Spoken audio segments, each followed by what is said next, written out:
That That's being okay. Not said, only yeah. not only did we get game number 1, we also got a 4 pawn per team version. This is the best version of Okay. BF with all the pawns possible. Let's see who's This going to this be is the exciting. happiest for that. I assume Ganji. He's Malay. Look at his safe lake in the back. Oh, look at that. That's exactly what you want. As a Right. Malay flank, you get your lake that is very safe. Can't really ask for a much safer lake as a flank. Yep, that's true. Captain versus captain on the flank. We have Sito playing as Poles, Ganji playing as Malay. Poles were robbed by their initial bonus of their vills regenerating in Dark Age as well. Now they will start in Feudal Age. And we're having a good trap here from Sato on that Vil from Ganji. And on the hill too. I think he's gonna get it. Yeah, That's a looks like nice it. Vil pick there to start off. Looks like it. Sito killing one Vil. Walls in the middle from Philip. I like those walls. He could have been a tiny bit more daring, but I get that you don't want to risk it. So Yeah, same from Kamigawa in the north. Just safe walls, get them up, make sure no sneaks get in. okay, but it's a tiny bit different from Kamigawa because Kamigawa, I would have liked those walls to be closer Forward. to Lucky Z. Yeah. Because that's in front of a lake. I feel No, I like guess you could say the same thing there for Philip too. He could be forward trying to pressure the lake more. yeah. But except that he's in a different position. He could choose to put or not to put aggression, but Kamigawa needed those a bit more forward, not necessarily to put aggression, but to defend or like to stop aggression from coming because Lucky Z has a free way towards him to push there, especially with the walls he's getting up there. Very good. Yeah, and especially remember Kamigawa is the Goth, so he's only going to have those palisades. Won't be able to reinforce that with a stone wall later on. We'll need his teammate to do that. That's true. That's true. Mihai has a Vil inside. I think that Vil will die because Lucky Z is chasing it. He's aware of it and he's following it. There's a bunch of boars as well. There are a couple of civs that wouldn't mind, I mean, not docking, like poles. I think Right. maybe he's gonna make a dock, but he would rather prefer being on farms. What do you think of this Civ selection from Sato's team? Poles, Mayans, Goths, and Romans. That feels like a weird combination of Civs to put together. It just feels like a bit of a throwaway civ lineup here. Maybe. I mean, I guess the Goth bonus helps maybe Mayans go Eagles or Romans go infantry faster. But just feels like a strange combination of civs. You don't really have a Paladin civ. I guess you could go Centurions from the Romans or Cavaliers spam as the poles for that. Or, I mean, you have the Goths for it, but still, Goths aren't... They don't really have that power unit. It's all about the spam. There's no... Lots of spam here, right? You got the Goths, you got the poles, you got Mayans who are usually low eco. No real super strong individual unit for this team. Yeah, that's true. That man, and that villager from Mihai is creating so much reaction and shot all the deer from Lucky Rocks, and it's gonna finally be killed. He's soon. working to keep that Vil alive. Yeah. He'd love to pick off that scout too. You just know he'd absolutely love to do that, right? Yeah. See that like 1 HP, 3 HP scout there, 1 hit away. And the Vil's, he's getting away. Gets the double diagonal there. And he saved himself. He's gonna wall himself in. For now, Scout is coming here. He could delete the palisade and try to kill the Scout, but that might be suicide. Oh, no, he's dead. Okay, he tried to do something tricky there, but it didn't work out. Okay, but no, respect. That's a lot of idle time on those two Vils for a Vil that basically was forward and dead. Only problem for Mihai, though, he has not walled behind this. He has not walled yet. And Lucky could just waltz in at any moment. And he does have Martin as the Huns going up to Feudal. He'll be one of our first players up on this team. That's true. I don't see any stable there. It's tempting, right? You see that there's no walls here. You might want to go for that stable and try to do some type of pressure in feudal. Yeah, that's correct. Kamigawa is taking his lake. Mihai is taking another one. Oh, man. With Mayans, I don't know. I think he's going to try to push Lucky Rocks. He just clicked up now, but he doesn't have a barracks. He's going to probably have to make a tower. He's going to try to push with villagers, but good job from Lucky Rocks having villagers there too. Behind that to repair soon. And in the south, we're going to have a tower too. Is Sato's going for a tower and looking to push Ganji. Well, basically with poles, you always want to be on stone, right? So it's not... Exactly. There's not unexpected to see the poles going for a tower. Pretty good. Ganji is going to make a tower and stone walls. Better safe than sorry. He doesn't care to fight in Feudal Age. He has a fish with Malay and he's going to fish boom. So, okay, absolutely understand that. I was gonna say that Mihai with Mayans would like to push those quite a lot.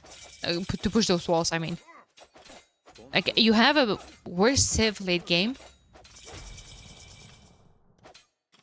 Also, I just noticed that we see Burgundian flank. Usually, we would see them in the pocket position as the Paladin Civ. However, HC BBC wouldn't be too out of the ordinary. Yeah, also some type of monk rush too in the Castle Age could be viable for them. They actually have a really good monastery. So lots of different options to play them as the flank. Just usually you do get pressured a bit early because you're going up later to do your eco techs, and I think we might have seen that a bit there, but Lucky had gotten the walls so far forward early on, he can just go back, do some stone walls, and still be safe. Even still keep using that lumber camp. Yeah, that's true. And Lucky is going to stonewall. Mihai is stonewalling for Kamigawa as well. Just like you said, he's gots. So he can't quite do that. Ganji had a sneak! It's trying to get a the dock up in the lake. There's a wolf there. I don't know if it's helping him or hurting him, but there's a galley out now, so that dock won't go up. That's true. Good job from Mr. Ganji. Doesn't get away with it. Gets away with the barracks, though. And Dragonstar will have to deal with this now. He's making a tower. Oh, just forcing that tower. It's still nice, pretty big. Oh, Vil gets away now. Could it? Yeah. See, communication. Tell Kamigawa to make a galley. He's gonna sneak to your dock. Yep, communication. You gotta be looking at that minimap for the X's right now. Yeah. See where that dock's coming from, right? We see more fishing ships from Kamigawa. One galley here would be ideal. Oh, actually, he's there with the fishing ship. He's gonna try to block, but he gets the scout. Ganji gets the scout. And dock is going up. Doesn't quite get the block in time. You gotta have like 2 or 3 fishing ships next to Where's each the galley? Where's the galley? Kamigawa! A sloppy play. And he's gonna go double dock and maybe try to fight it off then with a fire galley. Maybe. Yeah, but that's investment. You don't want to be in shenanigans like that. Tower was up in time from Lucky. Stops the aggression from Mihai as well. Yep, and now we see Dragonstar long distance mining a bit of stone just to make up for that tower he had to build and delete. Yeah, that's true. That's true. Oh, good job. Good job from Kamigawa trying to block and second dock. A much better job that time. Yeah.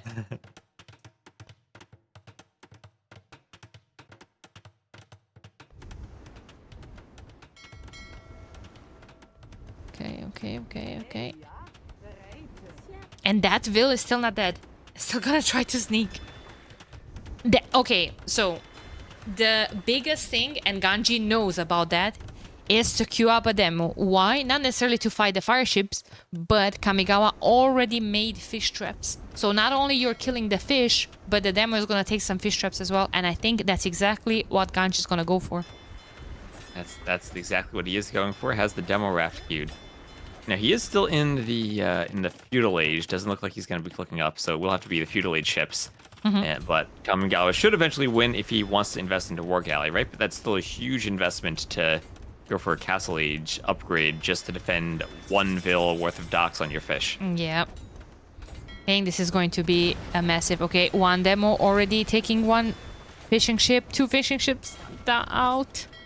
Also, this is impossible almost to see for me because, like, purple and blue are a different pain. Okay. Yeah, definitely one of the colors I see people have issues with commonly.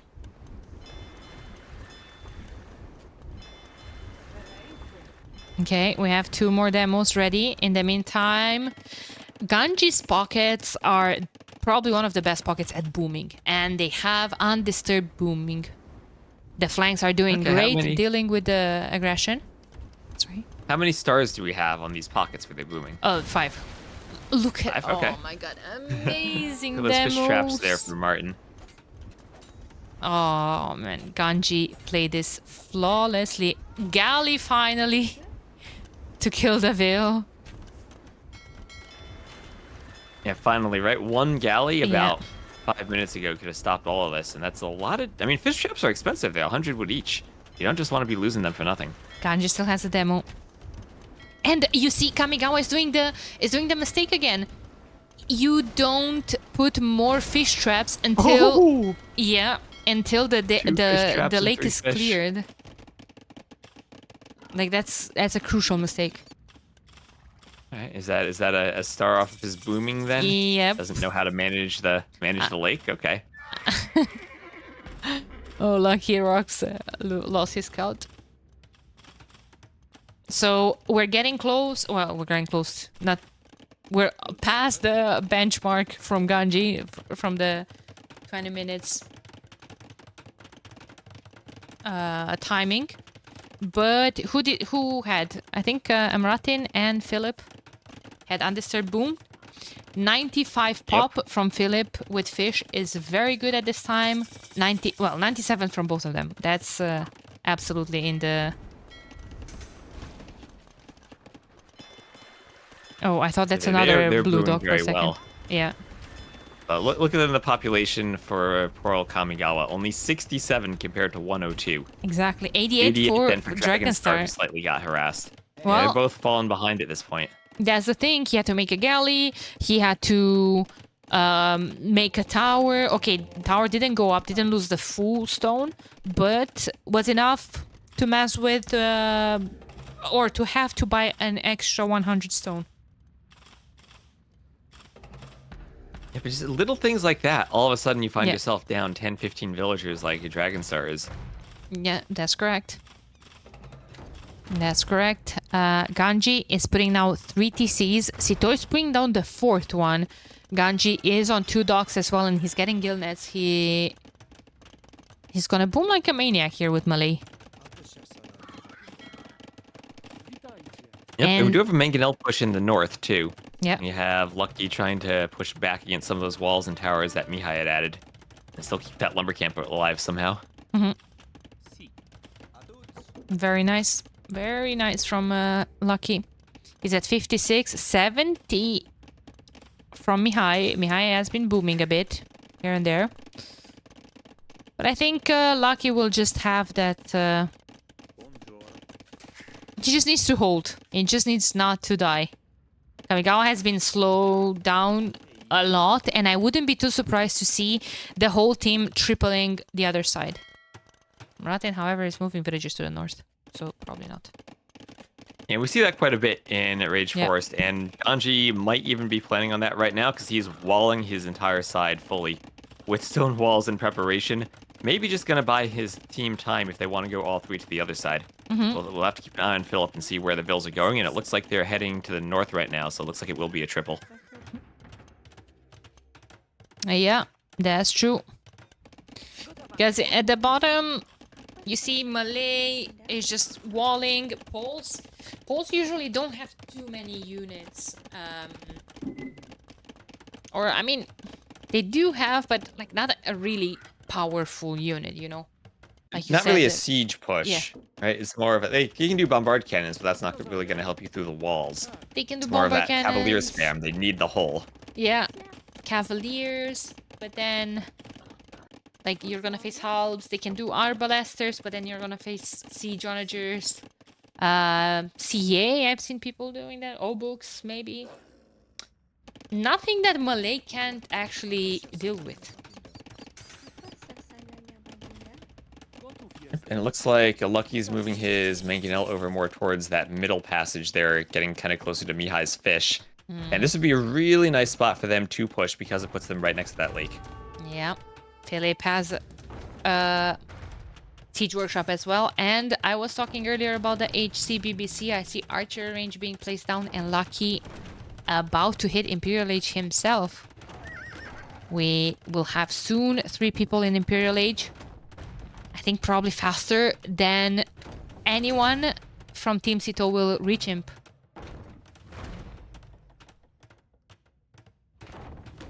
I mean, Amratin and Philip are just, their booms are just miles ahead. Dragonstar is up there, but Dragonstar doesn't What's he have gonna do with production Romans? buildings. Legionaries, I would assume, is very good against Bulgarians. Legionaries halbs, maybe, mixed in. Maybe. You would kind of count on Kamigawa to give you halves, but Kamigawa is... he's going up. He's going up. He has the barracks up. The advantage here for Kamigawa is that... Well, advantage or not. The battlefield is gonna be straight in front of his base, so he doesn't actually have to walk a lot with, you know, with a non-mobility civ. Yep, and here's Onager. We got Paladin on the way. Those Cyan Pocket Paladins for Martin there. And the cut's going to be coming through along this wall down the middle. And as you said, triple teaming against Mihai. It'll be right on that pond. We'll have a castle behind, a couple of castles behind the pond, but already giving up a bit of map control as Mihai's got to desperately try to wall behind the Onager cut. And he doesn't have that many vills there already. Balin is asking if the Legionaries even win against Begin Swords. I don't know if they win, but like they do have +4 against infantry. So I think Legionaries are their best chance. And they're through. Yeah, Philip, that's a bit of an ambitious castle that you're trying to put there, but okay. Let's see. They're through, and that's 42 fishing ships that are going to go down there, and no farms yet for Mihai. He's been relying only on these fish so far. Yep. He just clicked up to Imp. Well, plumed archers don't need food, but the upgrades on them... Oh. You'd better hope he can go plumed archer, siege ram, and not need any more food the rest of the game, because he might not have any. No, someone in my chat says Mihai not doing Fastian monks. True. Actually booming. Oh, you're right, all that 4-star monk micro gone to waste as the Mayans.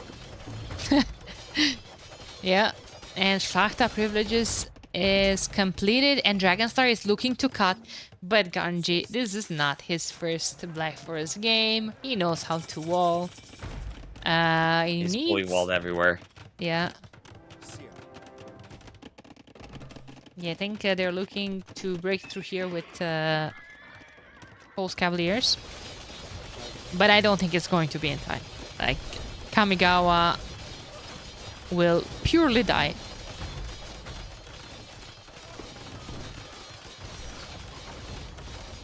And this is a really nice shrub push here from Philip. Once that castle goes down, they have a bunch of halbs against Begin's two-handed swordsmen. And those swordsmen are just going to wreck everything that comes out here. Yeah, absolutely. Yeah, so Dragonstar is going to play Centurion. That's a mistake in my opinion. He has halbs as well. I don't know. I feel like everything kind of went in Ganji's favor, right? In Ganji's teams. favor because of the timing. So then Dragonstar had to open halbs when apparently the plan was for him to play Centurions, but now you can just start the production at 34 when the opponent already has 50 Paladins on the field. Yeah, now Kamigawa's base is just getting destroyed by these Paladins. Yeah. And this is looking pretty GG at this point. I don't know what you think, but this is a really bad spot for Sato's team.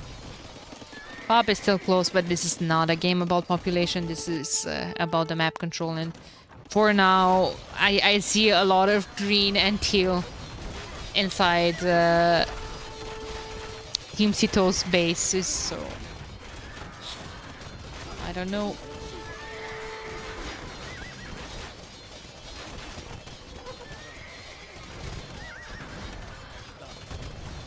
I don't know.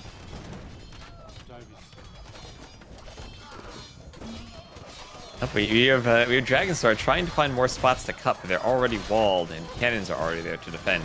Ganji's doing a great job of holding this off, making sure nothing gets through.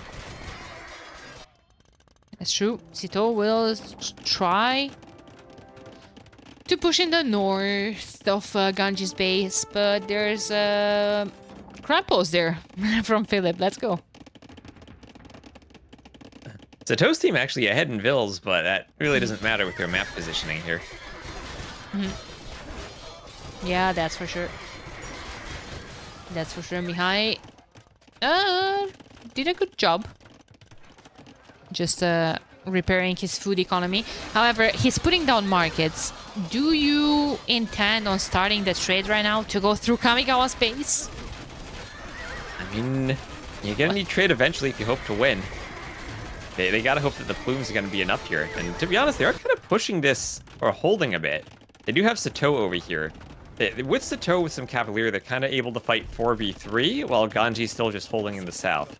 But Ganji's team's adding the trade, and they have a lot of trade already added in. Yeah. They have a very good trade route as well, yeah. I mean, Martin with constantly about 50 Paladins on the field, 26 more in the queue, healthy numbers, it's already at 40 trade, just like you said. He has 50 fishing ships. Beautiful. That's the most important part. 54 fishing ships there for Philip. Yeah.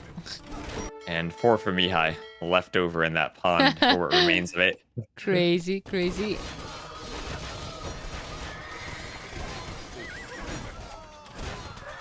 Yeah, I mean, those plumed archers are doing a good job against the Bagain two-handed, but siege onagers. Indeed they are. And I mean, they are going to need Ganji to do something if they're going to end this game. I don't think they can just sit there with him not contributing. He's researching Arb, Thumbring, doing upgrades right now, and might look to try to push here against Sato. But right now, as I said, it is basically 4v3 in the north. And this push, for the most part, has been contained, if not slightly pushed back so far, just because of the numbers and the full rainbow of units from the other team. But I bet Dragonstar and Sito are kind of regretting the decision to cut there, because that was basically just a free way for Ganji to push back from. It is, but, you know, he doesn't have that many Arbs there, right? It could be a situation where Sato can swing over with some Cavalier, try to clean that, and then swing back. Well, if you're swinging with all the Cavaliers, that means your teammates are dead, because your teammates don't have an answer against the Siege Onagers, basically. Yeah, exactly what you said is happening. Sito is going down there with 30 Cavaliers, and what's left here? A couple of Centurions that are just going to die to Halberdiers. With poles, maybe it's faster. They're so cheap. You delete the Cavaliers, retrain them at the south, and then win the fight. Delete them and train them back. And in the meantime, by the time your teammates still die. Yeah, you're gonna still die because Ganji is mixing in Halberdiers with those Arbalests. They're not alone, and Ganji knows a good push is secured with traps, with towers. I see keeps. Gonna keep it secured. Nice.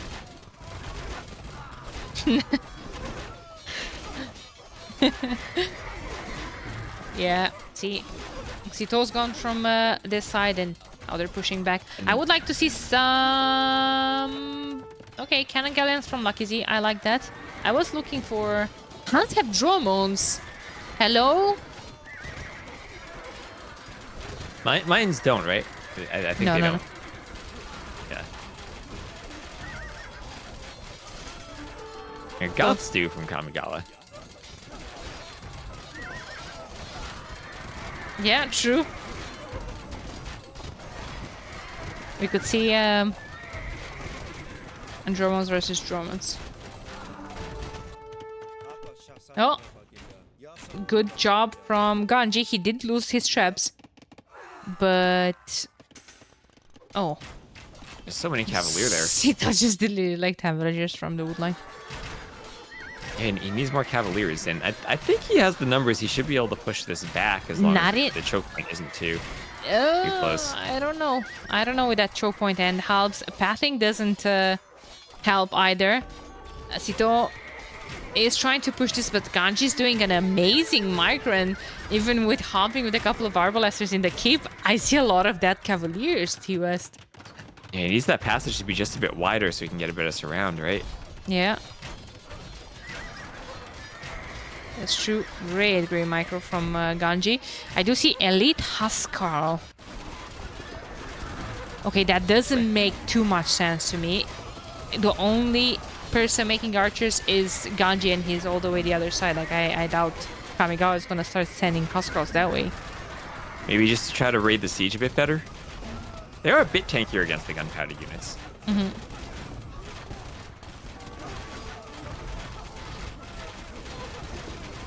Huskarl's downside would be sick, though. I agree. They would do a great job against both Halberdiers and Arbalesters. Is he coming down here, though? I don't think he is. I see a Dromon. From Kamigawa. He's doing it. They're pushing back. They're pushing back at the top there. Okay. All those plumes, all that God spam. Even with Sito needing to be at the bottom. Yeah, Sito and even more... with the trade, right now Martin has 59 trade. The rest of Sito's team, basically, Sito has 2 trade, and the rest of his team doesn't have much. And Team Sito is now ahead in pop, ahead in military. Looking a bit dicey.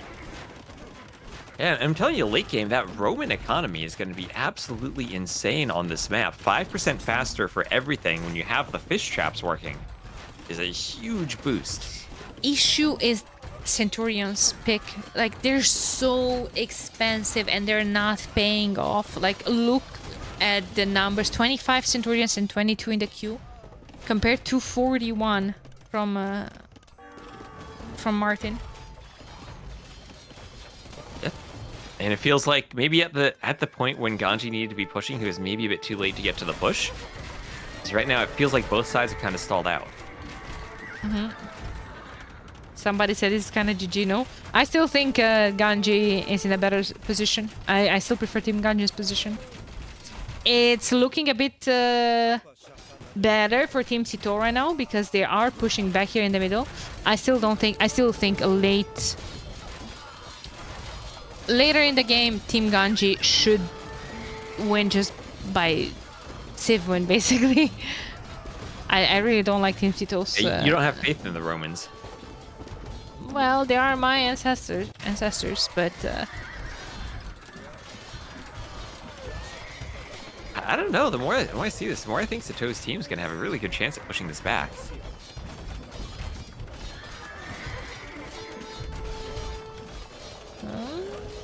Well, actually looking dicey a bit here for Ganji. He made the elephant switch. Yeah, I feel like the most important thing is just going to be that trade for the Paladins now for Martin and whether he can use that for effective Paladins with army behind it. I mean, yeah, Paladin hand cannon your Siege Onager. It feels like that should be effective here. But against the Dromans and now the Goth spam, they've never really been able to take the fights that they wanted to. That's a lot of plumes now here against the elephants. And elephants, melee, yes, cheap, tanky, but they don't have armor. Yeah, they don't. They're not going to be... plumes only do have 9 attack, but with that low armor, they'll still do a lot of damage to them. And just the mine economy is so good, and your units are so cheap that Mihai can stay at a lower population and just have more military units compared to everyone else. Look at that, he has an army of over 80 plumed archers there. 45 kills on those siege archers from Philip, though. Issue with Mihai's plumes archers that while he's busy microing here, he might not be paying attention to those and might start looking tricky. Martin is still raiding with 2 paladins. Yeah, those paladins. Have so many kills on them.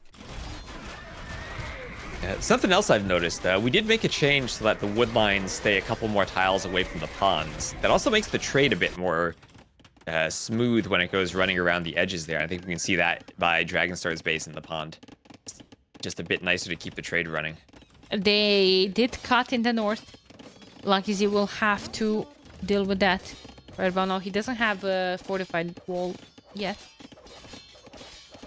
They're cutting everywhere, and that's a lot to keep track of if you're fighting in the middle and then need to prevent cuts in the north. Oh, nice. That's a lot of Dromans now. Yeah. It's so crucial to get that pond back. Damn, this is crazy.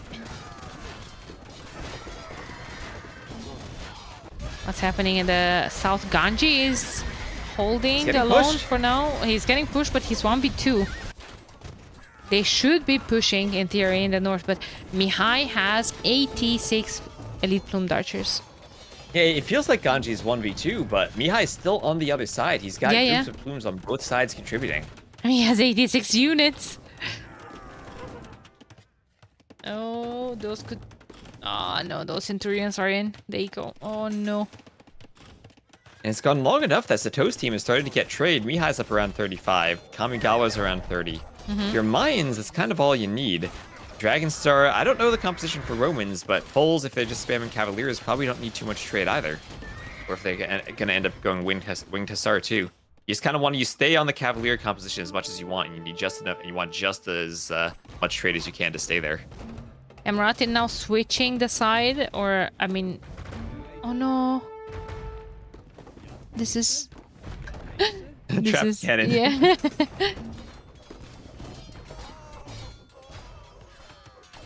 Let's see. They're able maybe to push back. Where's Ganji going back? Hello, Ganji? No, they're both going back to the hill.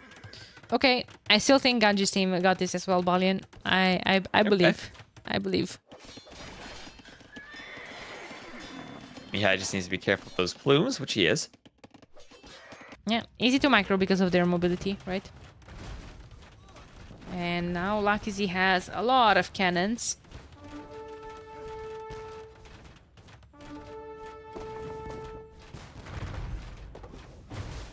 Just micro nerding all over again. If they somehow manage to get rid of Kamigawa's bomber cannons, they can push 2 castles, and those are 2 production buildings for Mihai.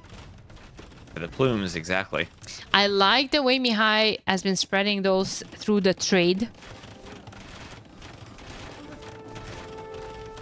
Yep, but they're also pretty far forward. And they're trying to move around to a spot where the Dromans won't be able to affect their siege onagers anymore. And that's exactly what's happening.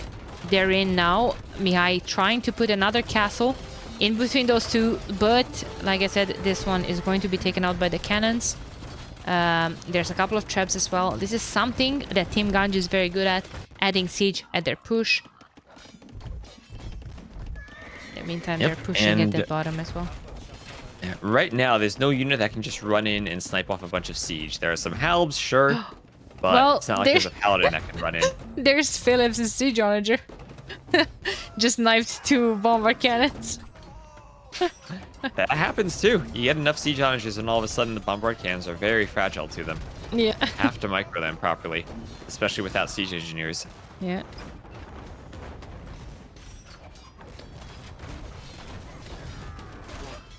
Castle went down, but they are stabilizing. We're also having a bit of a split from Ganji's team, too. We see some Siege Onagers now from Philip being added into the bottom, so they'll have Cannon, Siege Onager, Elephant, and Howlball down there. That is true. That is true. There's like a death ball here. Philip is giving some Siege Onagers, like you said. Martin is switching sides from time to time with a couple of Paladins. It's a lot of Cavaliers from Sito. Yeah, that's a lot of keeps for Ganji to fall back to, too. But yeah, what is that? That's 59 Cavalier, almost a full group.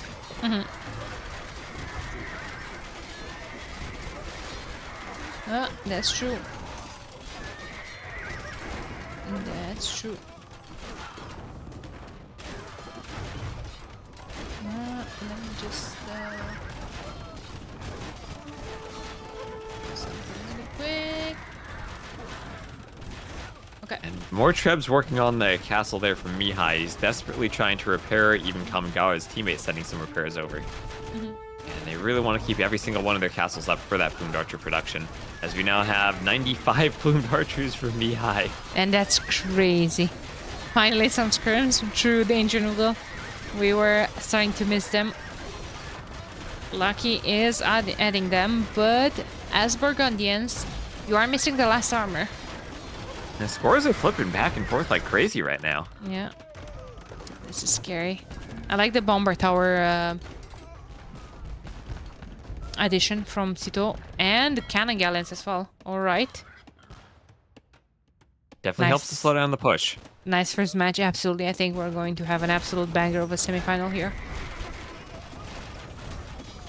And those Plumes doing such a good job against the hand cannons and the halbs, and even against the paladins. A reminder, like this is such a close game with such a bad lineup from Team Sito after all. Yeah, right. That was the first thing I was questioning. How are these sims going to work together? But they're finding ways to at least make it somewhat work. Yeah, that is true. This castle is going to go down, however. This castle and Kamigawa has been doing such an amazing job. 38 kills on the drones.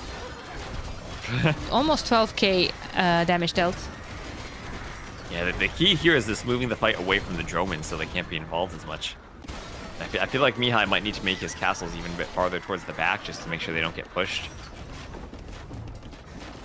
Okay, I'm going to stop the Discord stream. Okay, so I'm dropping to 1.5.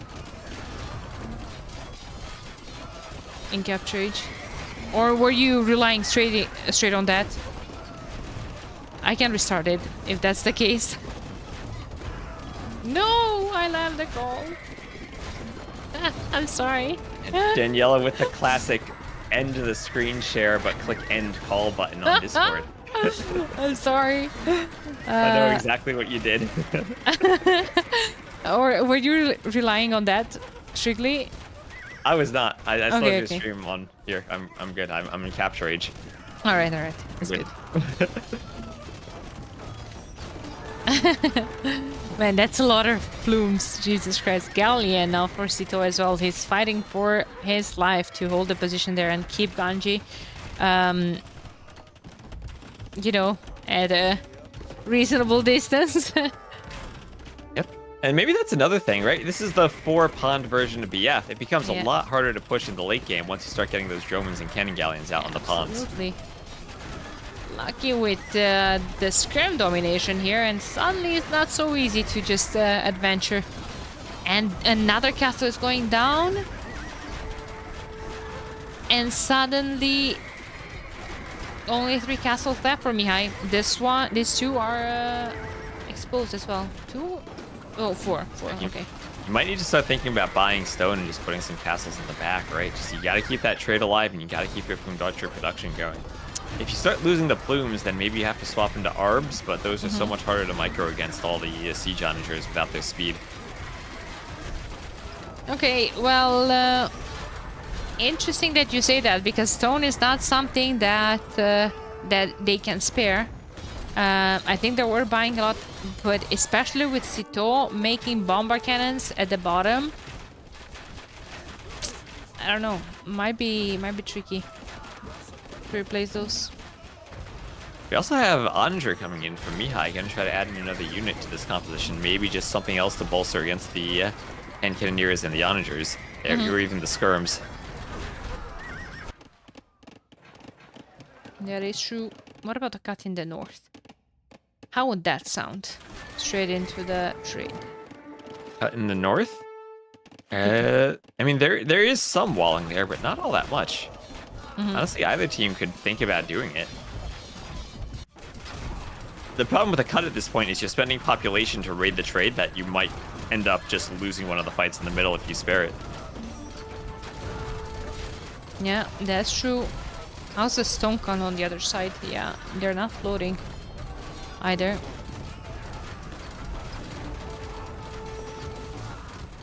Yeah, Philip needs more siege. He is sending. Oh, Ganji. Ganji's microwing bombard cannons in the south. He's taken out 4 cannons and hasn't lost a single one. 5 cannons and hasn't lost a single one. Man, Man, give this guy 5 stars on dodgeball. Oh, Lord. Very nice. I think you were slightly ahead of me as well. So, especially when you said it, I switched and I saw it just in time. Nice. Nice. All right, I might be hitting the slightly faster stage. I'll try to. I don't know how we organize this, but I'll try to. Oh, it's watch the okay. stream. I caught up with you. All right. Hopefully. I'm at 10:33 right now. But that might be ahead of you. Okay, yeah. It is still 10 seconds ahead. Okay, it's not that bad then.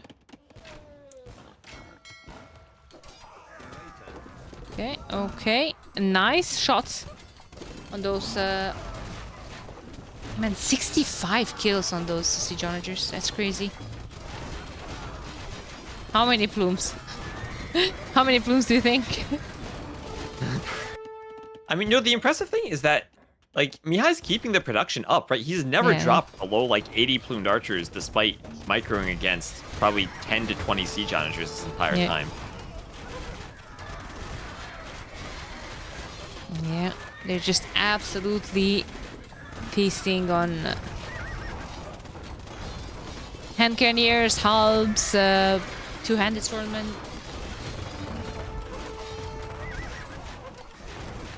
Pretty impressive.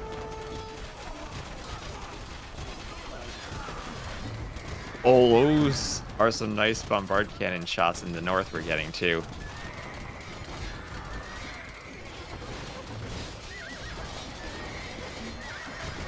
Yep, that is true.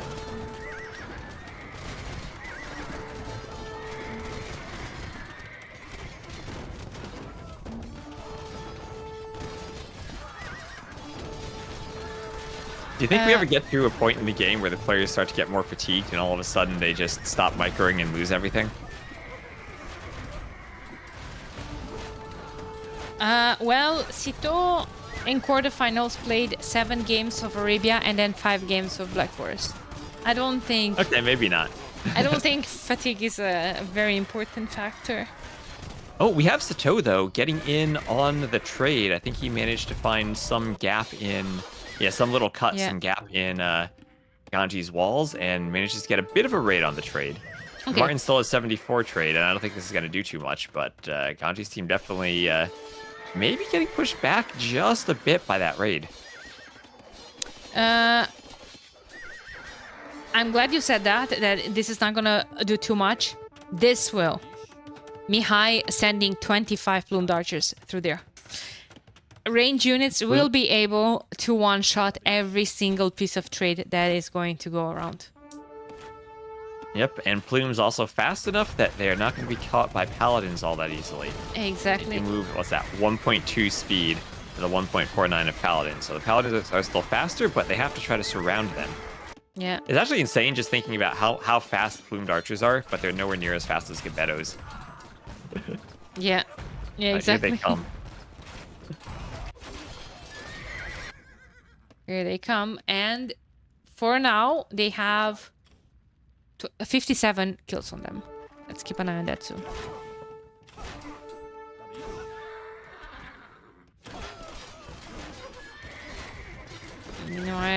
Meanwhile, at the top, things are kind of falling apart for Team Ganji.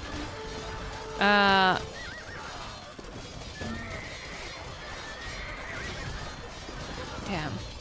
Yes, the Toast team has the score lead. Are Mayans the key to Black Forest now? Those plumed archers, best unit?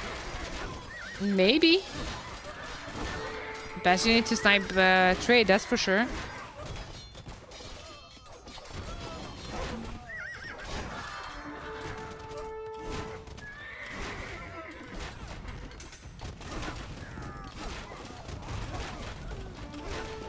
One second. I'll be right back. 1 minute. Sorry.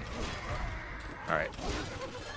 Chat Entertained is have a huge mass of Centurions now fighting against some Paladins.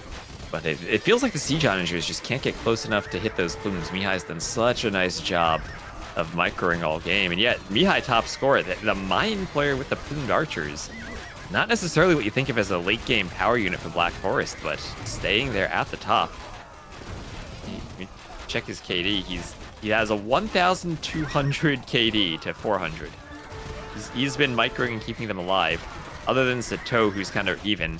Like compared to Kamigawa and Dragonstar, who are very negative KDs, it's Mihai with the plumes who has been absolutely carrying, especially against those two-handed swordsmen from the Bulgarians.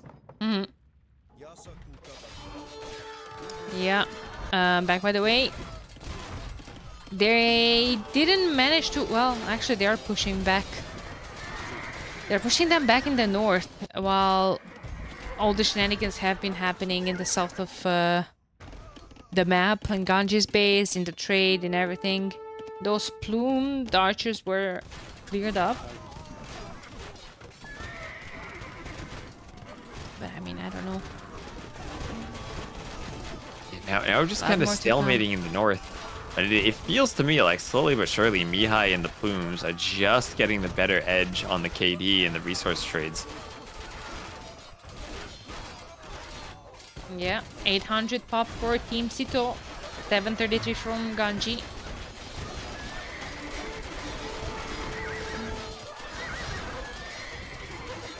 Damn.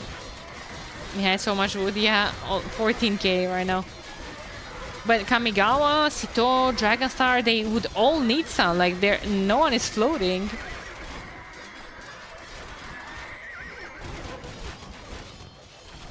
Eagle Warrior switch as well.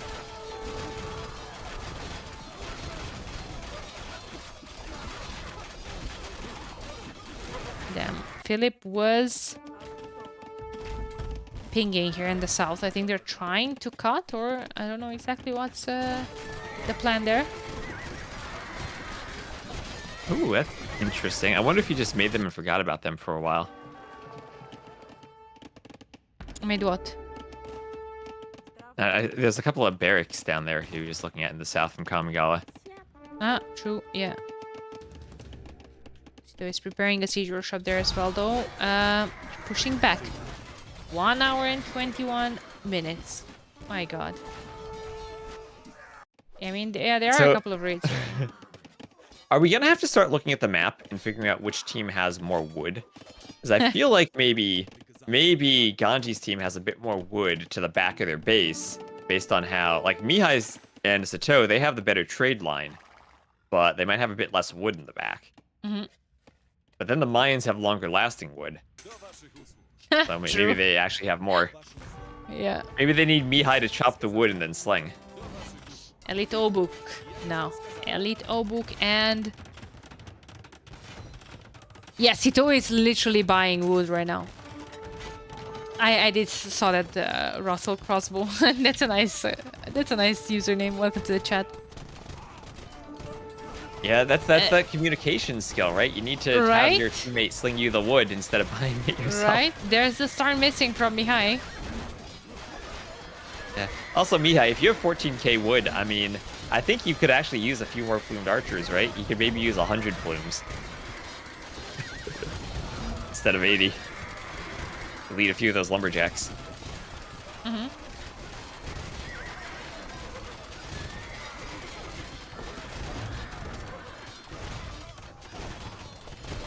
Yeah, that is true. Gonna push back again. This game is going back and forth. score was switching like crazy for a while. Team Ganji is catching up again. I feel like some buildings on this hill would go a long way. Yeah, selling wood, bless. Okay, Eagles now. Yeah. He did the switch. Tricky against the hand cannons, but good against the onagers, I guess.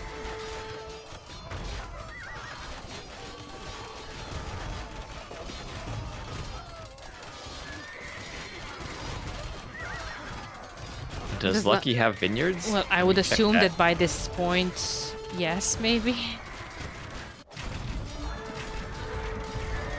If this set goes to game number 5, I will have no idea what happened this game after the 5th game. For the winner's interview, whoever that would be. Yes, he does have vineyards.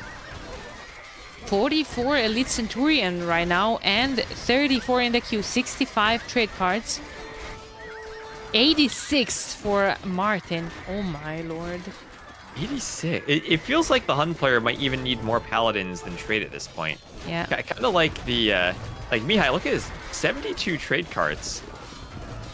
Only 70, and then 120 total vills and 80 plumes. That's the mind eco balance for you right there. No, yeah, exactly. He only has 48 vills. Doesn't need more. Doesn't need too much food. But I mean, still, 10k wood when Kamigawa and Dragon. Oh gosh, look at this. Look at Mihai's economy in the north. He has a mill that he didn't build, so his villagers have to run from a farm all the way back to that TC to drop off the wood. Savior, Jesus Christ. I hate when that happens. There's like a one-tile tree that he could chop to make a shorter path too that's just not chopped there. And those farmers are walking all the way back and forth. All right. Look at all the Cavaliers running from Sito once again.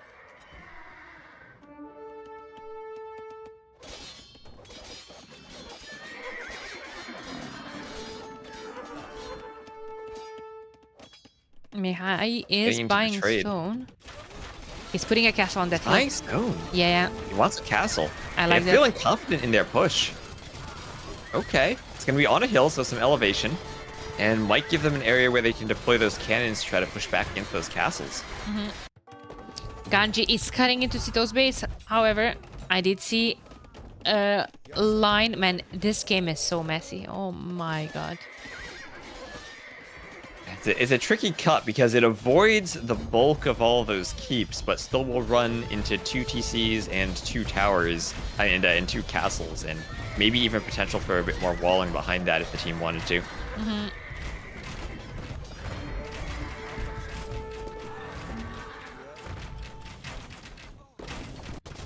That is correct.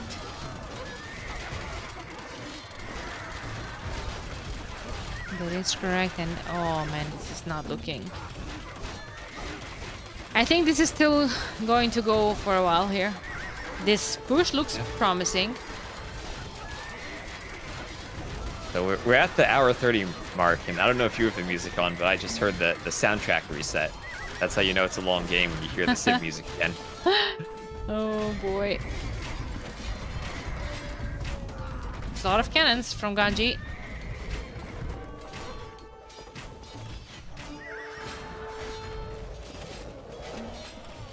Emirati needs fewer lumberjacks. Well, I don't know. I would like to see him get rid of some of that trade.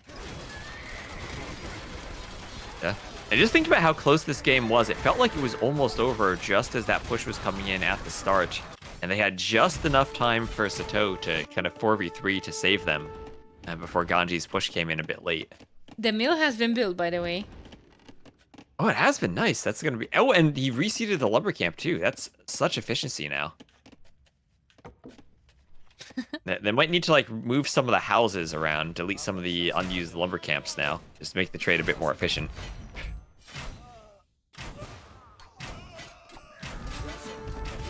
Oh, man. This is just a bloodbath. Paladin, another wave swinging in here. Mihai 66 plumed archers. He's making more eagles now.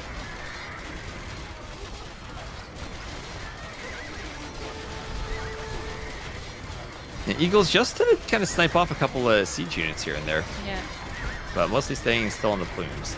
And that's a lot of trebs he has too. Now getting up to 5+ trebs, just trying to snipe off some production buildings. And it feels like they're pushing. It feels like Ganji and Sato are kind of stalemated down here at the bottom, where whoever is near the enemy player's buildings can't really push. But at the north, I think the team's making progress. Heavy scorpions. Heavy scorpions from Bulgarians. Romans could match those, could counter with their own cheaper scorpions. This is like such a Tom and Jerry chase between Sito and Ganji. Like Sito is coming with those cavaliers. He's pushing Ganji back from this side. Ganji's going around this patch of wood, trying to push from above, but they're the keep there. Yeah. Also, just look at the north. Look at how much wood has been cut there, right? Like, you can see where the two passages are, and then all of the trees between the passages were cut. All those leaves there used to be forest. That's true. Oh my god. This looks like Romanian Deforestation 2024 color. Yeah. Like earlier, I think you were talking about how you don't usually see scorpions on BF as much because of all the siege hunters and the passages. Well, if you remove the passages, then maybe scorpions become viable. Alright, alright. Sito is trying to push in once again, and oh my god, there's another opening cut. And where are the plumed archers from Mihai? Oh, there was another cut with the cavaliers actually. Cavaliers, I don't like that because like they're not killing. This is actually, first of all, making Martin a favor. Yeah, it's giving him more pop space for paladins. Yeah, finally, there's more raids. Yeah. Right, but that's something that the other team has never had to suffer, raids on their trade. Sato's trade has been completely safe, other than a couple paladins in the early game. Oh my god. In the north, it's absolutely a bloodbath. In their trade, I just see like a red line of just cavaliers chasing the trade. At the bottom, Ganji looks to start pushing somewhat.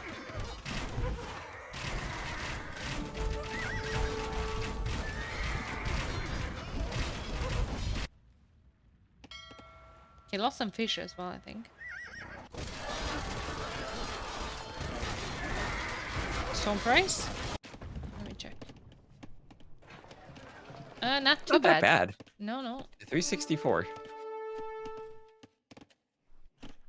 Is that the wood price? Mihai sell all your wood yesterday. Please. But actually, the trade raids have been pretty effective. Martin down to 51. And that's still Mihai up at 72 and Dragonstar up at 80. Let me ask, the Roman trade is more effective too, right? They get that +5 bonus from the everything. Yes, that's a lot of trade for Dragonstar. Centurions are expensive. Yeah. That they are. Yeah, yeah.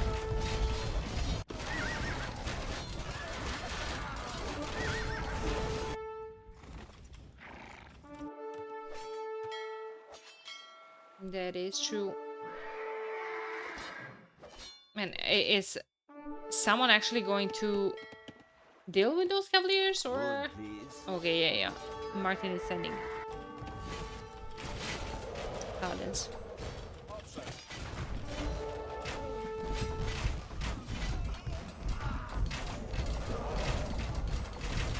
Okay.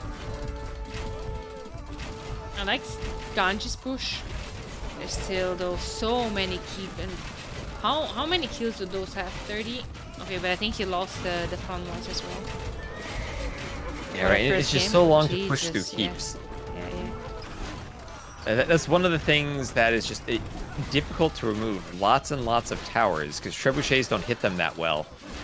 And then if you go rams, you die to melee units. And you can go cannons, but they're still kind of icky because they don't have the same range as the trebs.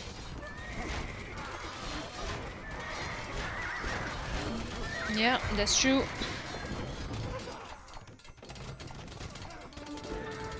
That's true.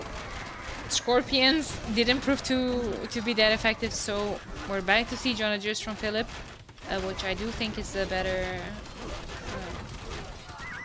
choice here.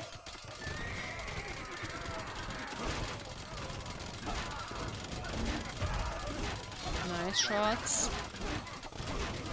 123 kills on those plumes. You keep them alive, and they're gonna rack up the kills. And also remember, those are also siege onagers they're killing too. It's not just anything. Ooh, I do see 5 traps on the hill that cleared a lot of whatever luck he had in his initial base. I don't know how they're pushing that hill and that castle. Man, without traps of their own.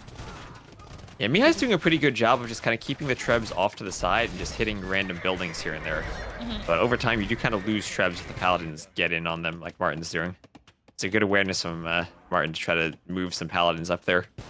See if you can pick off trebs, because, ooh, losing trebs can be bad.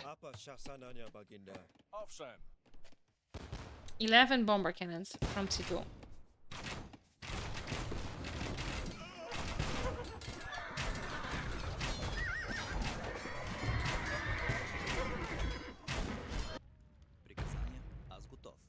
Okay.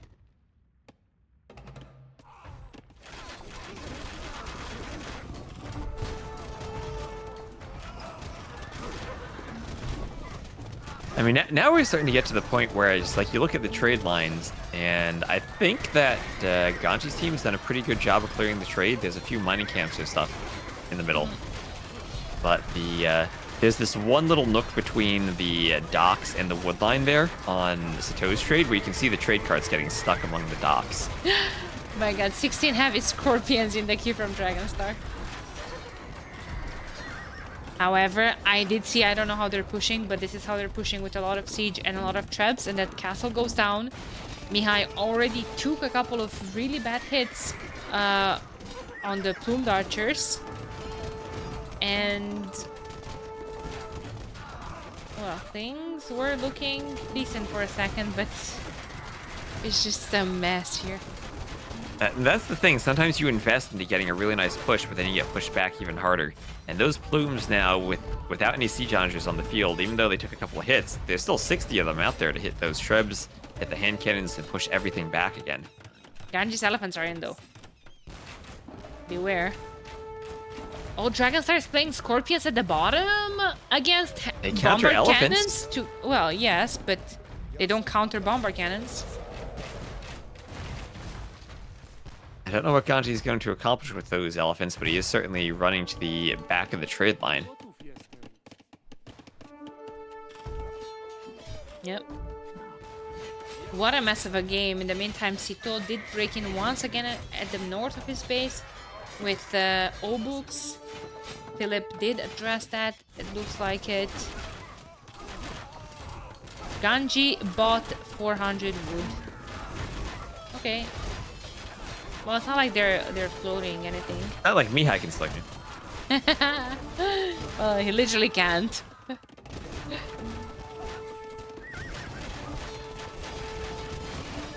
I'm so curious about Philip's KD. I think Mihai is still top scorer, just feeding everyone. I mean, sorry, everyone. Actually, Lucky is the best KD in the game. Oh, okay. Or has the most kills. The hand cannons do a lot of damage. He has one. But I guess he also is kind of getting fed by the Goths. Yeah. 152 kills on those. 161 now. We did lose a couple. Oh man. We need more paladins here. 38, 30, 45 in the queue. Okay. Ganji has been playing alone here at the bottom for a while. Those Centurions in the trade are going to be a bit pesky. It's gonna be a long day here. Hey Johan, how's it going? I mean, we're almost 2 hours in, and this game has no signs of ending anytime soon. We might be here for 3 or 4 hours just for this game alone.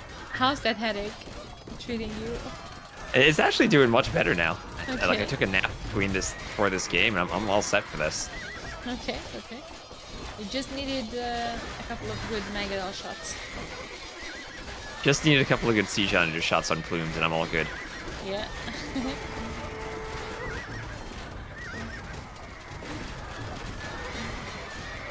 It's true.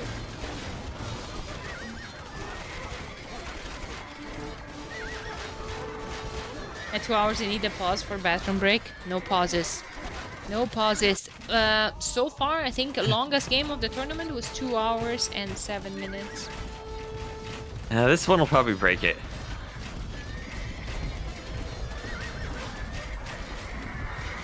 I mean, I though added a few eagles, and that dropped him a bit in the plume numbers. Might make it a bit harder to protect those trebs. Eagle's still kind of tricky against all those hand cannoneers for the Burgundians. Okay. Finally, 50 paladins at once. They're going to absolutely surround everything here. And I would be very surprised if we don't see a score switch soon. But the halberdiers from Kamigawa were in time. Yeah, it's those goth howls, right? They come out of nowhere, and all of a sudden there's a million of them. This is why I think those hand cannoneers had to be behind the paladins. Oh, so siege onagers, man, they're fighting for their lives here.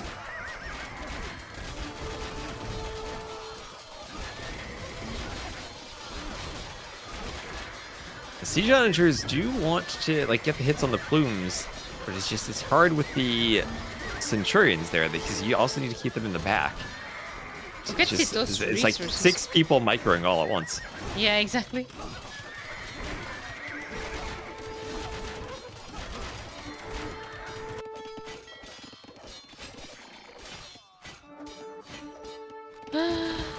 Well,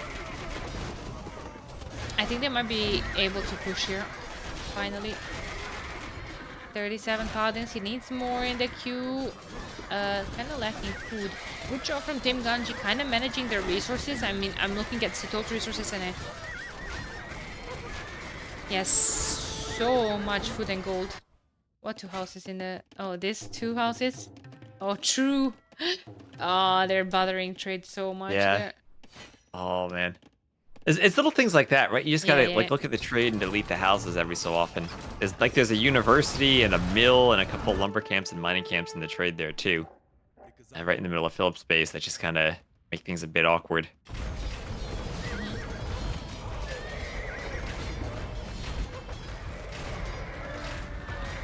The Scorpions for Dragonstar also doing work against the elephants. Yeah, that is true. I was a bit behind, but I'm fast forwarding now.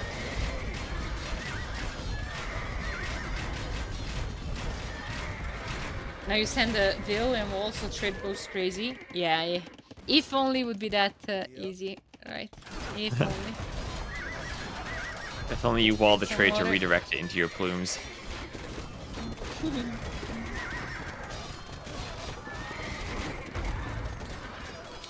That's true. Damn, crazy game. We're getting close to the 2-hour mark. And look at Ganji again, trying to be sneaky. 10 bomber cannons, still a lot of keeps here. 121 kills on them.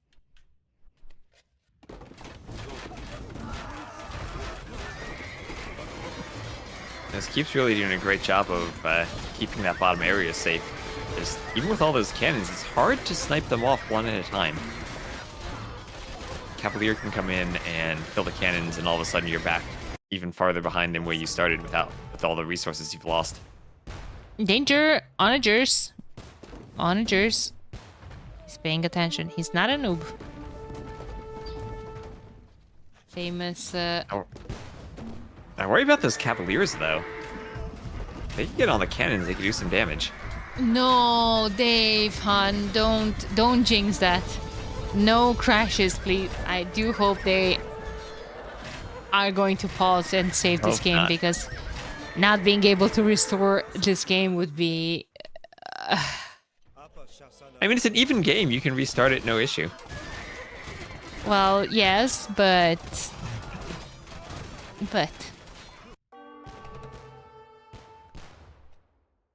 Look at the bill counts of the team. Like 530 to 531. They are as close as they could possibly be.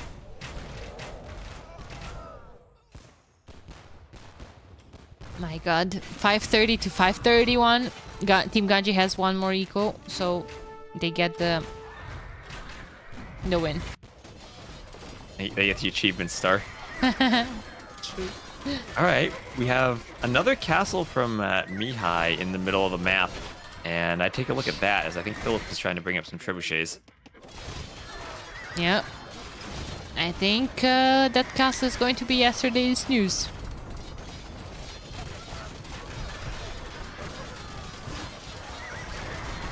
True. Someone from Team Ganji is missing a house. That's a good observation.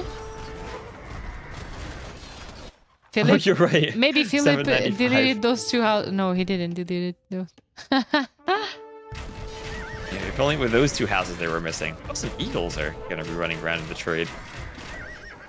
I don't think they'll do much, but they're there. Honest work. Honest work. Yeah. I gotta feel like having more than 33 paladins would help. I still think 75. I don't know what could he delete. He deleted a lot of lumberjacks. Look at Team Ganji's wood count. 0 for Ganji. My god. Oh no. That's actually really tricky to be playing without wood at that stage, especially if you're trying to make arbs and cannons. Mihai is back to 90 wood as well. Let's go. Hey, I guess he needs to sling. Right? Like I said, we need Mihai to be chopping the wood so it lasts longer. True.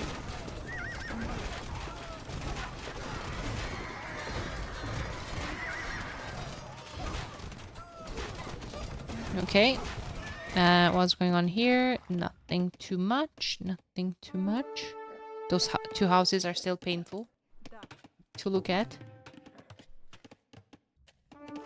And we have passed 2 hours, so this is looking like probably you said that it was 2 hours 7 minutes would be the longest game so far. I think we're gonna pass that. Pass it potentially by a lot. I think so too. This game is way too close for it to be over anytime soon.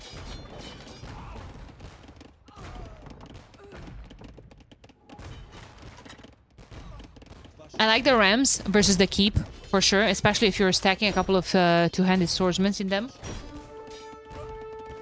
Yup, it forces you to bring the melee units over to deal with them. They're usually something you can take out, but you have to pay attention to them. You can't just leave them there and hope they go away. Yeah. Man, those 6 remaining bomber cannons from Ganji have so much damage dealt. Loses one. Kills on the arbs. 111. Oh my lord. That's what micro does for you. As the scorpions can be deadly, Ganji's gonna need some shots on them with cannons. It's always tricky cannon against scorpions. They're so hard to hit. You don't have the same splash damage that you do with onagers. What monk congregation? What?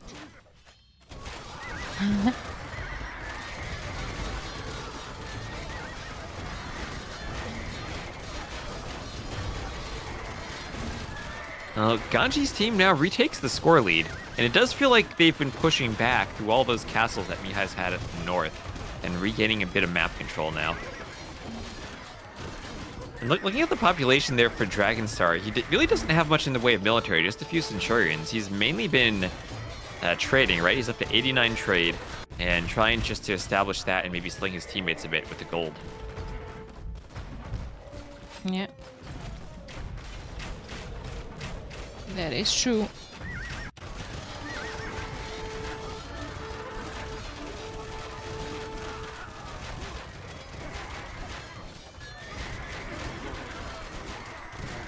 That is true. Those siege onagers around the plumes, quite dangerous.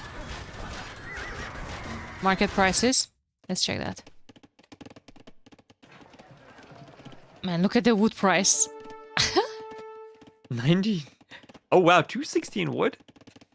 I mean, and 473 stone is what you expect, but wood Yeah. being that expensive, when there's an abundance of wood on the map, Everyone it's is getting up there. buying. Everyone deleted all their lumberjacks. All right, everyone's trying to get as much population for army as possible, as much population for trade, that they're neglecting the wood a bit.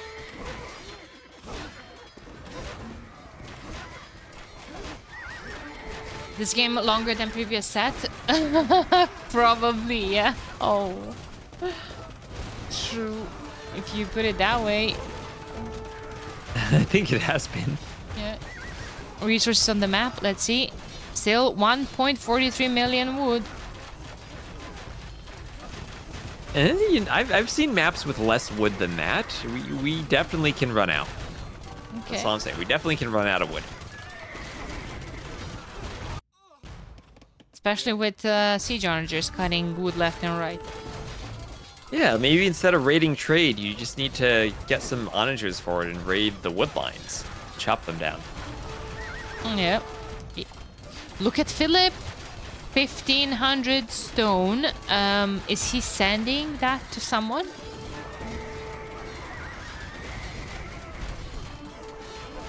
What are they gonna Is do? he gonna use it for something as Bulgarians? Or maybe as for a castle on that hill where that onager and the trab from Orange are. Could be a good spot for it. But also, we've seen all the forward castles just...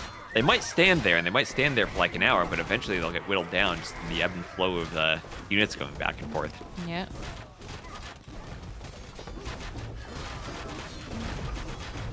Let's see. 41 paladins from Martin. I like it. I like it.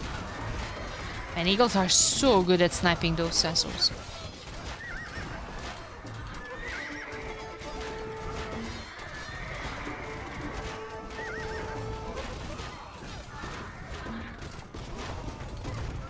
Okay, what about Really good at it, but they also have all those hand cannons behind them. The eagles are going to die really, really quickly. Centurions now trying to get into the raid, get into the trade again, and raid it.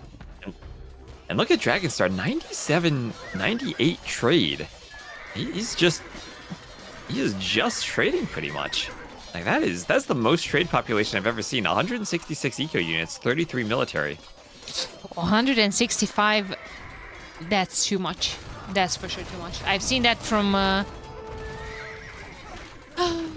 Winchester, often even to up to 185, and then only having Korean SO to micro on both sides. But yeah, man, nice. I hope he goes for over 100.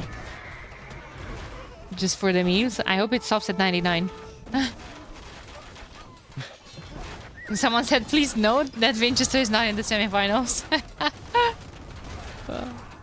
Oh, nice shot on the plumes. Nicer shot on this. Oh, Lord. Oh. This is it. Okay, that might finally break a stalemate there. You can kind of get some ground while Mihai has to replenish the plume numbers. Remember, he was at like 80-something plumes earlier most of the game. Now he's down to the 30s and 40s. Part of that's due to the Eagles, but it does mean his team gets pushed back for just a bit as he gets the numbers back. And I want to see a castle from Philip on that hill. On exactly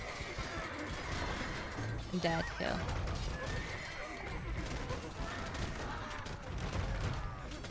God, just saying we're getting for the wood game, boys.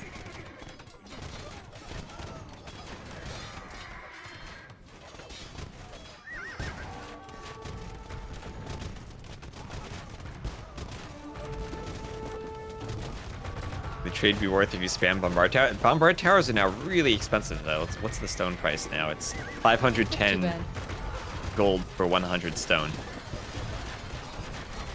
And I mean, you still do add the Bombard Towers, right? Because they're that valuable. Just something that doesn't cost population. But it gets really expensive the more you do it.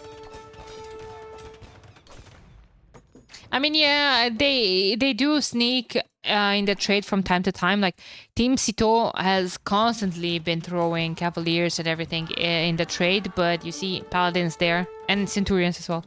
Paladins there are able to clean it. There's bomber towers here from Ganji in the trade as well.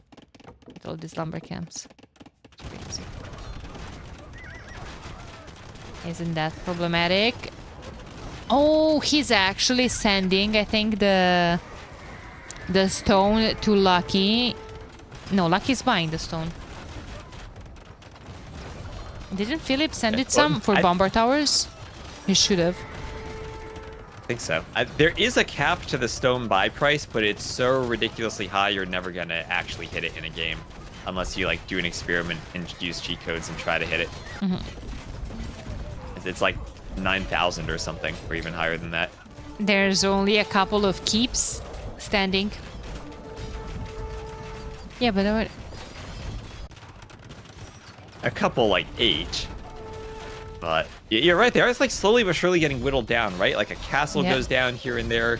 All of a sudden the buildings start to go down. And then when you don't have the stone buildings, that changes the dynamic 2 hours in of what the battlefield looks like.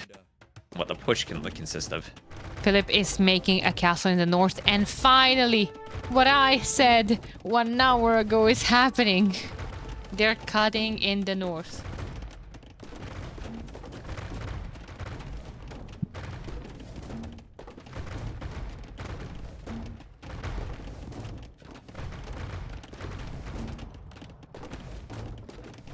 Cutting in the north, and that also means they're going to be in a position to hit the castles there of Mihai, and maybe, just maybe, take out some of that plumed archer production. If they can take out 1, maybe 2 of those castles, get them down to like 3 or 4 instead of 6 or 7 castles, that's going to cut into his population numbers, because they're pushing in 2 locations at once and trying to take out a couple of castles. West. I see triple digits on the number of trade cards that Dragonstar has. Let's go. Let's go. 100 trade. 2 more in the queue. That's what we need. But I think you're right about this push in the north. I think this is gonna bode pretty well there for Ganji's team. Yeah. Here go the trebuchets. Villager castle. Those paladins should just rumble. I think he's waiting for more numbers, maybe. I don't know what he's waiting for, but obviously that took Mihai's focus from the middle as well. We have Team Ganji getting more and more ground here in the middle, and officially what's the longest game of the tournament starts to seem like it's getting closer to an end here. Still both teams 780 pop. Felt like it was a really close end to it at the start when Ganji's team had pushed in and gotten in on basically 3 of the pawns, but then they got pushed back, and we've been here for another 2 hours since. Now finally, though, the castles from Mihai going down. He's only got, what, 3, 4 castles left. So that's going to eat into his plumes now. And he just suffered while he was busy in the north dealing with all of that, repairing the castle. He just lost a lot of plumes. You have to micro everywhere. Yeah.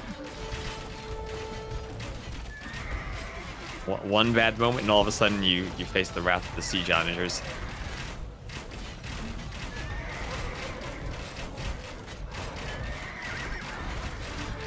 Yeah, still a lot of bomber cannons from Ganji. 16 dealt almost 7k damage.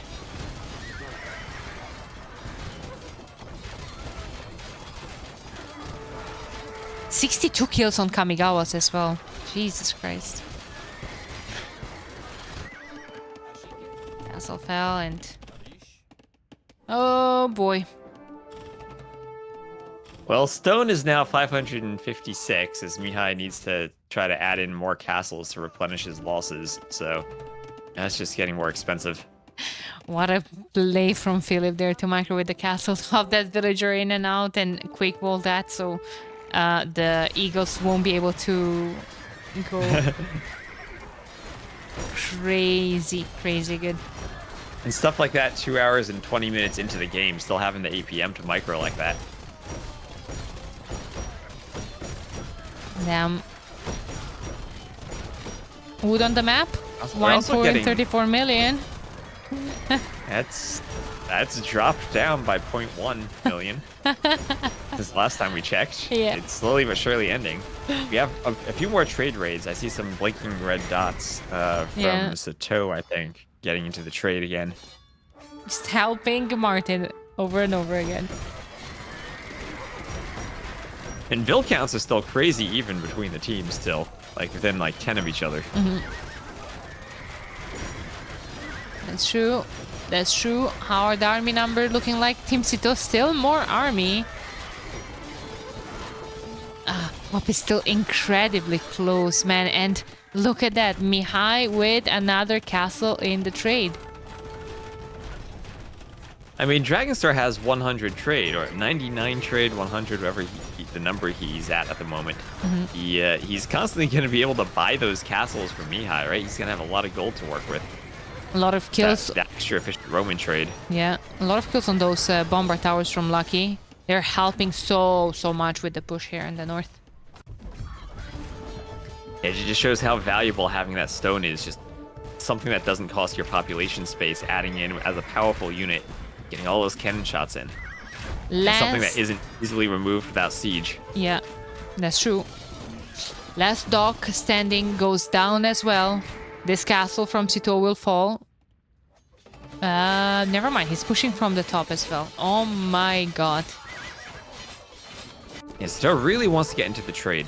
I think he's looking at that as the only win condition they have. They can disrupt that trade somehow while the rest of the team holds. And now it's Ganji's time to terrorize the opponent with docks. Oh, if Ganji can get that pond, that's going to be insane. That's going to be able to get so much map control taking out those stables. Right? And even those barracks from Mihai that had been assisting sometimes. I am once again asking for Hans Dromons.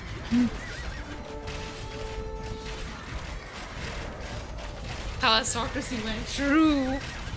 Let us see the upgrade to Harbor. Oh yeah, let's see some Thalassocracy docks there. Fast fire wouldn't be that instead. bad of an idea. True, fast fire first to clear up the docks, and maybe afterwards we're going to see some more shenanigans. This castle's still standing. 2 trebs now are about to attack it. Back to 99 trade cards. No. He's so close to 100. Just needs one more. That's the key to winning the game, 100 trade. Right. Is it though? Absolutely. Okay.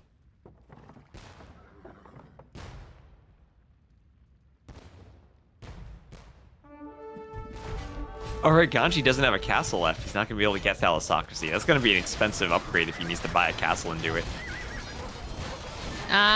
True.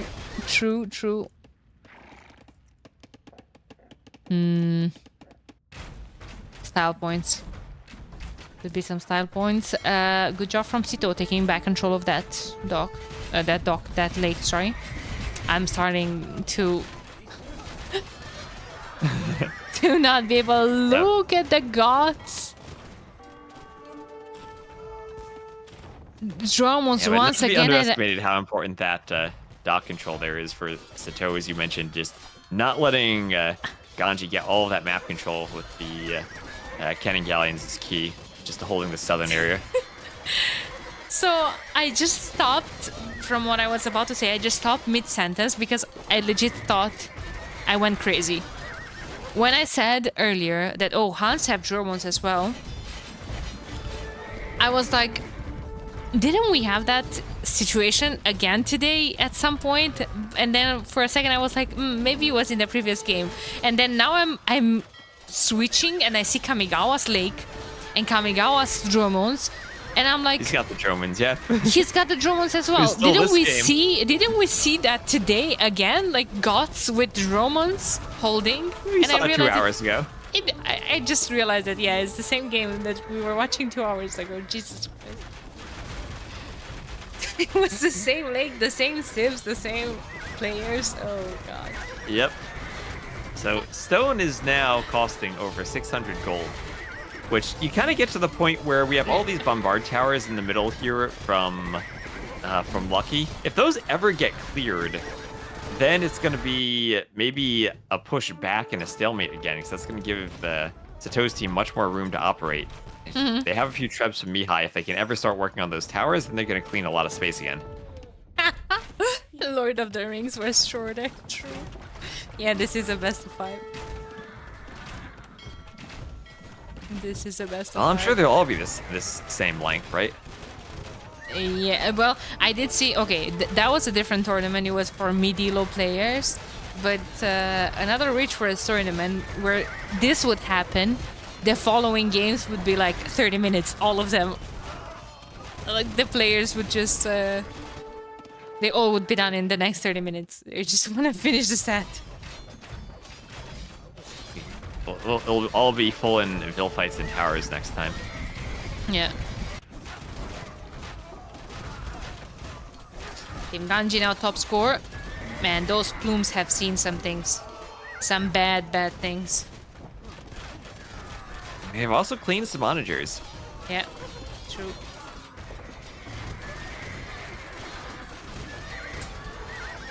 Mihai just needs to find just enough space to deploy trebs to start picking off towers one at a time. Elephants are in again.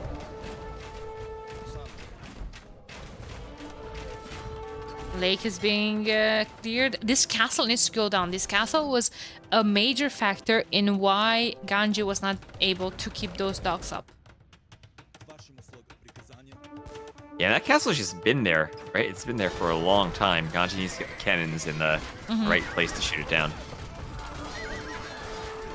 Yeah, that is true.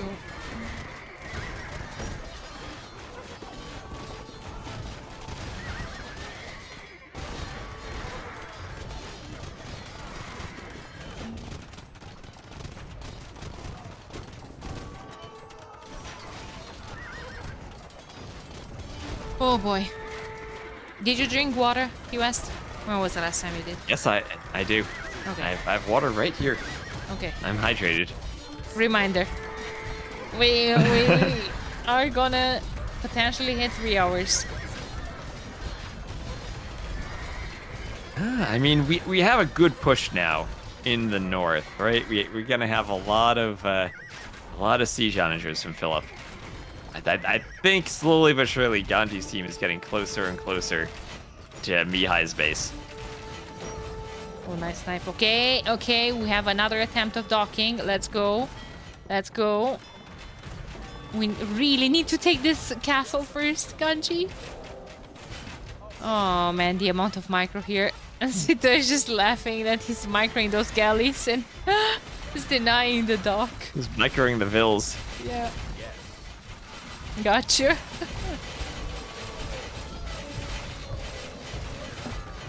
They're having fun.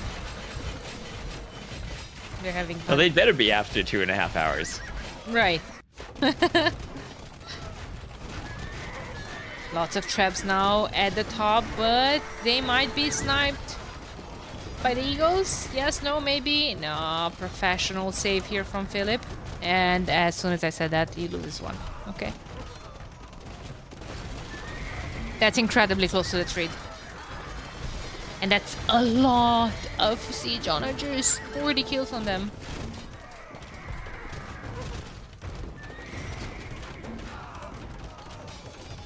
And now the traps are gonna get on top of that. Mihai is going to lose one more castle. Oh boy. This castle from Sito really needs to fall. It's like there's just so little HP on it. Ganji just needs to like shoot it once with the cannons. Exactly.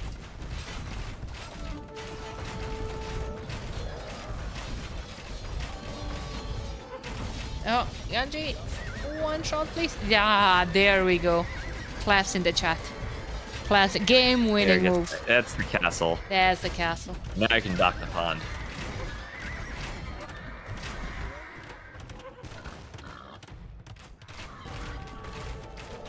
How long was the longest Coma Cup game? I think we passed 3 hours. And funnily enough, I was co-casting with Ganji. that game. And it was super funny now to see that another long game like that is actually on Ganji's set.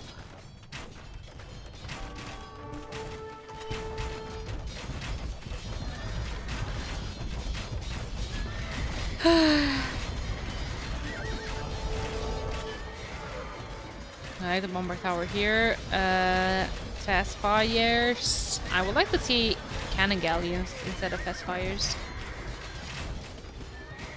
Would like to see that. More raids in the trade. I mean, that wasn't casting, more like a PowerPoint presentation. Well, happens. Subs. Happens. You can tell over time in the north, too, that the bombard tower line is just moving forward and forward more slowly for Lucky. It's trying to get a bit more ground. And once those towers go up, they're so annoying to remove. Yeah, I would like to see a couple of them on the hill, but they did lose control of the hill. 25 kills on the cannon galleons from Kamigawa. And they're pushing this back now. Oh my god.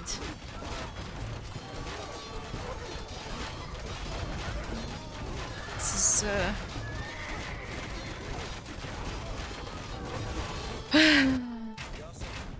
Okay, all our fate is in Ganji to push in the south. All our fate. And well, Ganji's doing it finally. Over a few hours is doing a good job of pushing. He's forcing the plumed archers to come back down from Mihai. I think he has some on the way. We'll see if that, as we said earlier, with the low pierce armor of the Malay elephants is going to make a difference. Cavalry switch from Dragonstar. Okay, can't afford to produce fast enough Centurions on both sides. Where are the trees? 1.19 million, okay. Oh, that's steadily dropping. We were at 1.43 earlier. This could become a wood game. 60 elephants. And now Ganji says, got you. Got you, but now the plumes are here. So, careful with the trash talk. Plumes finally. Yeah. Alright. And it doesn't even need to be that many plumes, just enough to stall the elephants. But every plume we move down there is going to affect the top side.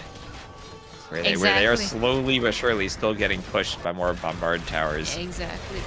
Now cannon galleon are out in the lake, and there are some shots. Mihai is dealing with the top as well, microing against the siege onagers. Will lose a lot at the bottom. Finally, we're getting close to an end. I know I said it already this game, but... We said that about 2 hours ago, but maybe this time we're there. Maybe this time we finally have the elephant push that Ganji needs to clear the towers and clear the buildings. And more importantly, he has the pond. Now we see all the area by that pond. Now it's going to be under Ganji's control. Yeah. Just with those cannon galleons. That's true. Goodbye, some plumes. Finally, we're getting control back over that hill. Oh man, I'm very curious to see the stats.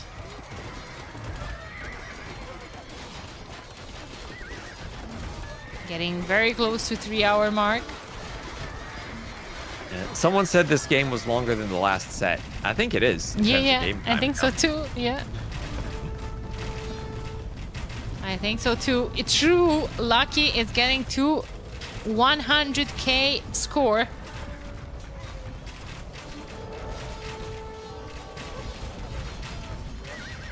Now, what's more impressive, 100k score or 100 trade? 102 trade. Okay. 102 trade is your answer. Yeah. Ganji's army is absolutely insane. He has 65 elephants, 62 in the queue, 48 arbalesters, 12 bombard cannons, and 2 cannon galleons. 61 eco, 136 military. This is how the game should be played.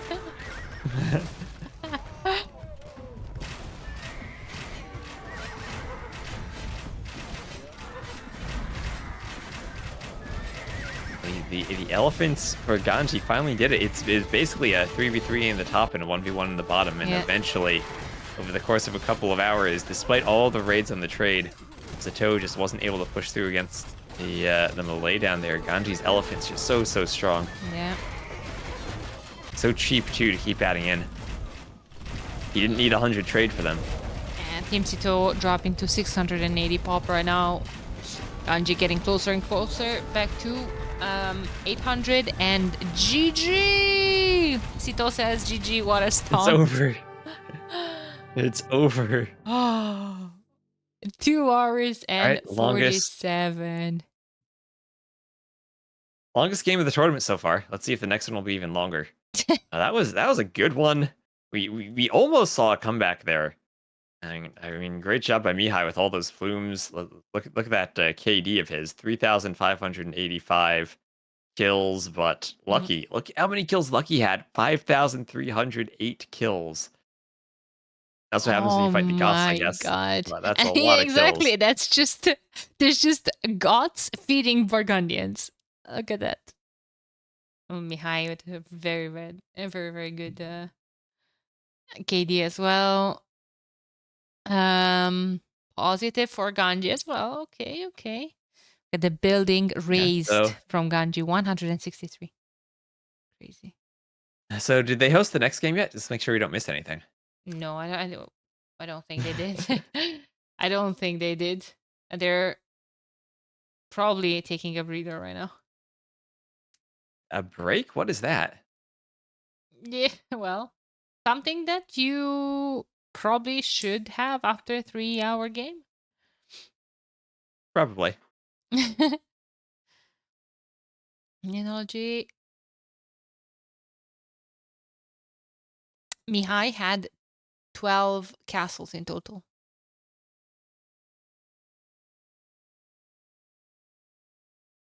Yeah, exactly. Spot on 40-minute in GG prediction. I knew Ganji's team would win. Just took them an extra, like, 5 times as long. 119. Yeah, Huns are Huns, APM. never in doubt. Yeah. Cyan Paladin Civ. Oh, wait. Who had the most trade profit there? Who had the most trade profit? Do we Trade have that? profit. Martin with Hans. He had the most How is that not resources. Dragon Star?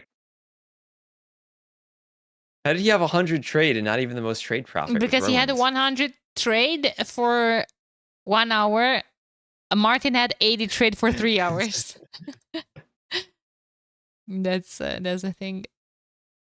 So the math works out. We do love math. Let's see. So that was Romans, Mayans, Goths, and Poles. Basically Poles and the bottom 3 civs from Team Sito. This was a strat that they did went for in a different set as well.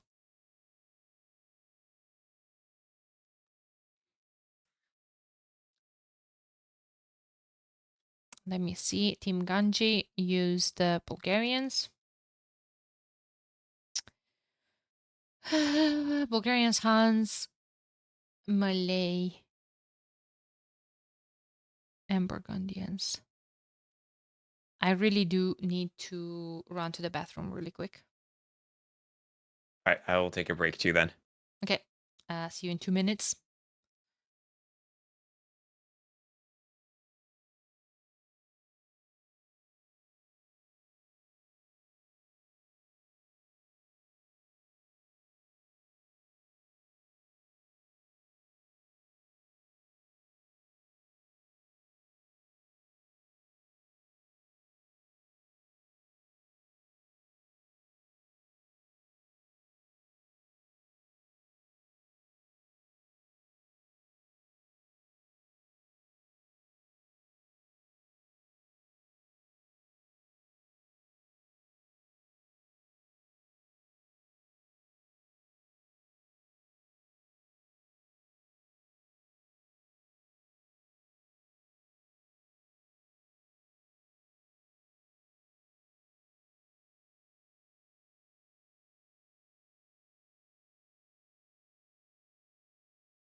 Okay, I'm back.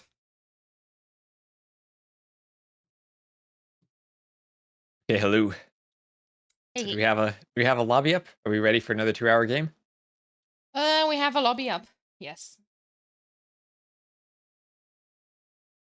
But I don't know if we're ready for another 2-hour game. I think every game just has to get longer. We need 3 hours now. Mm-hmm. Imperial is a former Rage Force winner. I think Card deserves a bit more respect. What's disrespectful about it? Somehow. I think he has 5 stars in booming. He's a pocket. What else do you need?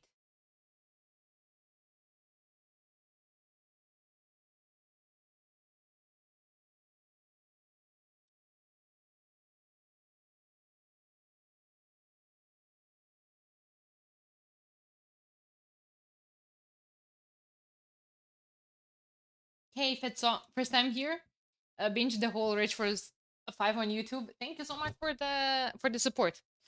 On YouTube, I need like 80 more subscribers, and I can apply for the partner program. So thank you so much for all the love and support I'm receiving from the YouTube channel. Thank you. Appreciate it a lot. Maybe we can take 1 star from Mihai and give it to Imperio. Maybe. Maybe you can take 1 star from Mihai and give it to Ganji. Maybe. Mm-hmm. I Yeah. think he needs more monk micro. Yeah. I don't disagree with that. What's left? Let's see. Maybe it's time from some Armenian brutalization from Ganji.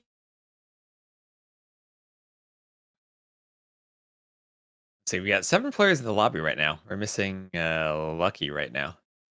Lucky probably is giving some Chad interview on Mono's stream because Monos was cheering for him that he was close to 100k score.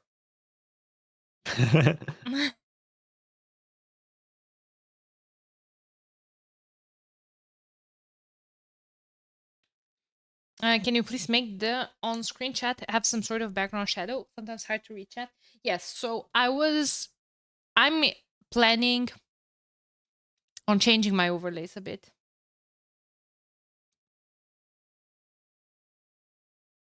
So that's definitely very helpful.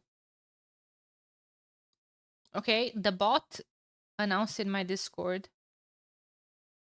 5 minutes ago that I'm live, and I've been streaming for 4 hours and 50 seconds. No, for 4 hours and 50 minutes, sorry.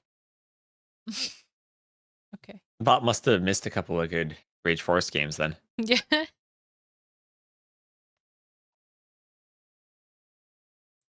But thank you for the suggestion, by the way. I will definitely keep an eye on that. Bot Hunter paid. I'm literally paying the bot. Thanks for the follow. Oberslachs. Something like that. I'm sorry if I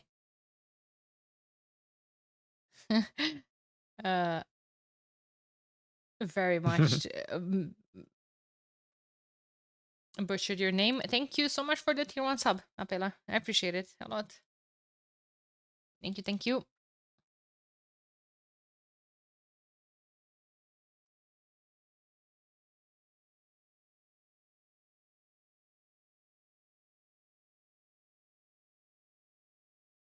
Hey, Cosmonaut.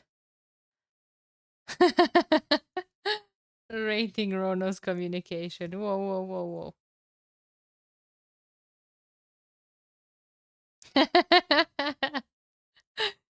5 stars, says Rono.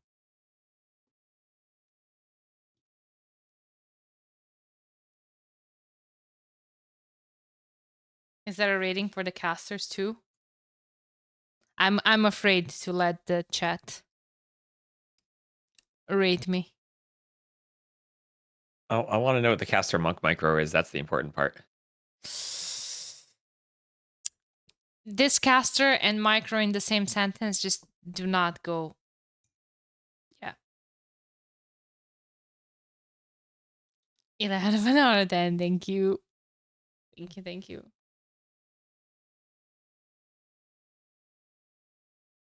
I go man tower, you kill, okay? Hey, that's a lot of info right there. If that's not 5 out of 5 communication, I don't know what this is.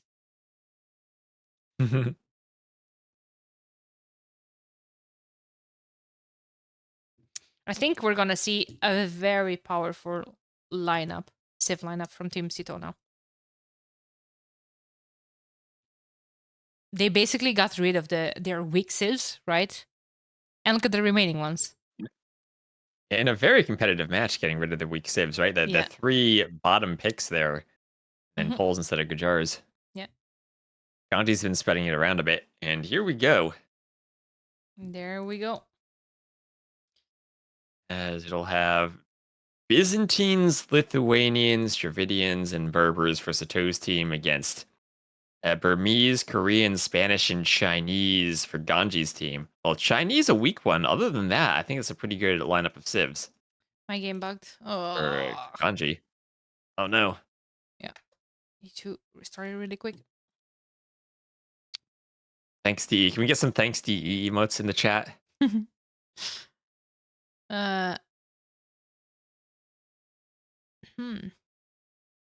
Berbers from Sito. Berbers have an insane win rate this tournament. Oh my god, look at Ganji's lineup. You just read it out loud. But Sito's lineup, it's still not as strong as I would expect.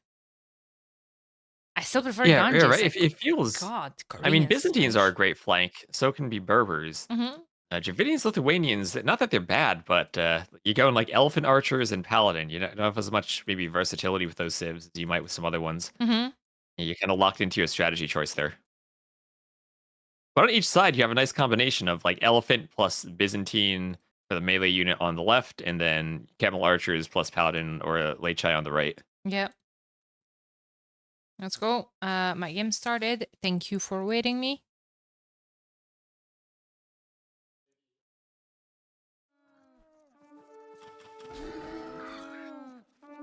And we are good to go. We are good to go. I'm gonna catch up with you. Mihai versus Ganji. This time. Yep, so swapping the matchups. Yeah. You see that? Swapping the matchups, not the same matchup every single game. Let's go. I'm happy about that. We fixed something. Lucky is Chinese. Only one will forward so far. Oh, and Lucky has an awful map for walling. Yeah. Look at how far forward that passage would be. Yeah, it's so close to Sito, right? Like just a couple of tiles and boom, there's that passage.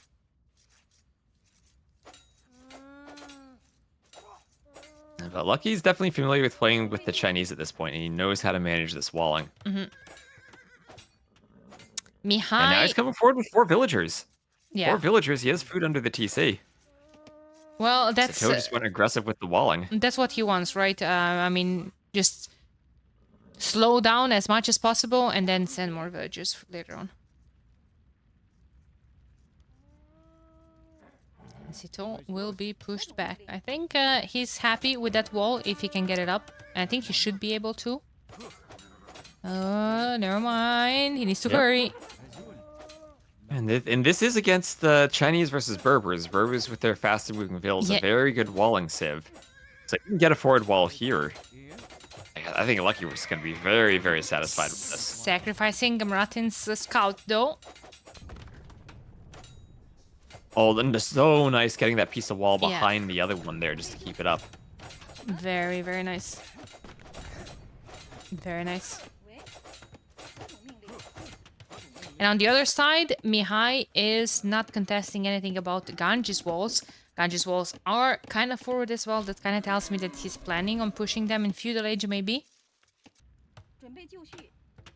Yeah, and Mihai just content with lowering those boar. We saw this in the last game too, where Mihai and even Sato, both players on that team, didn't want to fight the walls. They just decided to go aggressive.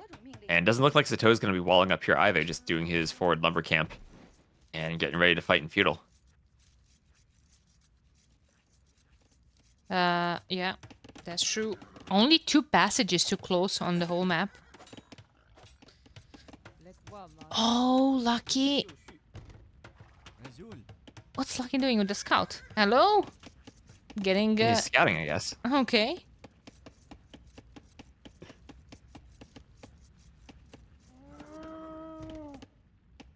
Free passage. Where's the third one? 1, 2, 3. Yeah, I mean, this one. Bah. Okay. Once it strikes again. To be fair, I think we've seen more open... Oh, Sito had a sneak. Great job from Philip discovering that. He finds it. I didn't even notice the tower. I that sneak didn't there. even notice it either. But she was just chilling in That's the gonna be walled in. forest. Yeah, but... Very good We'll job. see, because it is a Berber sneak, so maybe some potential to run away or do something fancy. Philip's gonna try to wall it in. Lucky could sneak as well, I feel like.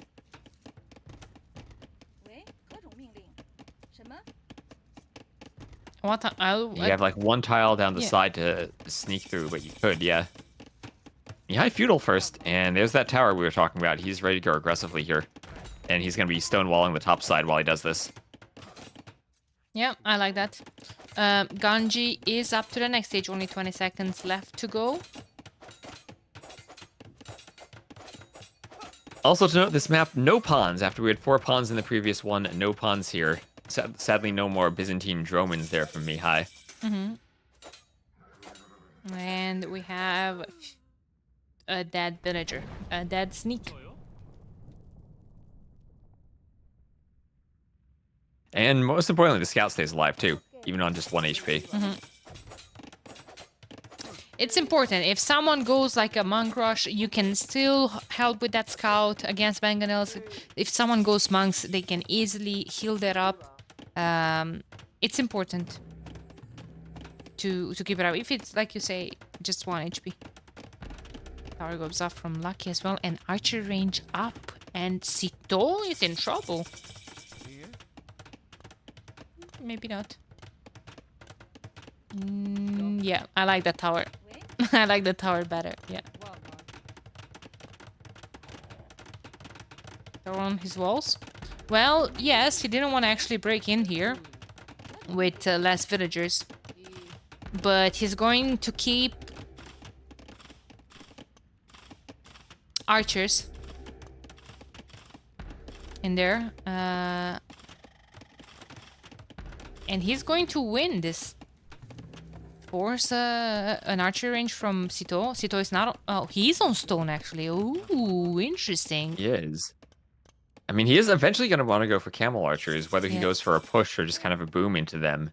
That's usually what we see Berbers doing. Camel archers, and they've been a very effective unit so far. Yeah. How about the Chinese do against them? Kind of tricky. They have great towers, and maybe true canoes could be useful. Yeah. Not quite sure how that matchup goes if you kind of hide true canoes underneath towers against the camel archers, but definitely less mobility at least. Yep, that is true. That is true. So we have Chinese, Spanish. Okay. It just hit me that we have Spanish. No potential castle drops. I don't think he wants to waste his castle drop on this opening where Sito could just easily wall behind. I think he's just gonna boom. He's not on stone yet. I think that's the correct move as well. And then Korean, Burmese on the other side. Very powerful lineup for Team Ganji. Yeah, I really like this set of civs. And of course, if it does go late game, they will have that Spanish trade. Yeah. I mean, Team Sito does have Lithuanians and ladies. We know they're pretty strong. Yeah, I don't know about Dravidians. Not a big fan of that.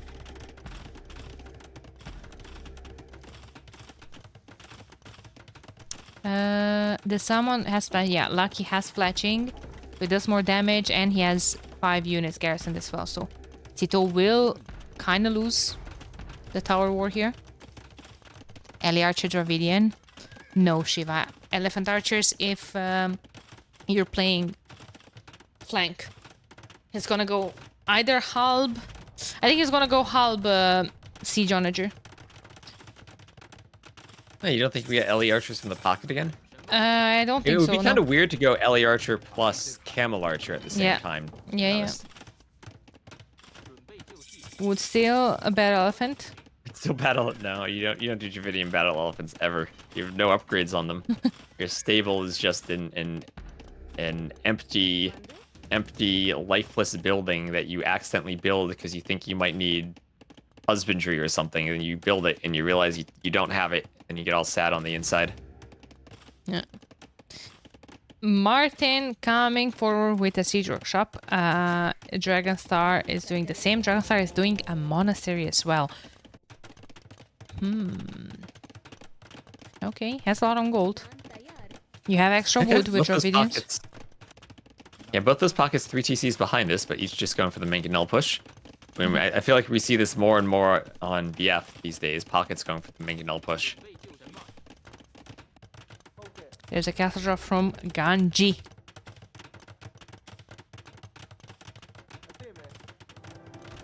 Okay, well, Burmese, Arambai, good monks, great save to do this castle drop. We'll see if Ganji tries to play this maybe a fast imp style, or tries to get to those imp upgrades as fast as he can. Cheaper monastery upgrades for the Burmese, always good for the monk rush as well. I wouldn't be too surprised. Look at him putting down a monastery already. Mihai fast imp monks, oh. Wow, really? I never saw. Both these saves good. Yeah, I never saw Mihai doing that.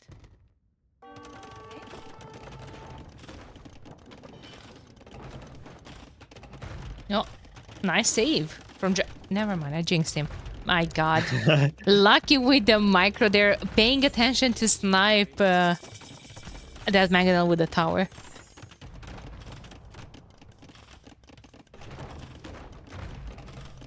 Two mangonels here now from Martin.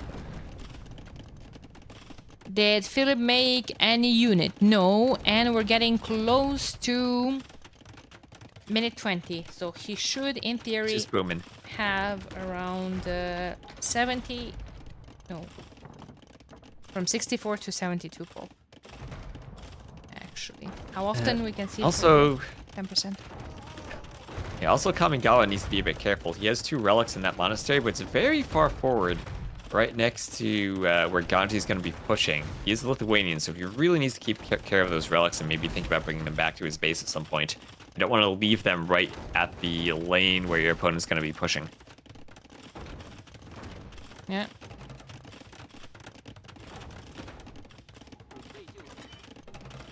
That's true. That's true.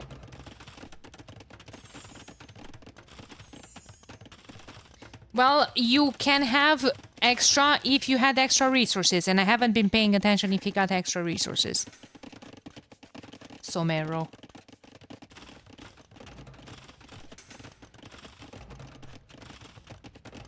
And he's on 4 TCs.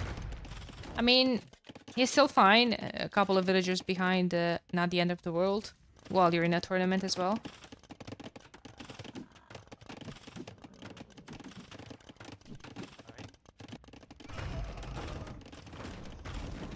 And look at Mihai with these Byzantine fortified walls, just stopping everything Ganji wants to do. Ganji's going petards, but he has a few layers still to go through. And try to take out one and then go through the next. Petards the new meta on Black Forest. Oh, It looks like it. Oh, 1, 2, He's in. 3. Is in. That's 3-layer fortified wall. And yeah, now we're getting to that problem where that monastery is so far forward there. Kamigawa. Boom, dead. Okay. Oh, look at him. Look at Ganji blocking the scout. Conversion is in. That's What it. a pro. 5-star monk micro. Now Mihai has to wall himself off.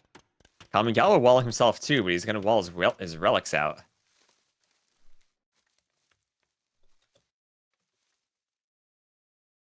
Not even going to get that initial wall he wanted. Yeah. Oh, he's gonna wall, but his eco is going to be in danger, and this is going to slow him down a lot. Look at all the reaction force. Yeah, Kamigawa does have the most vills in the game, but that might change if the Arambai can get some kills here. Or if his eco gets hurt by all the walling. Few vills will be going down outside those walls. Monastery going up, castle going up in his base. So much reaction force. Crossbow opening from Mihai though. No monks. Past him, Barb. Well, Arb, I don't know. Oh no, Kamigawa. Oh, Kamigawa had a relic that I think had been tasked to go into the monastery. Now it's just walking outside of his walls and into some Arambai. Oh no. And those Hope you Arambai noticed. could get in here eventually. What's going on the other side? Oh, Kamigawa didn't have loom. Oh. No ballistics on those crossbows.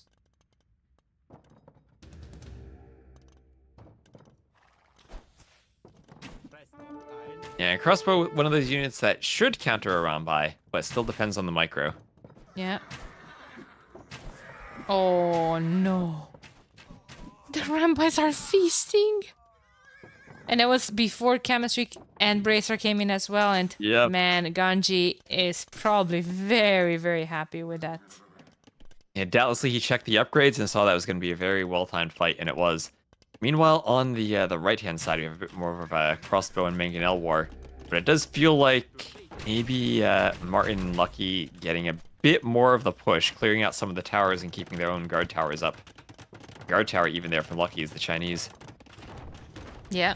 Well, cheaper tax, right?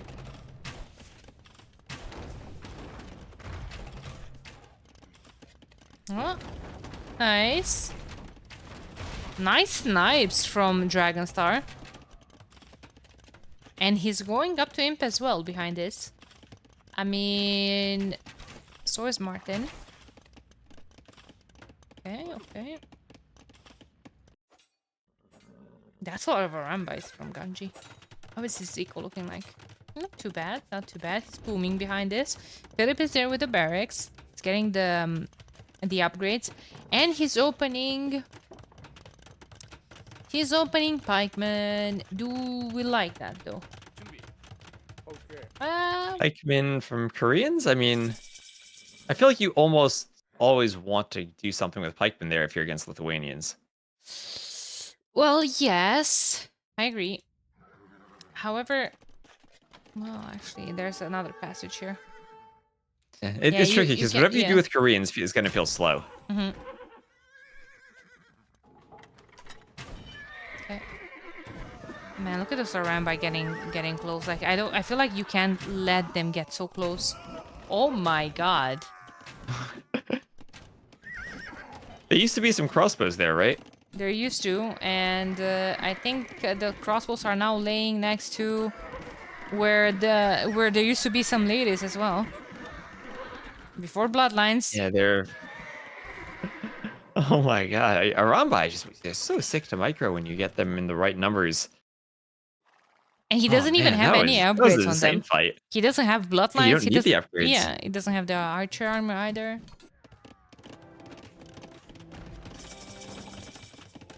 Damn. That's pretty good. Still getting a castle up. What is Mr. Martin doing? Mr. Martin is preparing stables somewhere, I would presume. Right?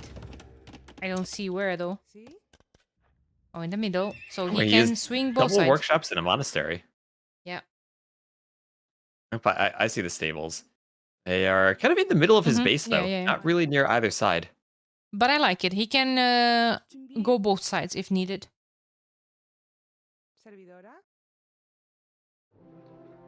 Just to clarify, they're working so well since it's Ganji microing them. If anyone else tries, they suck. 5-star Arambai micro. True. New category.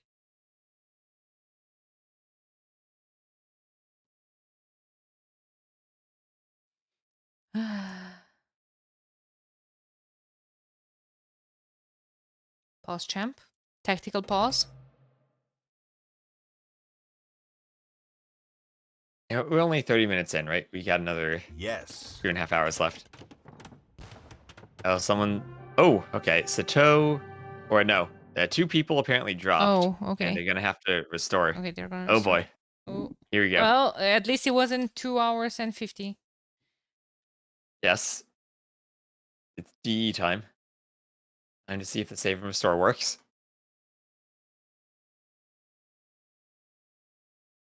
So GG. Let's hope they don't have a 10-minute spec delay. That's also a thing that happens. You ever do that? You restore a game and then you find out they forgot to change the spec delay and it's 10 minutes. Don't even remind me. I think what the hell was I watching? I think Fire versus someone for TTL. I think Fire versus Dark or something like that. 30-minute game as predicted. Best caster here. Don't forget to check your primes to stay up to date with On the Partner Plus subs. yeah.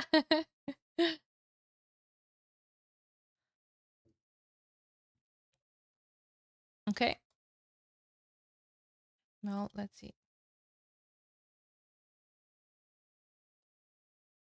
Let's see.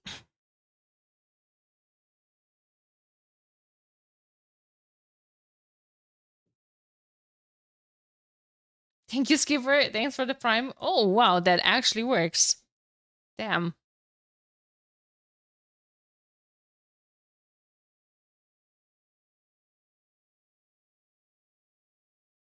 That actually works. Thanks, Skipper.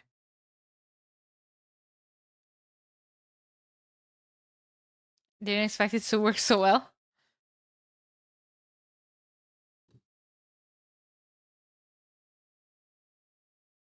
Thank you, Fedsaw. Thanks for the follow. Welcome, everyone. All right, Good to have you guys here. looks like they're in a lobby. Yeah. So we'll see. You'll see if this works. It's always tricky to get the save and restore to work. Yeah. Yeah, I feel like those were a lot of mind games right there.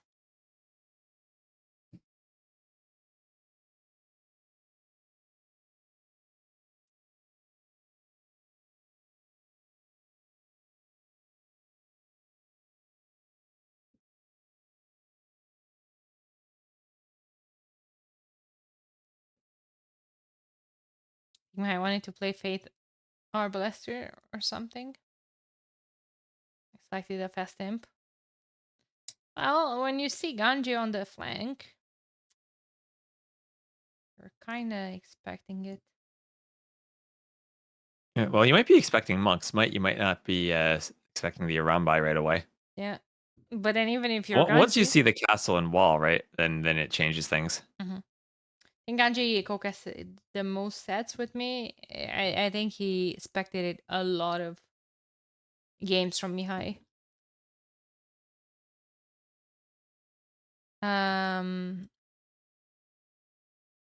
So he probably expected that, absolutely. Especially with Byzantines, right? Even if you don't know the player, you see the save and you kind of expect that.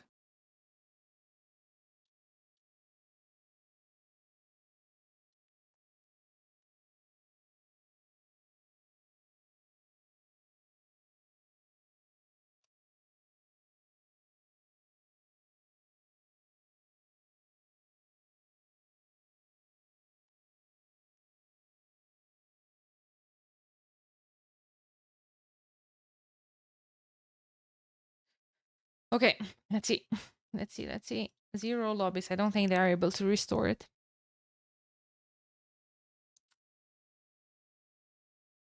I don't think so. Don't you love how user patch on Woobly has restore figured out 10 years ago, but you have to drop buckets of sweat to see if it's going to work with the... True. That's why I think Somero was the only player that was actually pausing the game to save. I think Somero was onto something there. And these homies are not following his lead.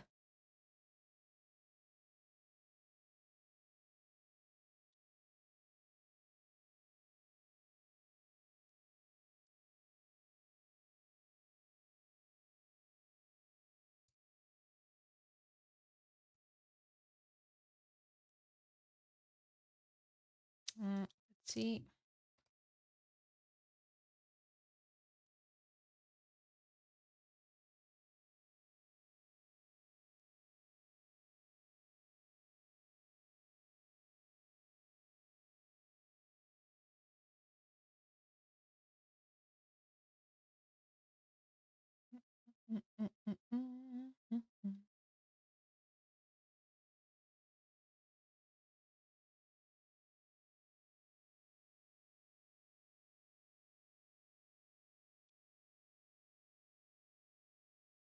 That was during the ACCM set. It was storm outside my house. Was afraid of dropping any moment. Well, yeah. But I think I saw you saving other times as well. Sorry. Are they doing They are trying to restore the game. If that's not going to be possible, they are going to have to restart the game. Yeah.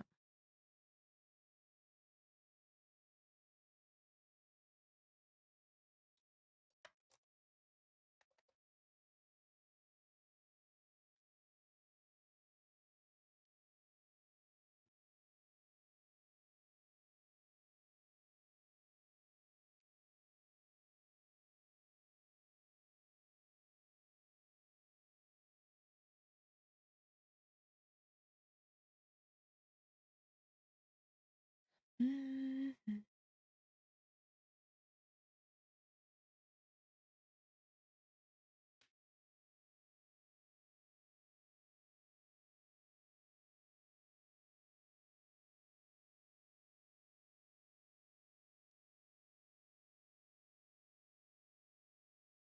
Was a coma lobby in the meantime? Oh my god. Oh my god, Mununez. The next week, I don't want to um watch any Rage Forest games if it's not for Ganji's stream. That's a Komalave major problem. Well played, Mununez, the previous set, by the way. Good to have you here. 5 stars for all. Ganji, is he the GOAT? He is the GOAT. It's funny how Scars looks like he is the 2K6 player compared to Dragonstar. B minus performance. I'll give it an A. Not A plus, but an A. Okay. I'm a bit more kind, just like with the player cards. Guys, you are all comparing Dragonstar and Root's performance. Well, cards, I mean, sorry. Dragonstar's card is like that because I made it like that. It was worse. So let's just take it as it is. A for what? For being a beast, like always. What do you mean for what? A for abysmal. A for an excellent player.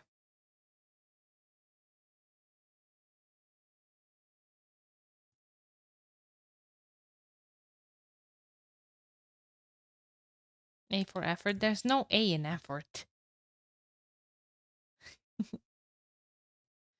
Jude's playing I Rage. realized that when the game crashed, my microphone also crashed.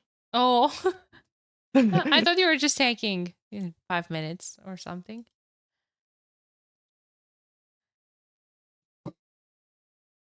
Every possible problem. Yeah.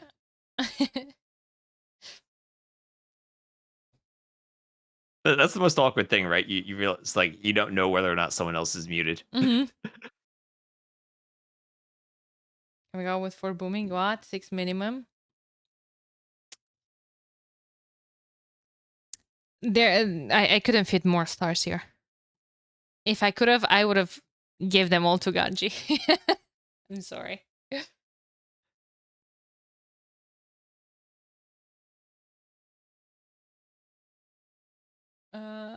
They're still in the lobby. I think they're just giving out the maps. Booming is too easy nowadays. Yeah, that's why everyone has 5 stars, right, Munez? Because it's too easy. People Sweden? Yes, sir. Don't mind if I do. What if you separate out like booming with fish booming? Because they're different styles of booming based on the map you get. True. But we don't have Team Taiwan anymore. Team Taiwan was the only one that was not touching the lakes.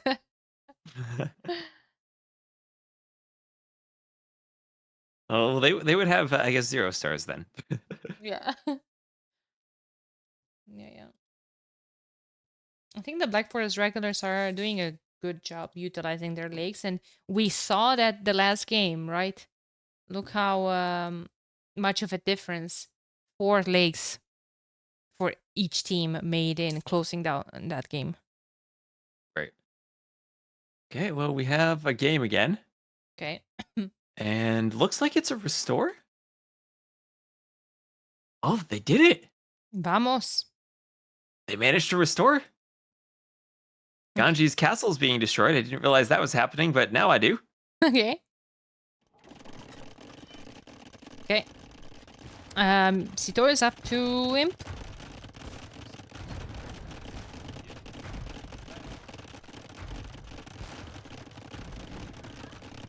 Wait a minute, like a couple minutes ago, Ganji was dominating with the Rambai, and now his castle's destroyed, and the Leichai and crossbows are pushing in. What's going on the other side? Lucky is preparing going to go into Arbalest. There's not Chukonus. Okay. Will we see a janitor play from Sito? Oof, I mean, could be from anyone on his team, right? Yeah. You could even have the Byzantine Janitors. Wait, are those cheaper? I think they're cheaper. I remember checking this at some point and I completely forgot. Imagine that, fast imp Byzantine Janitors versus a Monk Rush. Yeah. It's true. Hey, Matt. The goat of the previous set. Macro instead of booming would be a good one. Another 5-star for Ganji. True. True. And it looks like we're going to have a 3v2 on the north, as I see some Cyan cavalry, some soon-to-be Cyan pocket paladins running over here from Martin. They will be against Leichai. Well, Great Wall on the other side, right, and look at Lucky absolutely walling the whole map. Sito is making knights? What? Okay. Does he not realize how greatly this is walled, maybe? Oh, nah, nice. Did he do heresy? Martin? I don't think so. I don't. Faiths or heresies clicked. Huh? We did have faith for Kamigawa. I didn't see heresy yet for the paladin player. Yeah. I haven't either, but it's hard to keep track. Sometimes I missed it.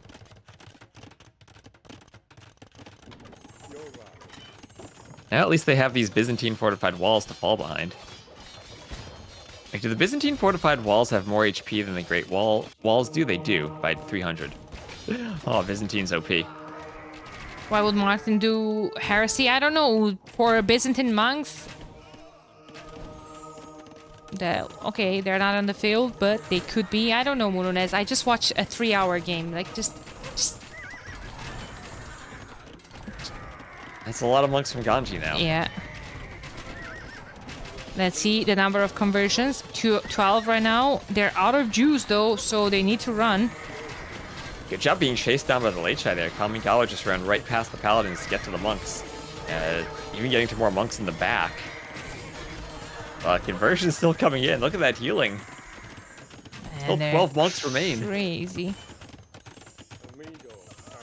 It's crazy, and yeah, this suddenly doesn't look that good anymore. What's going on the right-hand side? Sito? They're pushing. Yeah. They got through a couple layers of walls, and now are hitting TCs. And Sito got Cavalier in. He's actually in. He's hitting the walling vills. And Lucky, one more gap by that castle he can wall up. So still mostly safe. But struggling and losing a lot of control as that Onager push is coming in. It's gonna be slightly problematic here. My god, and look at how they're trying to wall the trade to go properly. They do have Spanish trade, but they're losing so much ground, and that's something that they need to address. or the other side to push faster. However, it's hard to push through latest. Probably one of the best units in the game to hold with. Yep. And what's going to be tricky here is that crossbow play from Mihai against those Korean keeps. They're basically going to make sure that the crossbows stay far enough away from the monks and cannons that they're not going to be as effective. That being said, they are diving for the moment. Mm-hmm.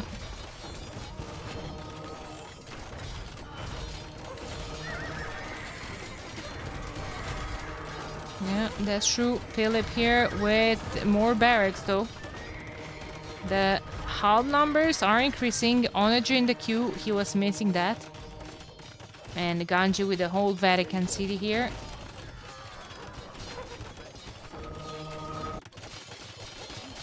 But Lucky is still trying to survive somehow. And look at all these walls he has, just walling vills into the forest, just trying to keep everything secured. But that Onager push continues, and it's going to have a way around that TC to get up, then into the base there of Martin. And Martin, who tried to go 3v1 on the other side, might now find himself needing to deal with a whole bunch of Halbs when he attacked into Paladins. He's trying to throw up some Bombard Towers in defense, but that's about it.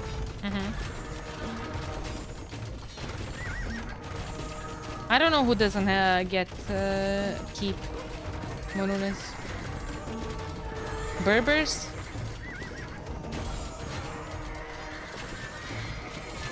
I don't know. That is just a wild guess. I have no idea who doesn't get keep.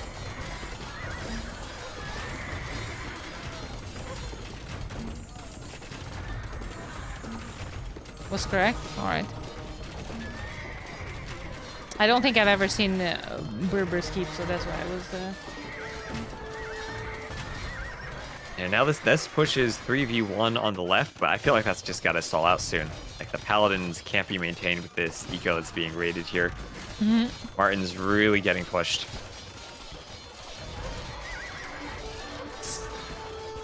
Not looking good, man. Not looking good. I did question those Cavaliers.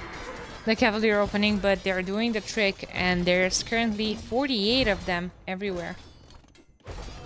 Yeah, lots of cannons there from Dragonstar too. I mean, we were thinking about this as like Halbs from the Dravidians and then Camel Archers from the Berbers, but Cavalier Cannon seems to have had a better timing. A few Halbs mixed in too. Yeah. Yeah, I mean, only with one castle, you know, gotta do what you gotta do. Cheap Cavaliers for Berbers as well.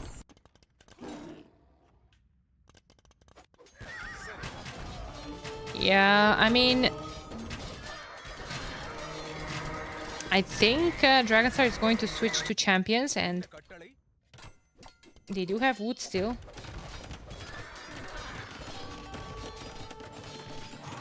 Martin is putting down ranges as Spanish, so HC incoming. HC are not gonna do so well against all of those Cavaliers. Ganji is coming here with support with the Burmese helps. Is it Joe? I mean, I don't want to call it too soon, but it's not looking good for Team Ganji at all. It's...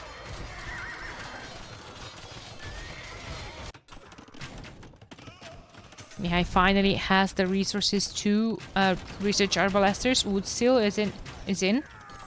And those Arbs are going to take a lot of those Halberdiers.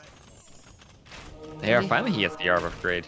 Yeah. And now the tricky thing for Mihai is that the Korean keeps actually outrange his bombard cannons. So it's really tricky to take them down, and he's going to need to resort to the trebuchets. Yeah. He has 2 of them. Kami could add a couple of more.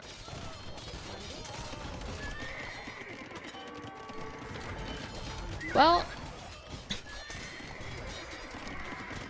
I don't know. 100 pop difference. They're losing a lot of eco. In Ganji, it's, I mean, I think it's Jover.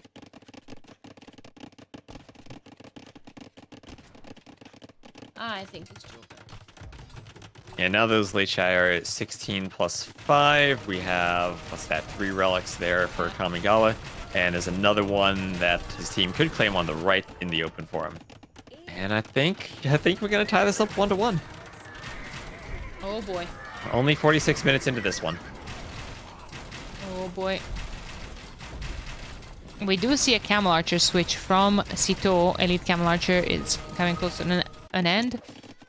So is the unique tech, Bracer, all of that, and man, a couple of Camel Archers in that trade instead of the Cavaliers would do wonders. Yep, we'll take a bit of time to swap into them, do the castle production, but should do well against the halbs and hand cannoneers that they're going to be facing. Yeah. Even against the paladins.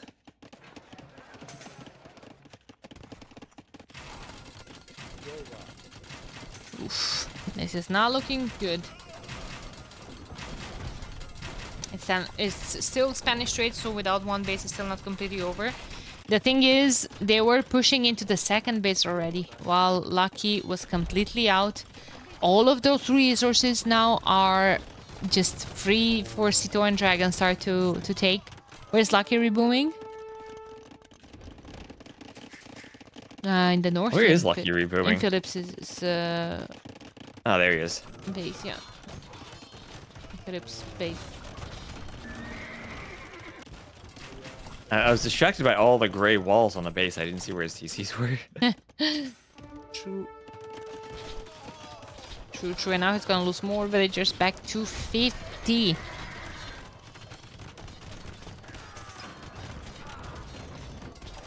Okay, Ganji is 200 pop. Martin needs to get there as well. Chop chop. How is that Spanish trade going? 61 gold. Oof. Yeah, well, I mean, Martin has a lot of trade. So does Philip, but the rest of the team doesn't. On the other side, only really Kamigawa has trade. It's a Toe Dragonstar adding it in. Yeah, PAX finals will be tomorrow. Today's semifinals. Yeah, that's correct. Mihai has one paladin and one monk patrolling around his workshop. Okay.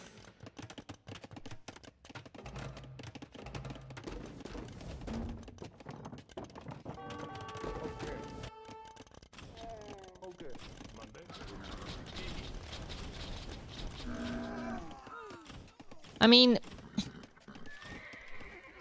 I don't know. I feel like with Chinese, later in the game, you don't have too many options. Yeah, it's tricky, right? You have Chukonu, you have siege rams, you have good towers and walls and stuff. Yeah. So your win condition. Oh, good trap. Nah, never mind. Those ladies were not trapped.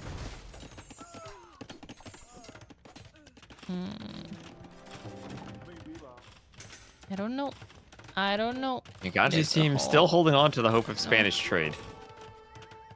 You're gonna need a lot of camel archers there from Sato, though. Or the other team from Sato to get a lot of the value against these cannons and those halbs.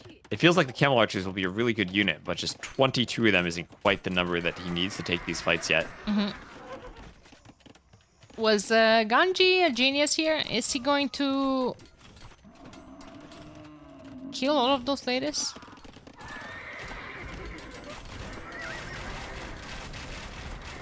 Also, ballsy castle from Mihai. Under... What's that? 5 or 6 towers. he keeps, yeah. Well, if it goes up, it'll help clear those towers. If... Probably the most effective way you can have of clearing towers is with your own castle.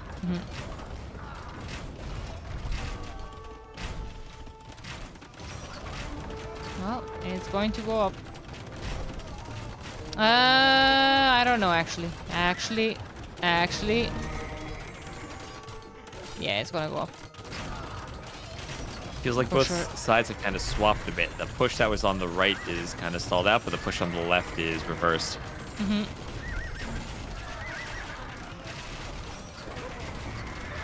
Well, remember when we said that is over around 40 minutes? It felt that way, but Hold that the thought. paladins swapped back to the other side. Hold that thought.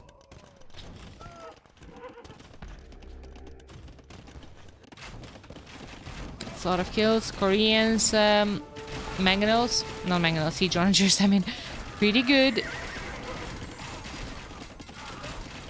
to hold everything, but Mihai does know how not to trickle trap. And he has a lot of traps. He's taking more and more ground, advancing with the castles. No more stone. Sito does have 800 and something, but he's using a lot of it to repair something. What is he repairing? No, not anymore. Yeah, I think he was just repairing this castle.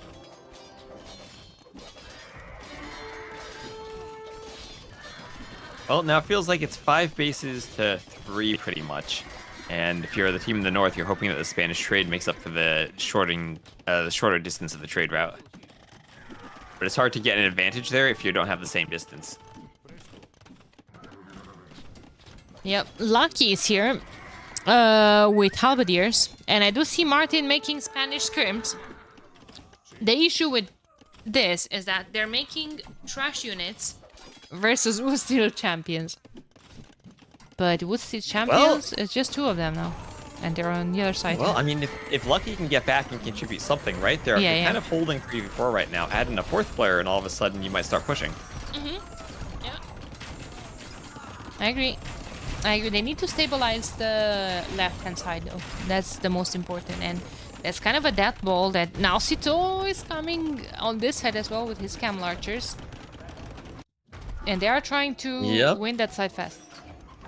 And they've just uncovered 2 more relics from that monastery there, which they could give more power to those Lechai. They're able to pick them up. Yeah, he still needs 1 more. Only has 3 until he reaches the cap. Slowly but surely, though, all those defensive keeps are going down. It takes trebs to destroy them, but as long as the trebs are defended by a castle, nothing you can really do to stop it. That's true. So Nunez saying it's GG. Moon says it's GG minute 3.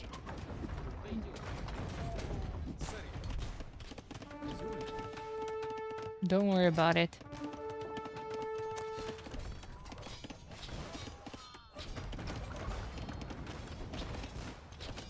I really can't read these games. Too many people, too many things going on.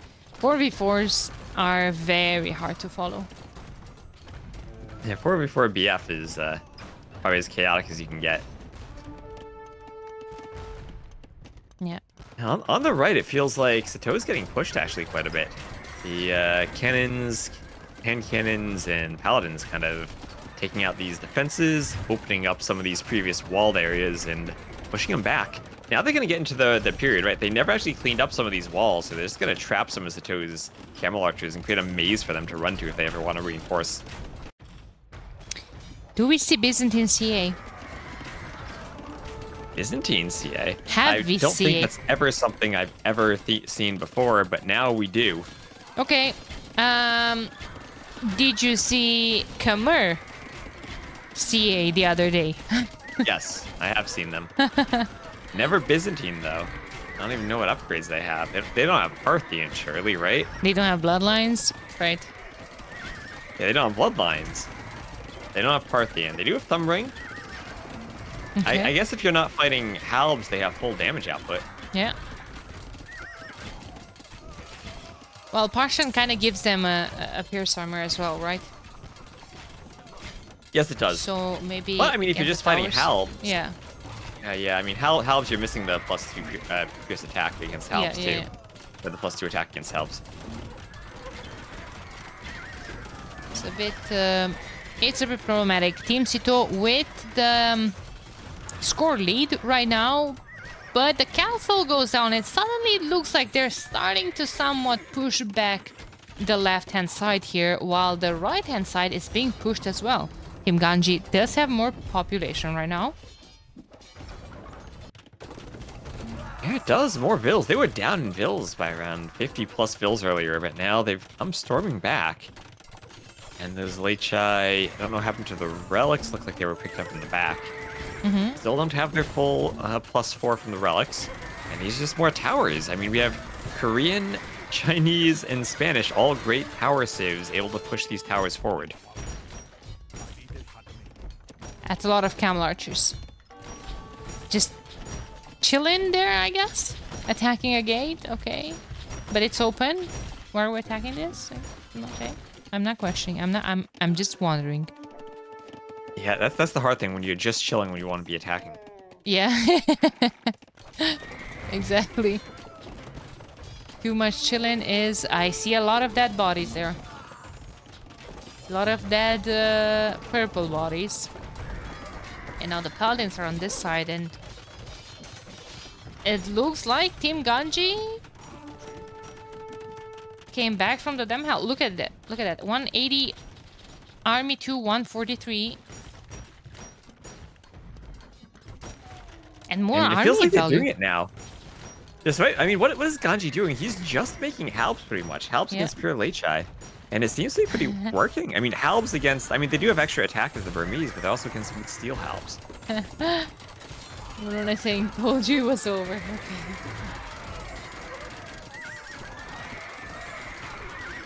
Okay. Man, those Korean keeps doing so much work here securing this choke point. No, right, and a lot of them went down as well. Let's see, what is stone right now? I'm clicking this market. 260 stone. 250 gold per 100 stone, not that bad. You can easily buy lots more of that. You know what the good thing is? That they're taking control back, and look at Lucky Rocks with all the markets at the bottom. The trade is going to be fixed. Soon will be fixed, I promise. And in a position to re-wall, I mean, it's not too far away from getting another set of walls up there and protecting the trade.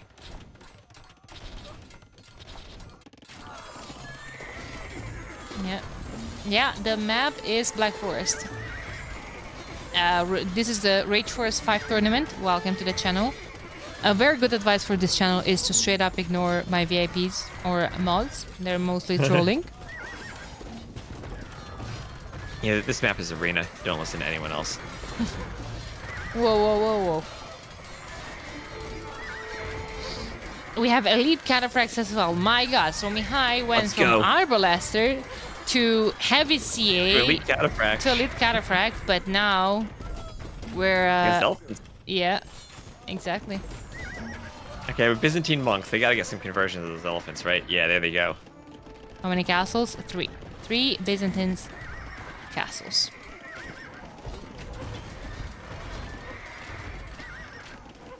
So the song in the background is Sandstorm. Yeah, exactly.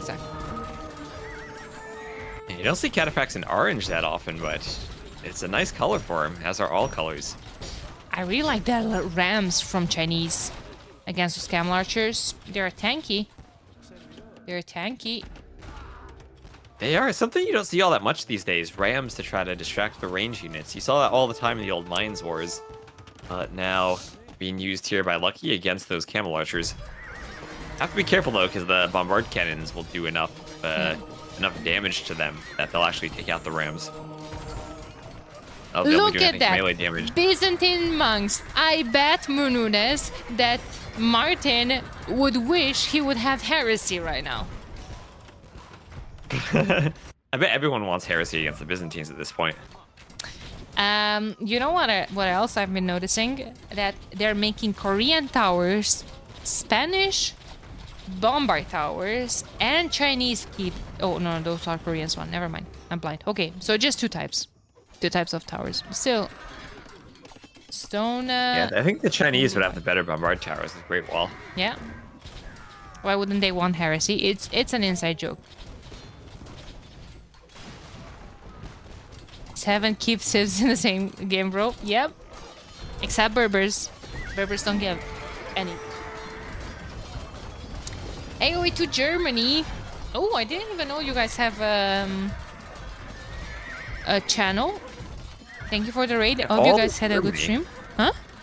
All of Germany just raided you. Every single one. Every single one of them. Thanks for the follow. Hope you guys had a good stream. Welcome. This is the second game from the semifinal. Team Sito versus Team Ganji. Let me see if we have some proud German here. I think Philip is German. Yeah. That's a lot of Germans. Yes, sir. Alright, it feels like the Camel Archer push is starting to get back, but now Ganji has brought elephants to the opposite side to try to help deal with it. They gotta run into Siege Onagers, though. I don't know how effective they'll be. Yeah. Siege Onagers is gonna take them out.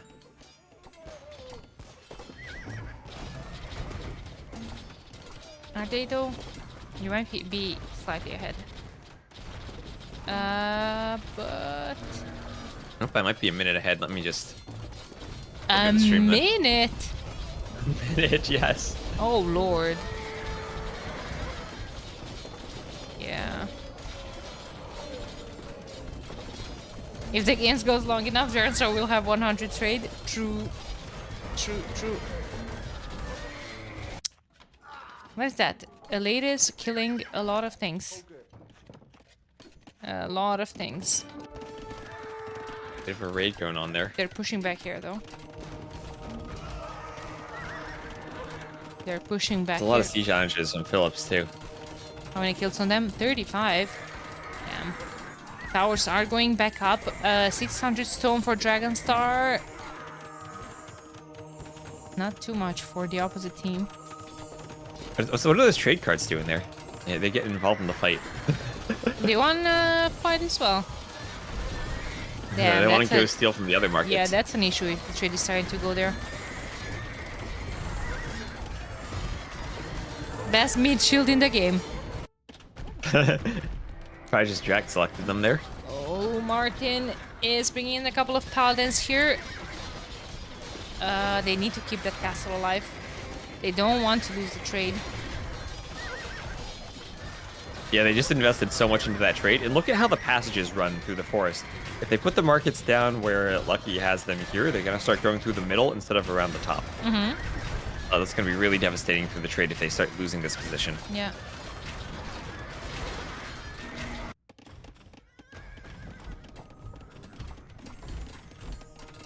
That is true.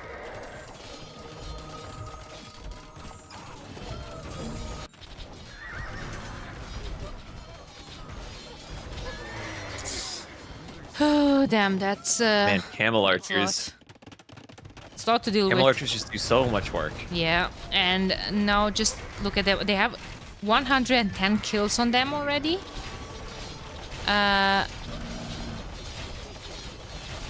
Oh man, I like the Ram Arbalest though. Now with the Siege Onagers behind us. But yeah, it's tricky to figure out that composition for the Chinese, right? You use the Rams, and it's good in isolation against the Camel Archers, but once the Cannons and Siege Onagers come up from behind, then the Rams just go down.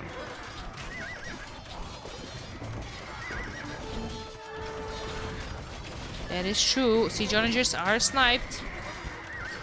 More towers going up from Philip. Man, the stamina on all of these players. The Oh, they need it. This is a long, long day of games. Yeah.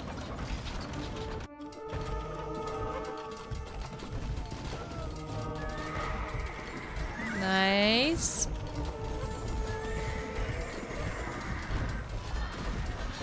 And on this other side, it's just a pure bloodbath. Is Cataphracts and Lechai? How often do you see that composition? Cataphracts, Lechai, Elephants, and Siege Onagers. Some really good late game units. This is what I was saying one time when I was casting alone. That I love games like this. I love Rage Forest. I prefer it over Arabia simply because of that. Like how many times you see the same Arabia game, the same units over and over again on repeat, going into the same civs, into the same comp because the map is just purely a play into meta.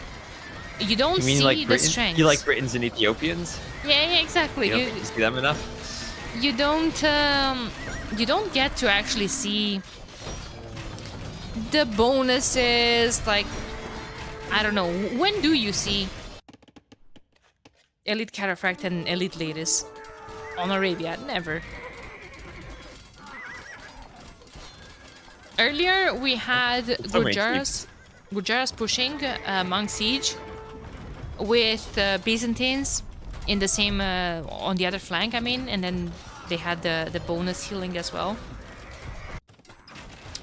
Like, I don't know. Where do you see the bonuses being... I don't know. Oh, my game froze. Oh, for a second I thought it's gonna... Okay. You scared me for a second there. Yeah. I don't want to see any more freezes. We've already had to restore. And well, this game is now 120 minutes in, thereabouts. Do you think we passed that 2-hour mark again? I don't know. Hard to say. We saw the first game took a while to end because of all the lakes where everyone can go dromons and cannon galleons. This one might just be just the opposite. It takes forever to stall because there are no lakes and people just push and push and push in one spot and don't move anywhere. I think we need some cuts. Yeah, and I mean, looming over everything is that Spanish trade for Ganji's team if it goes even later. Well, Mihai just lost, like, I don't know, a lot of monks.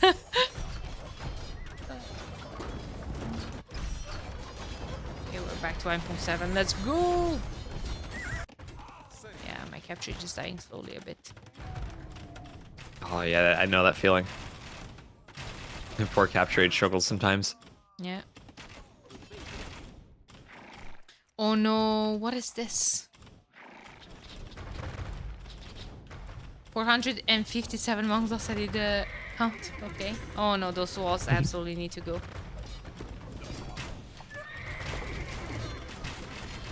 Those need to go. That's a lot of arbalesters, and the towers might protect you for a while. If you at least could hop a couple of arbalesters in the towers, that would be great, I guess. The trade needs to be moved. This market needs to be deleted because they're getting into the trade. Yeah, if it feels like now this might be the push they need to just get them back in the trade. We've been talking about the location of those markets there for Lucky, but now I mean, they're going to have to get moved back again and moved into Martin's base, but at the same time, they have to move out of Ganji's base soon. Yeah. Yeah, I agree. As the cannons continue working on those keeps there, and losing the keeps over time is just going to make the stone more and more expensive. And when you have enough cannons there, the Berbers to take them out, you're feeling pretty good about your push. Even the onagers there, just confident, rolling right up underneath the keeps and getting forward and pushing. And there goes the Arbalest mass retreating. On the other side, the latest are about to run in. Or maybe they're actually going to be trapped. No, I don't think so. Ganji's team losing some control on both sides. Yeah. That one castle in the middle of Ganji's base, I feel, gonna do a lot to hold him, but should go down pretty soon. The Trebs are just about there. Oh, Greek fire on the Byzantine bombard towers. Yes. Nice. I don't think it does much of anything, but it makes them look pretty. I think it affects them. It gives them like a splash damage. Yeah, If I recall. It's after my time though, and I'm too old for that. I need my old Byzantines. Oh my god, Mihai! Another game, another 12k wood. Sito is once again at 90, and I wouldn't be too surprised if I would see him buying wood. Yeah, 12k wood for Mihai, and he only has 10 on wood. That is eco-management at its finest. Yeah. Now we have heavy camel rider for Sito on the other side as well. He's just missing a couple of genitors. And maybe some CA as well. And he has all the types of cavalry. Oh boy. Oh boy, here come the camels forward. And those towers are going down freezes still. are making my heart stop. I know, every time it slightly freezes, you skip a beat. Yeah, it's... High rating. All those lights are right next to the trade. And in the trade, that could be the GG moment right there.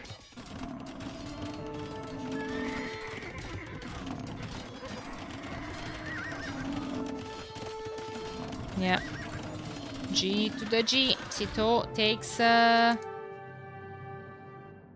game number 2. Let me check something because I did have a prediction. I entered the prediction Okay. contest, by the way. I don't know if you. I don't think I did that, but let me know your predictions. What are your predictions here? So I said that indeed we're going to watch Ganji Sito, and I said Ganji is going to win with 3-2. So I did say that this is going to go to Okay. game 5. How many hours did you predict that would take? Fortunately for me, I didn't. There wasn't such a prediction. So what are we now? We're over 4 hours of game time, right? And we're now back to our best of 3. Yeah, basically. Basically. Look at All right, we Mihai's got this. KD. Crazy. 200 cataphracts as well. That's 255. the Byzantines, right? Yeah. Cataphracts can be insane.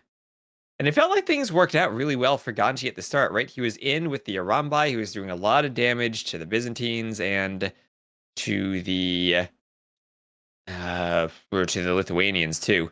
But when Mm-hmm. they went for that 3v2 push, they just weren't able to do the damage they needed. On the other side, the 2v1 push kind of overwhelmed the Chinese player. Mm-hmm. They were hoping they could rely on Great Wall, but walls were not great enough. That is true. Get Kamigawa 125 APM. Crazy. Cultivated meat with a tier 2. My god, thank you. Cultivated Oh, meat. nice. Appreciate it. That counts towards the Partner Plus eligibility too. Yeah. 2 puntos. Thank you so much, Cultivated meat. Appreciate it. Oh, I have so many tabs with ganja clips open for the highlight video. Surely we're not gonna use it today, though. Surely my prediction was right and Ganji is gonna prevail. Let's see.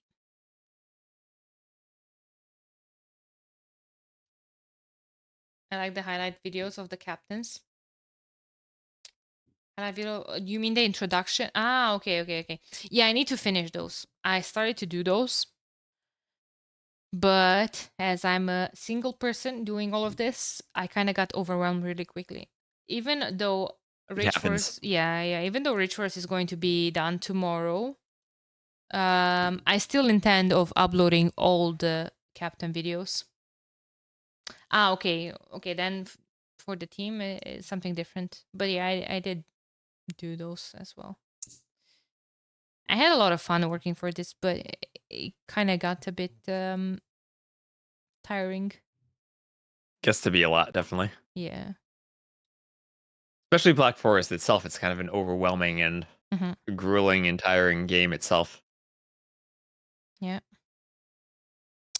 So we had Korean, Spanish, Burmese, and Chinese. Okay. Against Byzantines, Berbers, Dravidians, and Lithuanians. So Team Sito did not touch their first 4 picks. Team Ganji touched 3 of their first picks. Hmm.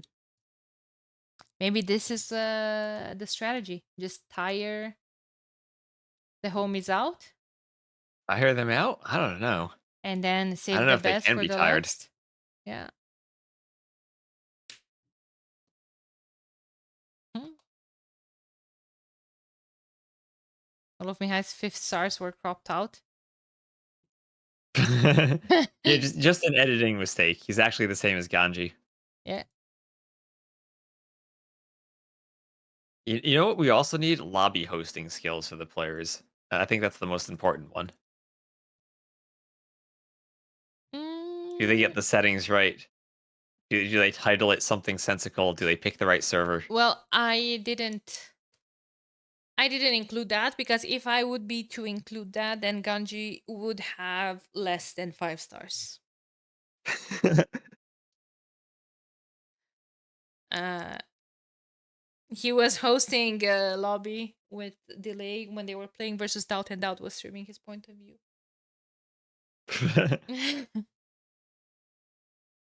Makes Makes it all the better, right? Yeah. Yes, sir. Only one player is allowed to host a lobby that is in this tournament. Who is that, Mununez? Who is that?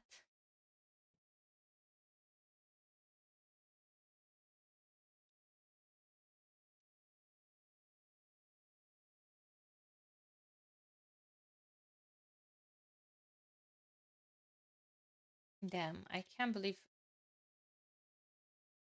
we only watched 2 games.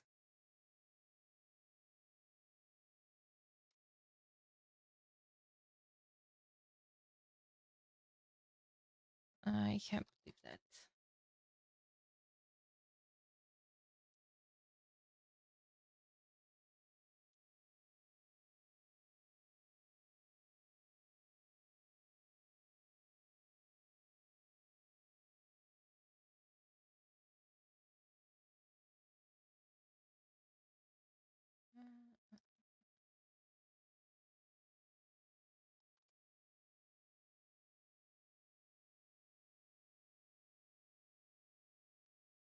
Okay. Can you show the draft on the overlay again? Mm-hmm. Yeah.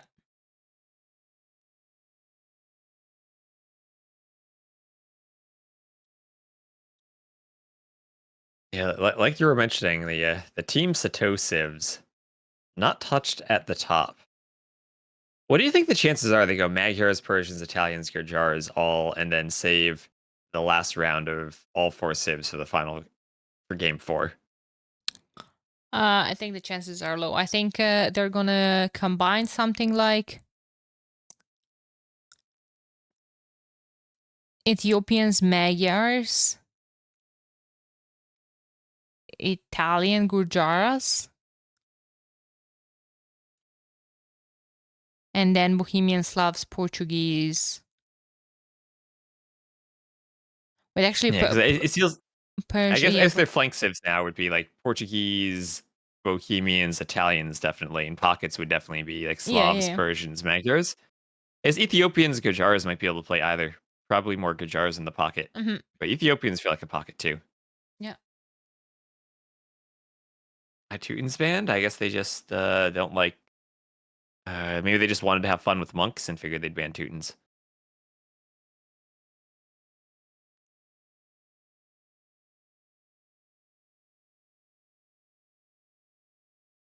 Yeah, this is where we need those like the sponsorships to plug in between the games.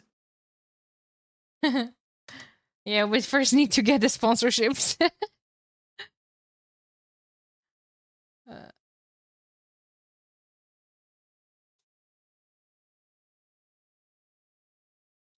This is where the side of my mouse is wearing out, and I need to get a new one. Need someone to sponsor me.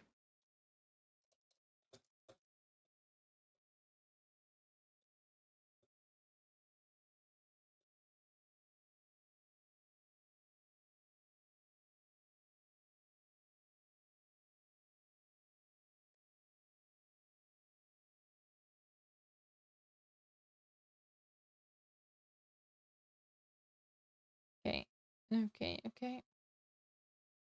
And sponsor me with a cat pick? I would like that.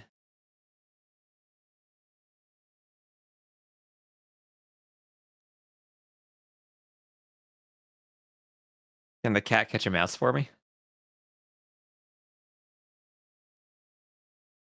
Oh, we have a full lobby. Oh man, my throat is GG. Make sure to stay hydrated. Thank you, Don Will, for the follow. Yeah. Just having some water.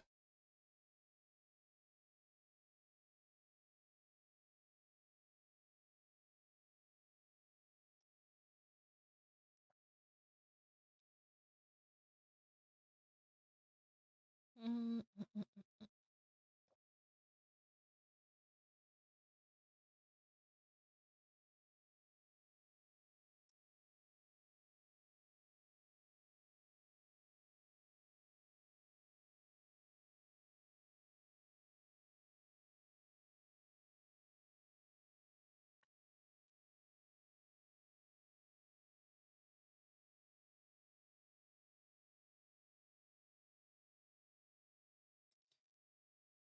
Oh boy. Let's see. Okay, so same roster, right? No No, substitutions. no, no. They're probably gonna stick with these. We're not gonna see Roots this game.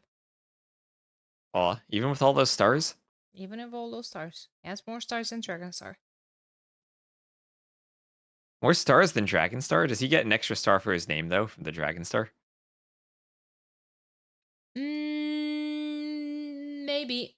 How many regular stars does a Dragon Star? Ooh, I'd say probably 3.5. Okay. Nice. Okay, then he might be competing with Roots then.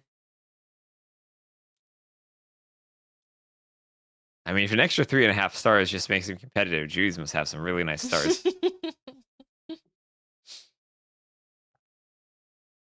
He's the star of this tournament so far. See what I did there? I actually didn't mean it. Or not didn't mean I didn't intend to make that fun. Oh, I did get a cat pick. Yeah. That's nice. I only play someone falls asleep. Well, based on the army control from okay, you know what? I'm not gonna finish that sentence. Based on how long this is going, someone might fall asleep. Yeah. Is Jude secretly Romanian? Probably not.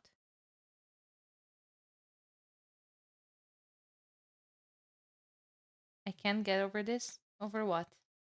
Seems like you can get over a lot of things, buddy. Tell us, what's on your soul?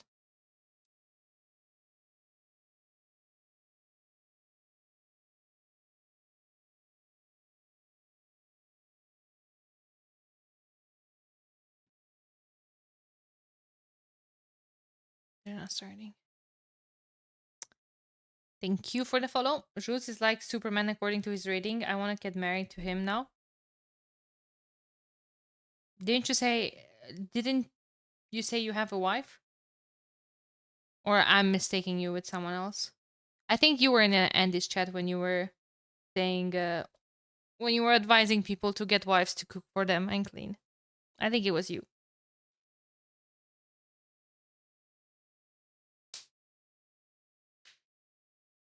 I have wife in the future. Is that Roots? You need to look further than the surface, bro. It's okay. It's okay. You don't worry about it. Don't worry about it.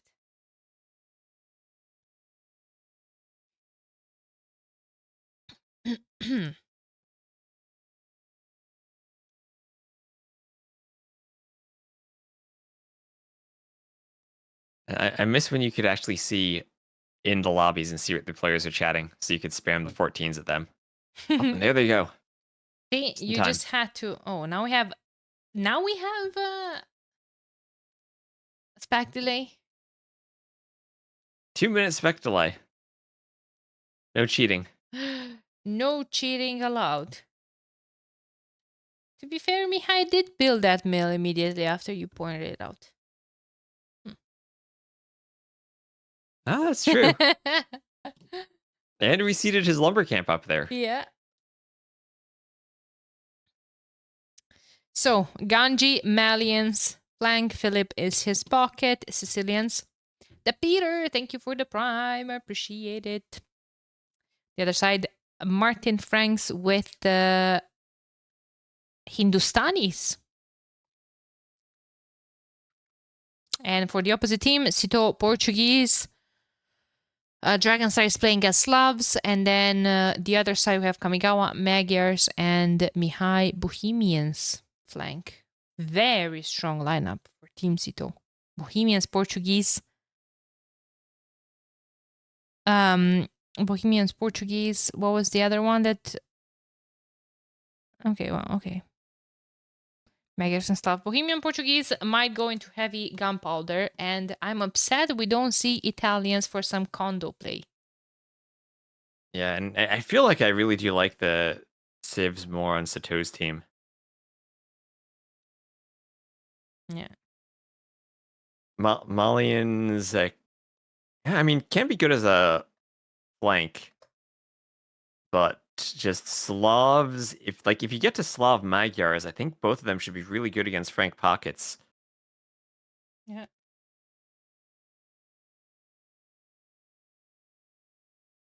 Vamos.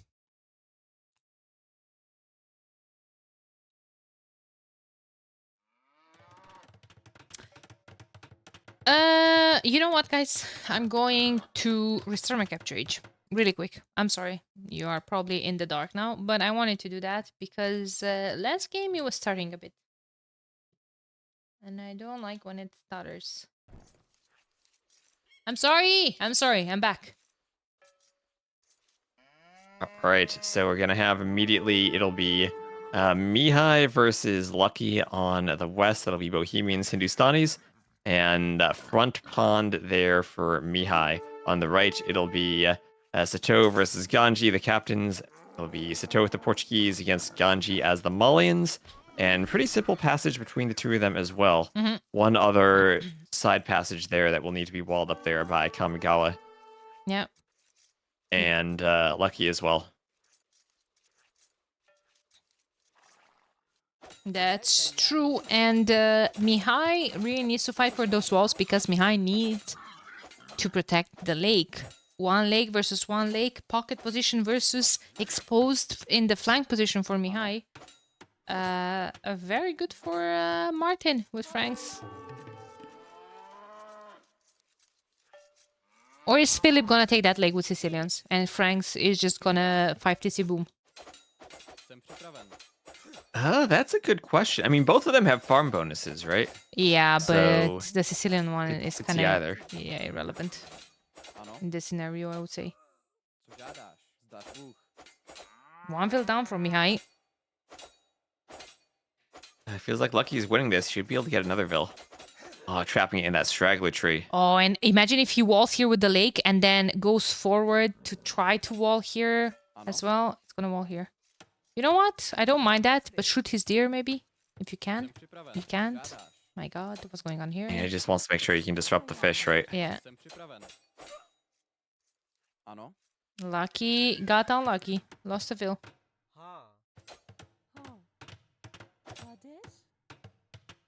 Okay, nice. What is going on here? Oh, Philip! Nice of you to join us here. With look at all those Vils. Look at all the Vils from Lucky. Yeah, with the full HP scout. All right, coming from the other side. Hey, they didn't bother to wall on the right. Sato and Ganji just having a bit of a peace treaty there. And Lucky with that scout is going to come forward with a ton of Vils and really look to be aggressive on that pond. Yeah. He does not want Mihai to fish that freely. But you know, we have the pockets. The pockets are Franks versus Magyars. Imagine a couple of scouts in Feudal Age. Wait, look at the boar. Look at where the boar are. Lucky could lame 2 boar. Yeah. He's going to? He could steal 2 boar almost. Well, he's gonna kill one, and he's gonna Steal the other. Yeah. Well. And like you said, 3 deer he could kill. And Mihai really gonna get lamed here by a sudden and aggressive Vil push there from Lucky. At what point do you just throw a meal there? Like, you have the boar, you have 3 deer? Yeah. He ended up with 1 minute 25 seconds of idle time to do that. Yeah. But I mean, Mihai got 113 there. He is the Hindustani, so the Vils are cheaper and he doesn't need as much food under the TC to fight. That's going to disrupt Mihai's pond and give his pocket, the Franks Martin player in the Cyan, a free fish boom for those Cyan pocket paladins. Yeah, that is true.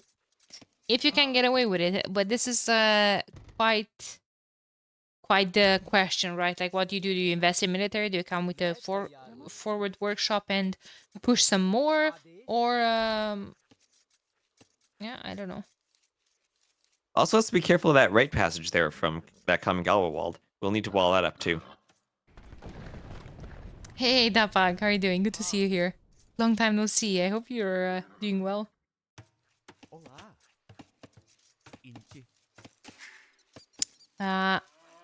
Philip is putting down 3 farms, so yeah, Martin is taking that. I I don't mind it. This would be a question for them if they make it to the winner's interview. I like the farm bonus more for the Frank player than for the Sicilians. Ganji is trying to break the wall. He's going up to Feudal Age. So is Sito. Sito is going to be faster though. Do we have a barracks? No. Ville's idle. Ganji's gonna be in. Yeah, some I panic. mean, is this just gonna be a big Feudal Age Ville fight now? Full HP Scout versus full HP Scout. 25 seconds to go. Ganji needs to pay attention to his Scout though. Not to take too much damage on it, I guess. But Yep, in Feudal, Sito will have the better scout. There we go. Couple of low HP Villes there for Sito running back, and there's that barracks for Ganji. Very nice. Immediately countered by a tower. Okay, we have Feudal Age in the queue from both Kamigawa and Martin. I want to see if they're gonna make a barracks. No barracks from Martin. No barracks from Kamigawa either. Okay. Seems like this team really likes the flanks being aggressive with the pockets of boom more. Force the tower. They're from Ganji. No, not from Ganji, from Sito, I mean. Ganji's making a counter one. Okay. That's a lot of farms from Philip.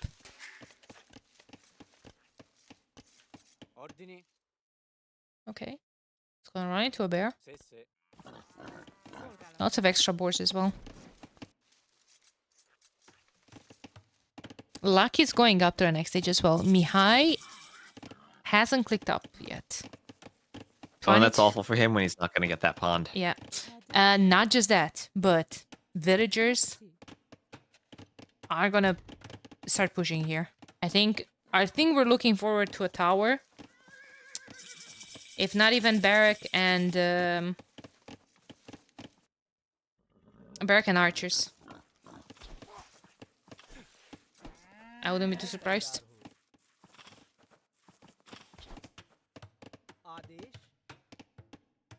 Open in the middle. No, they walled.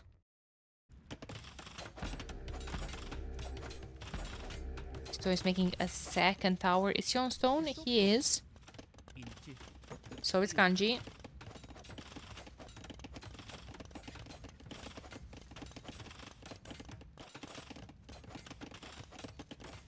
Between Lucky and Ganji, but yes, they are allies. Yeah, but for now, there's no reason to wall that. It's a long tunnel, so they obviously do have the time. It was tricky for trade later Yeah. if trade decides to path through there instead of the back. Yeah, you need to kind of wall it and block the gate or something.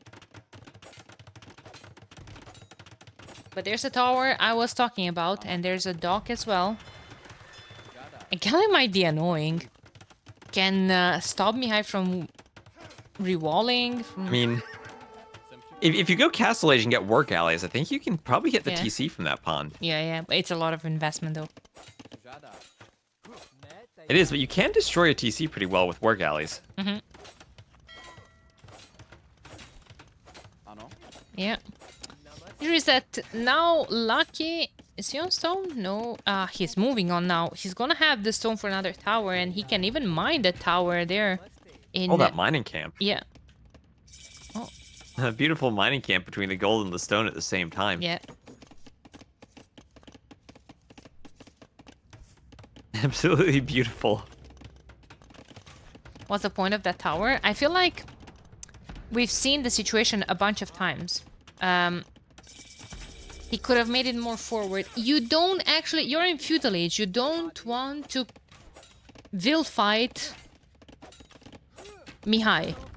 If you're gonna Vil fight Mihai, you have no control over your advantage of being Feudal Age. If you put down a tower and then you start creeping with towers here, then we're talking about a different story. feel like transport ship, let's go. What is he gonna transport though? The Vils? The Allied scouts. The scouts. I completely missed the stable. Where was the stable? Oh my god. He still has 2 more. There's more scouts on the way? Oh, poor Mihai. And that's Lycaf now. Can't catch a break. Yeah, Lightcap now in his eco hoovering around. This isn't even Arabia, but we're gonna see some hoovering. From Franks. From Franks. 1 villager down. Second one will follow. Suddenly, Kamigawa feels a bit exposed with his mangonels, right? Right, and also we have Mihai in the Feudal Age. If knights come across, he's not gonna have a monk defense right now. Yeah, that is true. The other side is just tower versus tower. Okay. No stable back at home from Kamigawa either. I don't know. I don't know. It's gonna have a couple of spears, but hey.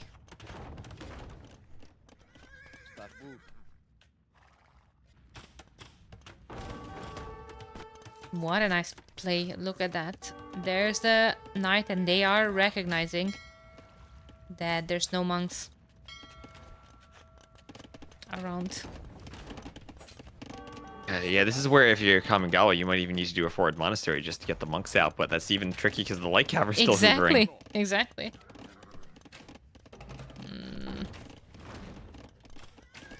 Extra HP. They are just going to dive to snipe that, right? Right? No, they're gonna run away. They're gonna go into Mihai's gold. Oh, no. Going for villagers. Mihai needs to wall, but not in time. And they're going for vills. Now they're going back for the mangonel. Oh, Mihai is struggling this game. Mihai is really struggling this game. Martin, all in all, is still ahead of Kamigawa. Of course, he has the fish. Doesn't have too much time available to micro those fish traps. Yeah, he needs to micro his knights. Although those fish traps need some help. Yeah. They need a lot of help there. Mihai's up to castle at least. But it'll be a long way up. It's gonna be pushed off of the stone though. Has another one, but that one is exposed to knights.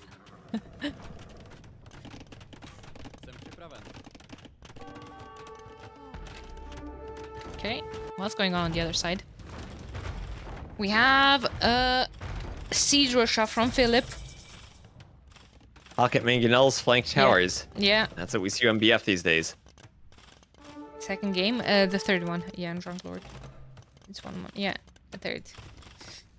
In a series that started 3 hours ago. Yeah. Kamigawa. We're not even halfway done, perhaps. Kamigawa did make that monastery, and now we're gonna have 1 galley versus 1 galley microing forever, right? Kamigawa, hello? Well, or not. Okay. Good from Dragonstar trying to bait those towers, but we have Castle Age in the queue from both Sito and Ganji. Sito does have the resources to drop a castle soon. Where does he drop the castle? That's a question for you. That's a good question. I mean, does he want to put it very far? Like I'm tempted to say you want to do some type of like really far forward, but that also does make it pretty vulnerable, right? And like there's all those mangonels there. Yeah. Right? And you don't want to put it in a spot that's gonna get mangonelled.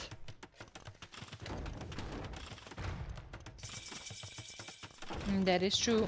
He's gonna do it back.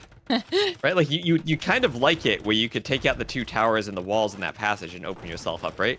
But those mangonels there are just so vulnerable to maybe one-shotting that. But the castle is just so vulnerable to being one-shot by them. He has nothing to risk, basically. He wants to put down the castle and then to click up to the next stage afterwards. And Ganji will do the exact same. If that's what you expect from these two. The pockets go in a mangonel fight so that the flanks can fast imp for monks. Yeah. Lucky is going up to Castlage as well. 39 bills. Fast aim from him as well. HC BBC. I wouldn't be surprised to see that. Look at his resources.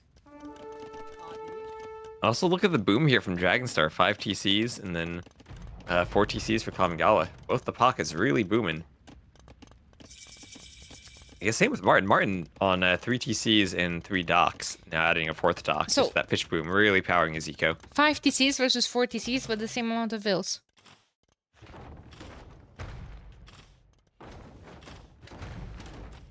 But a difference in handcart. You got an extra handcart there. Okay. For Dragonstar, it's worth it. I mean, Philip could pick that up as well, but he's putting a university down and preparing to click up to the next stage as well. Ganji up, so is Sito. We were expecting them both to go into a fast in play. Ganji has Malians, so the university works faster. That's going to be a faster timing for bombard cannons. I feel like that's going to be an important factor against Portuguese. Yeah, you want to get that momentum as fast as you can, but might be offset by the uptiming difference, where we'll have Sito being up much faster there, around 40 seconds or so faster than Ganji is. Did Kamigawa really deleted the monastery there for some reason? Might have just needed pathfinding room. There? I don't know. Also, that's there's a bit of a hill for a castle. Yeah. He wants one there. Also, that's an archer range and bloodlines. I smell cavalry archers.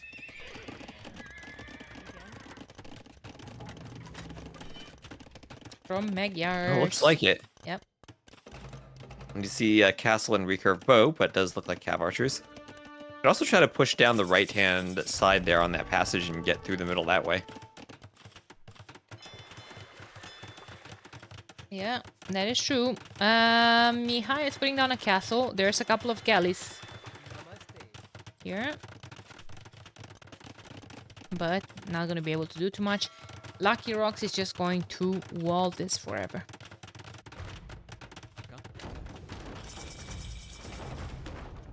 Okay, Ganji has Imp as well. Double B-Tex for Mihai. Let's go. Minute 28. Let's go. Finally. He's been under so much pressure this game. And I mean, Mihai's up to Imp. He almost did Imp before double Bit-Axe before his first eco upgrade. Now it's just all about the monk defense now. Bohemians have good monks. If they need to, they can eventually get trebuchets or bombard cannons out. Okay, that redemption might retake his pond. Block printing for Ganji as well. It's all about the monks this game.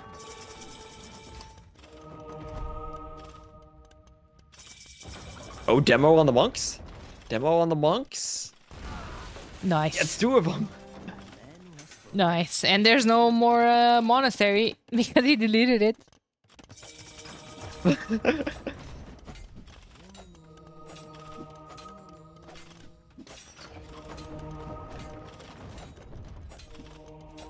Ganji's going to try to convert the houses and delete them. Monk's the best siege unit in the game, and he's in right away. First crusade opening from Philip. You know, I like it. Daring. Yep, and those Cyan Pocket Paladins on the way there from Martin just being researched as the Franks. He's getting ready to push. Another game, another Portuguese fast imp into Feitoria, boom. But now we have Redemption and Ganji could actually convert those. If he gets to them. Pushes. We're gonna have 4 of them. Yeah. It's making null shot on the archers. Oh my god. If Ganji converts the Feitoria, that would be the absolute ultimate highlight of this tournament. Corner check.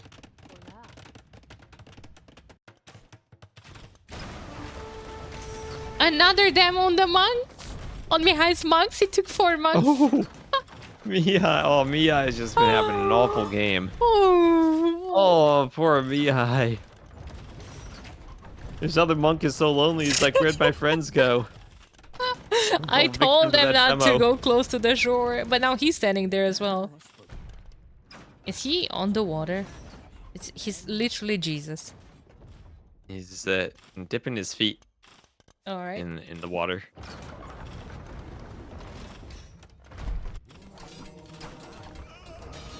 Well, here come the paladin raids from Martin. They're kind of zigzagging across the map. The stables are on the left. They're running down the passage to the right, going through the base of Ganji, and then hitting up into Sato's base. But they're getting there somehow. And here comes some sergeants as well. A bit more straightforward of a path for them. Ganji is mixing in some trash units as well. Castle's gonna fall before conscription comes in. Sito will need another castle. Ooh. For that, and the CA swing this way, but they're going down to onagers. Yeah, conscription is always tricky because you're never going to know unless you have it or not until you do another castle. Or if you time the unit creation, but more likely than not because you have a castle and you see it again.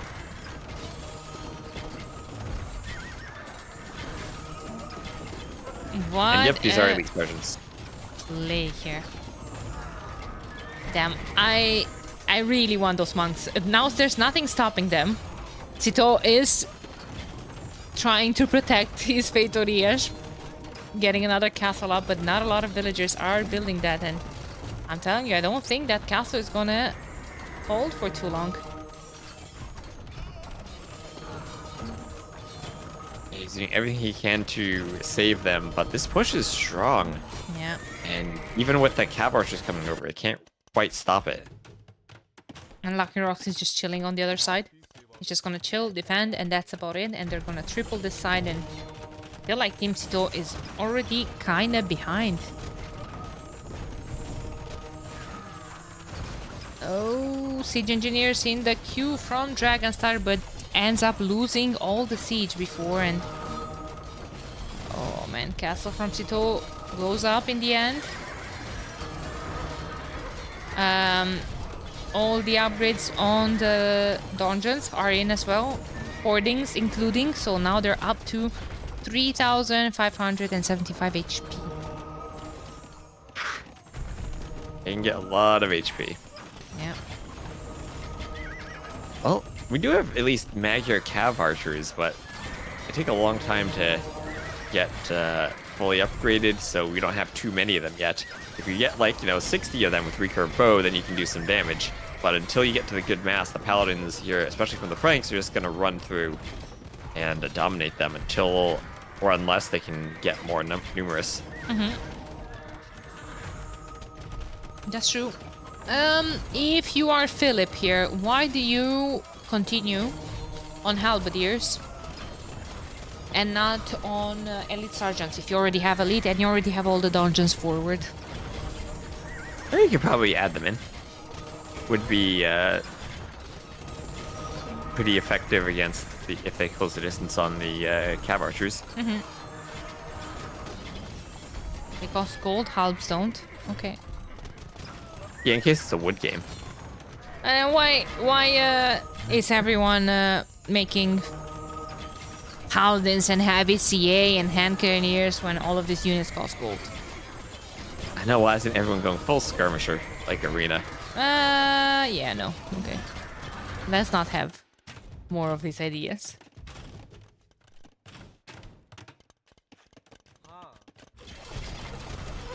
Okay, well, they were holding that. Cleaned. Yeah. Yeah, I mean, score lead here for Sato's team, despite the awful start that Mihai had. So Philip, no confirm. I'm just asking. I legit want to know. Like sometimes there's a reasoning. I want to know if that would be the correct play or not. I'm trying to get to improve and be a better caster, Kuka. Sito needs to win honestly, this game? Okay. Sorry? Yeah, at this point, it feels like the Magyar Heavy Cav Archers now have gotten to their numbers. We got like 50 of them here. 48 to 50. Lot, yeah. We got Halb, Hand Cannon, Onager, Magyar Heavy Cav Archer, Bombard Cannon, And we're starting to get a really strong unit composition here, even without paladins that can fight against Martin. And honestly, fight well against the Franks with those cav archers. Yeah. Siege Onager in the crew from Philip, though. There's this trap that is blocking a lot.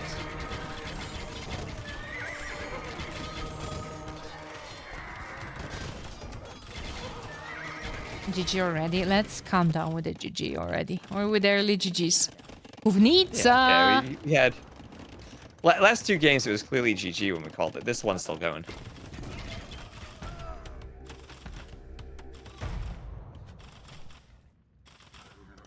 So we also have this gray push here. Hard to see on the mini-map, but Lucky trying to get through this wall here from Kamigawa. If he can get in, should be in a position to maybe damage the flow of cav archers. But then again, cav archers themselves are usually a good unit at dealing with a gunpowder push. Yep, that is true.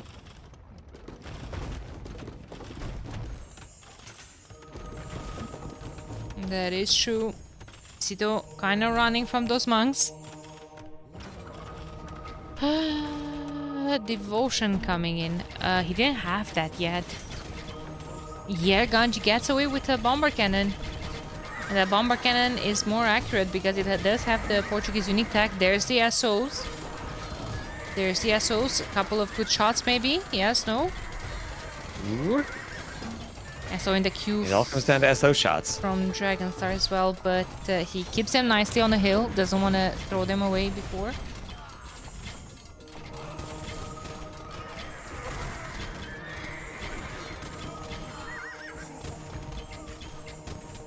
And so many donjons there, just blocking up that passageway.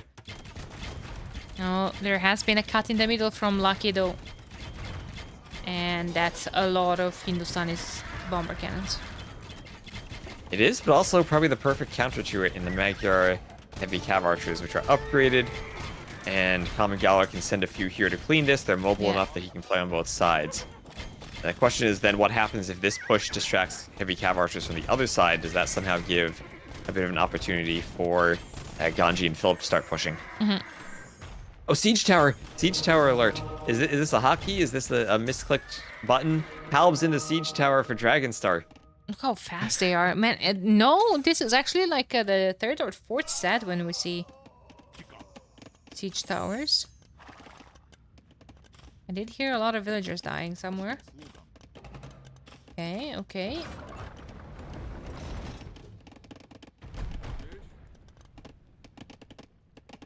Let's see.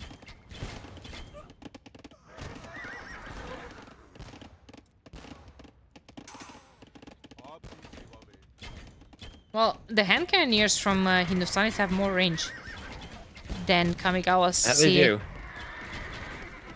Oh, really? Yeah, it should be 9 to 8. Yeah. It's hard to micro because of the mobility, right? Right.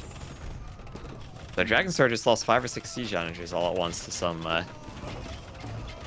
Halb pushes. And his push has been stalled a bit. Yeah. On the left, it feels like they just don't have a way to deal with the cav archers, though. 9 Huvnitsa from Mihai on the field. 9. Oh my god. Well, that, and also importantly, he has his pond back, right? So if he gets pushed, you'll have that option to sit in the pond and defend. Yep, that's true.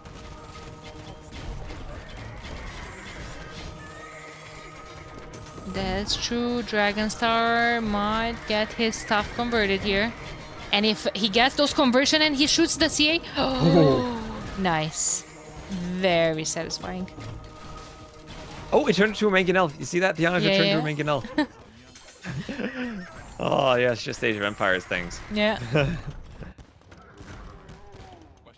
Man, 9 Huvnitsa are no joke. 8 now. Yeah, but as chat's saying, Malian's late game, we have Ganji doing a lot of monks, but they can struggle for other options. It's like they have a lot of options. They can do Siege Onager, they can do cannons, they can do Ferimba Cavalier or Light Cav. They don't have the final upgrades for all of them. No Siege Engineers.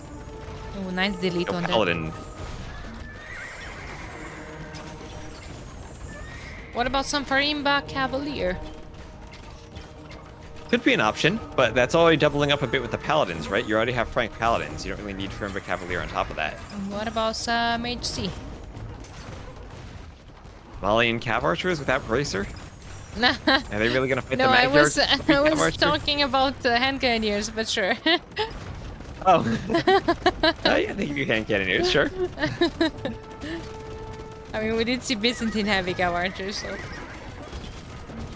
That we did. And never doubt a Civ's ability to make Cav Archers. No, he still Is has the Toad 4 elite of them. enough for you? He's got 4 of them.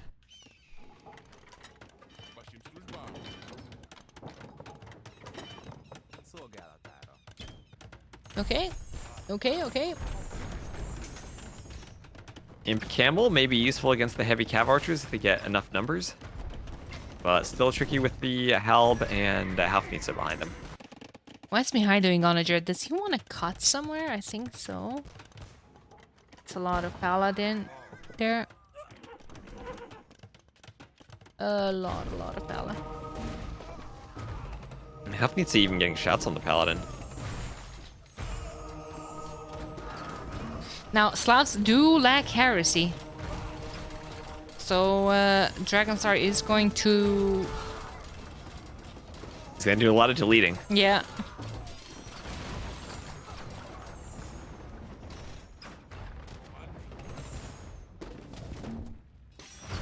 Oh, the trade is coming here. For some reason, okay.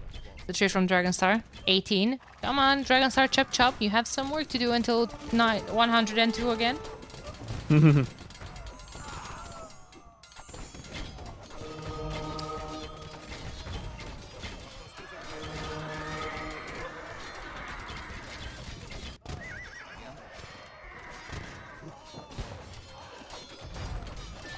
Okay, champion from Dragonstar. And I miss if he got Drujinia. But that should be pretty strong. So even more so, I would like the hand cannons from Malians. Yeah, but even then, you already have Hindustani hand cannons, right? It's Yeah. like everything Ganji can do, someone else on his team feels like they already do something better. Well, true, but it's all the way on the other side, right? Giberos, yeah, but Giberos had 2 hand cannons from Sito, I feel like. Yeah, I mean, Gebettos kind of die to like Siege Onager, Heavy Cav Archer, Yeah, right? yeah. Even hand cannon. It feels like these donjons are now getting pushed. And the cannon's in the right position to kill the donjons and the castles, and the heavy cav archers is just pushing in. They don't care if their own siege onagers will hit them, they're just gonna push. It's what Ganji's doing, though. Yeah, I agree. Let's see what he's gonna be able to make with them.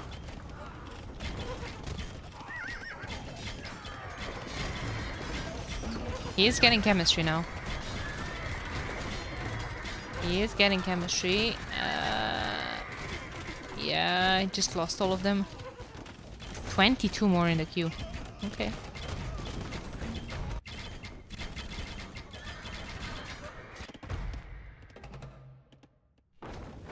What is Mihai cooking here? 11 Huvnitsa. He's going Halfnitsa. And that's it? Halfnitsa and Halb. That and Halb. Oh, we have a cut on the left. Mihai's cooking up a cut. And he's gonna cut, maybe not go all the way through, just cut around the edge of the forest. We'll see if he goes through. But the Halfnitsa just destroyed all those houses at once. Yeah. Actually, I think that's gonna make Lucky Howes. Like his team's at 780 now. Oh, true. True, and look at that. Oh, if it's 780, I wouldn't mind. I mean, I wouldn't mind. I wouldn't be too surprised for Ganji to be missing those houses. But he has a lot of Yeah, castles. 760. But Yeah. now that the houses are dropping as the houses from Lucky get killed. Yeah, exactly. Man, that's He insane. opened the passage, and he has bombard towers there. And now what? How are we dealing with this? Another I don't know. I mean, it's Halfnitsa, right? How do you micro against that? Oh man, it's tricky. Bomber towers are not helping either. There's some siege and some monks stuck all the way behind it too. This might be problematic. I mean, Lucky's trying to do defensive towers.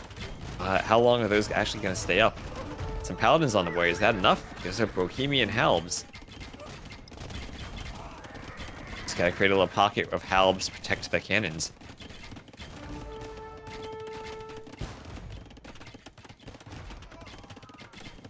Okay. Let's see. Let's see. Bloodlines in the queue from Philip. He's switching to the Sicilian Cavaliers with extra pierce armor. I see X's on the right, though, from Kamigawa. I think there might be outposting or maybe thinking about a cut on the right. Getting to those farms of Ganji. That's actually a good spot where they can cut to, too. No walls over there. Why not both? Why not both? Now the Cav Archers have come from that cut on the left to accompany the Halfnitsa as more towers are coming forward. And this is looking more and more like it's a game for Sato's team. Looking like it.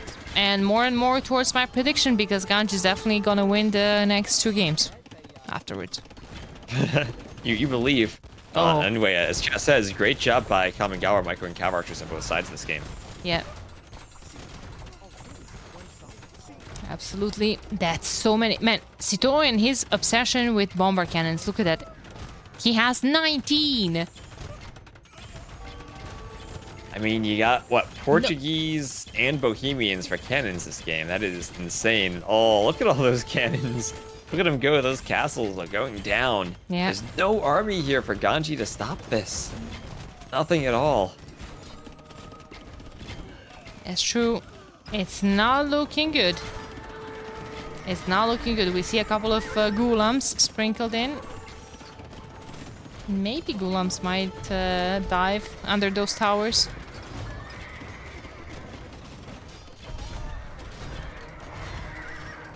I don't know if there's enough left, with enough space left to dive. See markets being taken out, castles now besieged by Trebs, and the eco raided by those Cav Archers. This is looking really bad for Lucky and Ganji. Their bases are both being torn apart. We got Siege Onagers on the right attacking a castle. That's how far ahead Dragonstar feels. You can attack Siege Onagers with a castle and feel confident with it.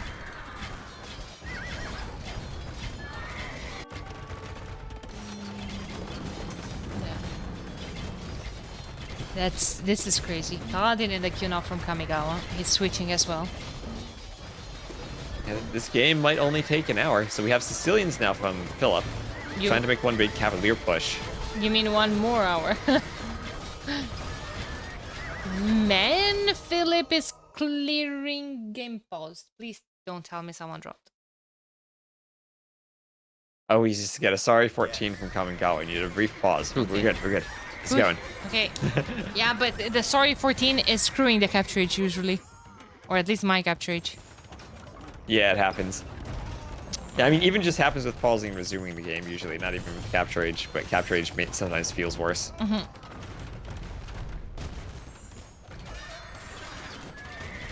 Okay, so look at how short this trade is now. That had to be moved. And that is so close to being pushed now. Once basically one castle goes down, and then they're in the trade. What time are you at? I want to check something. I'm at 104. Oh, okay. We're good. We're good. I am like 5 seconds ahead of what I see from the stream, which I assume has something of a delay in it too. Yeah. We're good. I did see horse collar from someone. I think it was from Sito. I see heavy plow. I see heavy plow now from Kamigawa. Coming out with horse collar. Okay. Okay, he has 13 on food though. He might need more for the paladin production. That's a lot of Trebs now too from Dragonstar. Everyone on this side of the map contributing different siege at different points. Yeah, Ganji calls it. GG. Oh, GG. Sato up 2-1. Oh After a very boy. epic game one that Ganji's team won, Sato has now come back and taken the lead. 670 halberdiers from Dragonstar rated this game. Oh god, look at Dragon Star's economy. Collected 157,000 resources. Yeah. Damn. It was looking so bad. It It was was looking so bad for looking. Mihai at the start, right? Yeah. Like he was absolutely dead, but the rest of his team came back, held him in place, let him get to the Haufnitze. Then he had that cut at the end. Is this a category where you could say that Team Sito is ahead just because it has so many more experienced players in the sense, well, not experienced players, but the sense that they have Arabia players, tournament players. How many times do you see Sito, Mihai, Dragonstar going into like best of five, best of seven, long games all the time? Do Yeah, I you? mean, Philip, Martin, and Lucky are definitely very experienced team game players, Yeah. as is Kamigawa too. But you're all right. Probably like in terms of 1v1s, other than Ganji, I think that probably Dragonstar, Sato, Mihai are right there at the top, probably above anyone else. Mhm. Anyone else on Ganji's team at least. Maybe. Uh, So I'm going to take a quick break for a minute before this next game. Sure, sure. Go ahead. Don't worry. And in the meantime, I'm just gonna switch. Long day ahead. Long day ahead.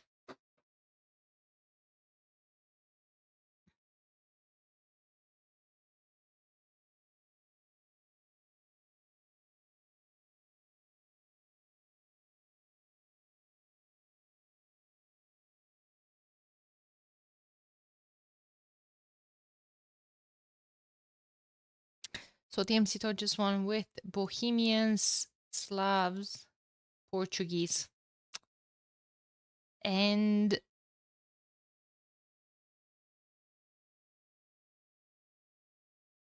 Magyars. That's it. That's out of this lineup. Three civs were three out of the first, the top four, basically. Yeah, exactly. A lot of top picks now. Team Ganji has Japanese left. Uh-oh. I think Team Ganji wants to go for game 5. I think Team Ganji wants to go for game 5. Let's see. They lost with Sicilians, Hindustanis, Malians, and Franks.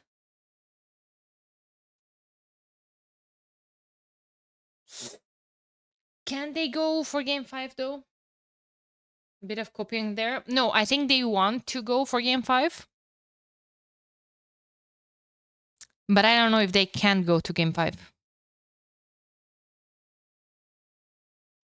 Because look at the remaining civs for Ganji. Japanese, Aztecs, Armenian, Tatars.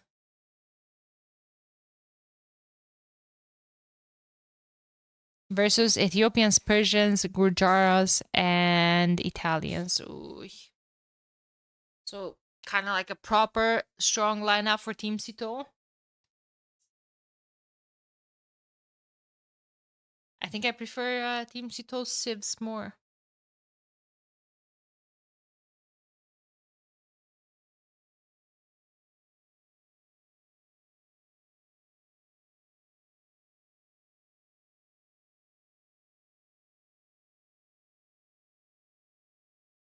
Zero bomber cannon from Ganji. Yep. But it was all part of the plan against Italians. You don't want HCBBC. I guess so. Right? You don't want to feed the condos.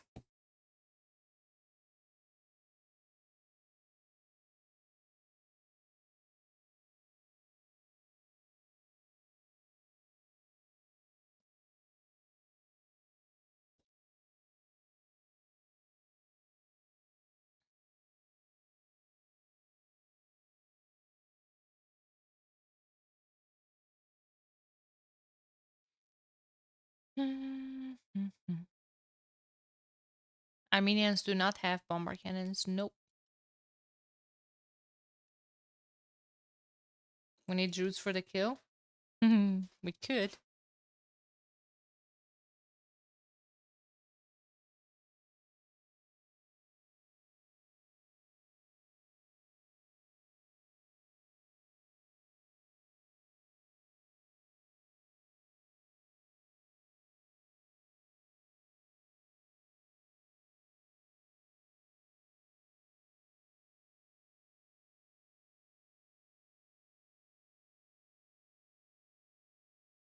Yes, if this will go to game 5, game 5 is going to be free pick. Yep.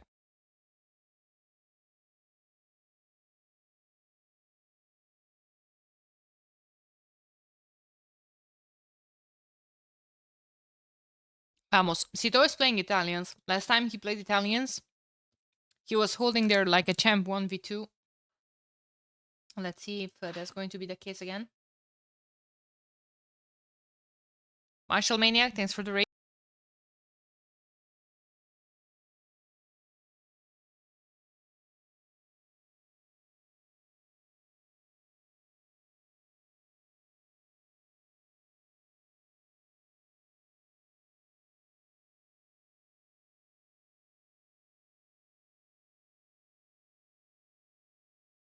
Beige, long time no see. Okay, I'm back. Thank you for the 22 months. I appreciate it. Hey, hello back.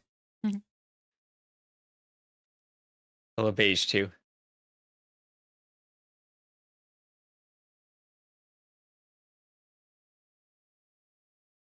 Did we start a game? So I'm failing to download match content. Yep. Yep. Match content. You need to restart your game probably. Maybe. Yep. Yeah. Thanks, D. Happened to me after the previous game as well.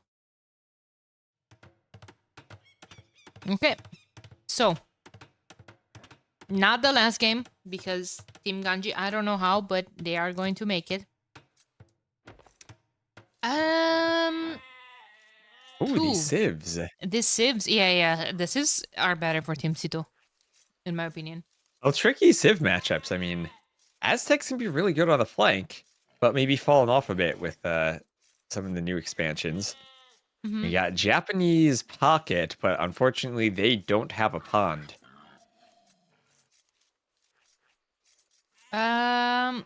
Who can give him the pond? I think he can take the one behind Lucky. I think he should. Or the Yeah, one in it's front like, of Ganges, but yeah, I don't know if he can take that. yeah, I don't know if he can take that one. That's very Ganji is very aggressive with those walls, right? And it feels like that's probably the closer one to him. But I mean, like that's such a long walk to get the one behind Lucky anyway. Yeah. Team Ganji needs to be aggressive, I feel like. They have civs for like a I don't know. For rushes, for oh, Lucky already trying to sneak, but it was found, I think. So how do Armenians be aggressive then? Usually we see Ganji going for monk rushes. Does he go for some type of warrior priest build? Does he have a special Ganji strategy for utilizing the churches and the relics here? Oh, sorry. I muted by mistake. Last time he played Armenians, I did see him rushing in Feudal Age. I saw archers and pikemen. Okay, that's definitely a thing, right? Pikemen in feudal age.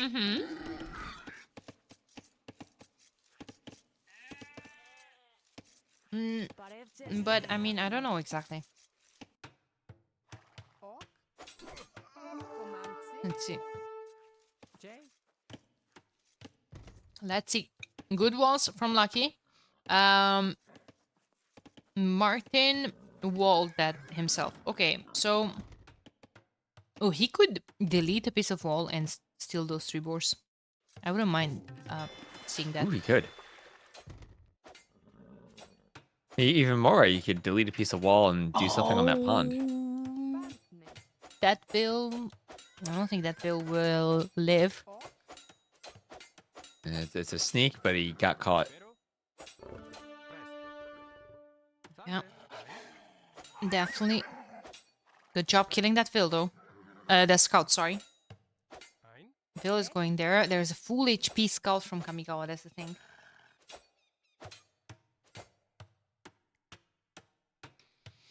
I don't know. This seems tricky for Ganji to win. Let's see. Kamigawa is taking that lake with Persians, Dragon Star's lake.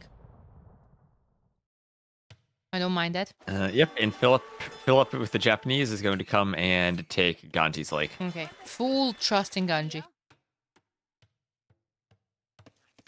Full trust in the 5 out of 5 everything player. Okay, okay.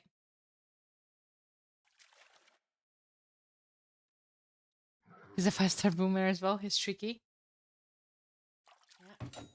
Our 5-star boy will have to step up this game. That villager actually is so unlucky. Ran into a wolf as well. Oh no. But scouts are there to save her. She's okay. And she'll get the dock up. She's All okay. right. And she's going to make some shenanigans here. Create some troubles. A dock is up. Kamigawa is chilling there, fishing. Bill even gonna have a fishing ship. I mean, a short fish there spot to grab. Well, there will be a fishing ship there, but an enemy one. Okay, issue with this is that Vil is still alive, and that Vil can create more things later on, like barracks, like archer range. Yep. Yeah. Also, no dock on the eastern pond over here. I feel like Neither Martin Lucky should've- nor Martin went for it. I feel like Martin should have. Yeah, right. gone Makes for it. sense for the pocket together. Yeah. For sure. I do think Ganji is going to make... Well, never mind. Mihai is up first. With Gurjaras, danger. Tower going up.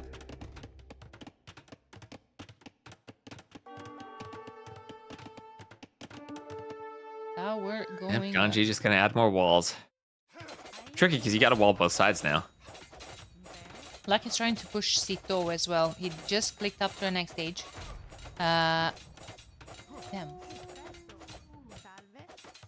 Mihai has And men here at come men arms as at well. arms and at archery range too for Mihai.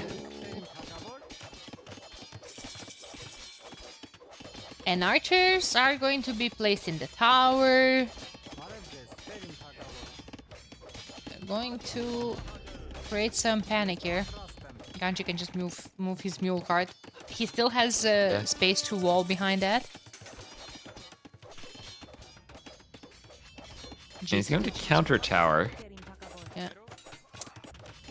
I think he should still wall. Like, that's a great tower from Mihai. Kind of reaching 2 passages, right? Like, Right, he can go either way. yeah. He's just gonna move here. Yeah, Ganji adds that tower there, and he has to do 2 towers. Was he on stone? Yeah, he was on stone. It's not a noob. Alright. What's Ganji doing? Chilling. Chilling. Killing. Well, now those 2 towers are gonna be able to take out this tower, Copium. Doesn't look like he's Is he chilling. gonna get that tower up in time? Maybe. It's sending more villagers. Yeah, he's sweating a bit. He's sweating a bit, but Definitely it's is. Oh, it's up just in time. Nice. And now we have 2 28 towers. HP. Yeah. Calculated, guys. I did not doubt it for a single second. From our 5-star. Yep, and now it's a double tower, and that's an archery range essentially wasted here because it needs to fight against 2 towers, right? So it's going to be really tricky to keep using those archers going forward. And it's a pretty big investment into the men-at-arms, into the range, if all of a sudden you're losing your tower and still getting walled out. Yep. He's gonna put up another tower. Ganji's going to try to stonewall behind that. That's nice. Okay. Oh, meanwhile, we have on the lake in the south, we have a tower going up there for a Lucky. Oh, the Nice demo's gonna demo. help him get the tower up. Oh, that was a beautiful demo. Yeah. Kamigawa deleted a dock because he wanted to kill the Vil to stop the tower, but the demo came out and destroyed the fire, and now that Yeah. tower's gonna go up. And now the Vil can garrison. Oh, man.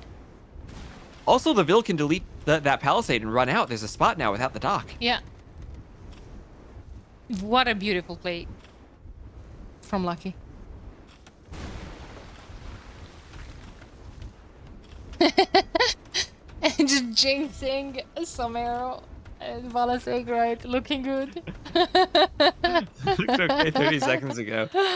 He had a good idea, but it just didn't work. That was one heck of a demo there from Lucky. Oh, man. And he's doing such a great micro repairing as well. Kamigawa is going up to the next stage. So is Dragonstar. Will we see Workshop or something? I don't think so, because he's so far away from Sito's base. And he's invested into this pond, right? He's already invested into adding all that wood and gold on the fires. Never mind, he has a Vil forward. He's gonna do a siege workshop.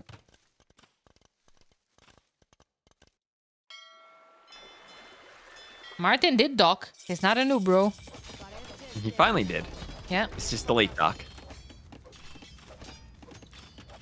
FC Fishboom. Let's see, the resources are already looking like 600 wood.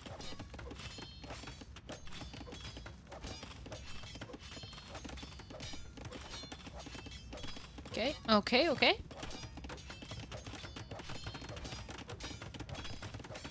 Workshop from Philip as well. Doesn't look like Kamigawa is coming here. Kamigawa is still fighting for his lake. Never mind. Where's the Vil? Did the Vil die?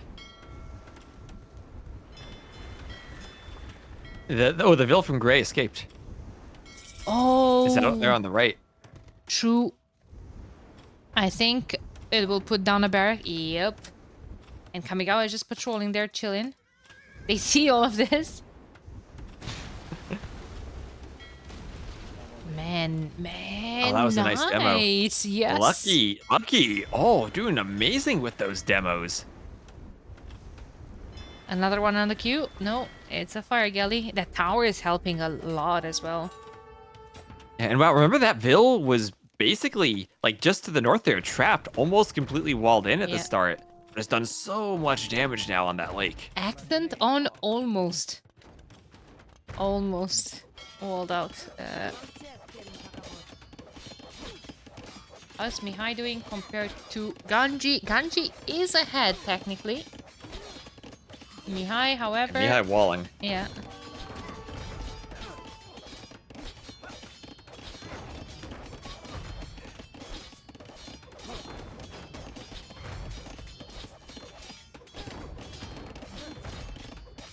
Great job from Mihai. Going up to the next stage. Ganji still hasn't clicked up yet.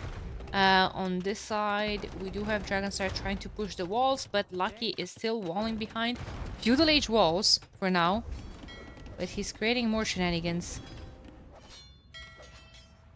Kamigawa lost the Dogville, so now he doesn't even have... I think he's just gonna give this up. He's just lost so much on that pond. Yeah. And now it's going to be, what, 2 pawns to 1. Yeah. Where one of the pawns on the flank there from Sato still could be vulnerable to being pushed if he falls behind at some point. A couple of spears. That spear is probably going to take Dragonstar's... Well, Dragonstar has knights? Wait, that's a Bob moment? I did not see that. Dragonstar does have 1 knight trying to clean the dock, but there's a spear out to counter it. More on the way, by the way. Yep. It's gone, and that Vil, by the way, is still alive. Where is that Vil? That's my question. I need to zoom out. Where is she? Did she die to the knight? Maybe. Maybe, but the barracks and the dock are there. Yeah. That's all they need.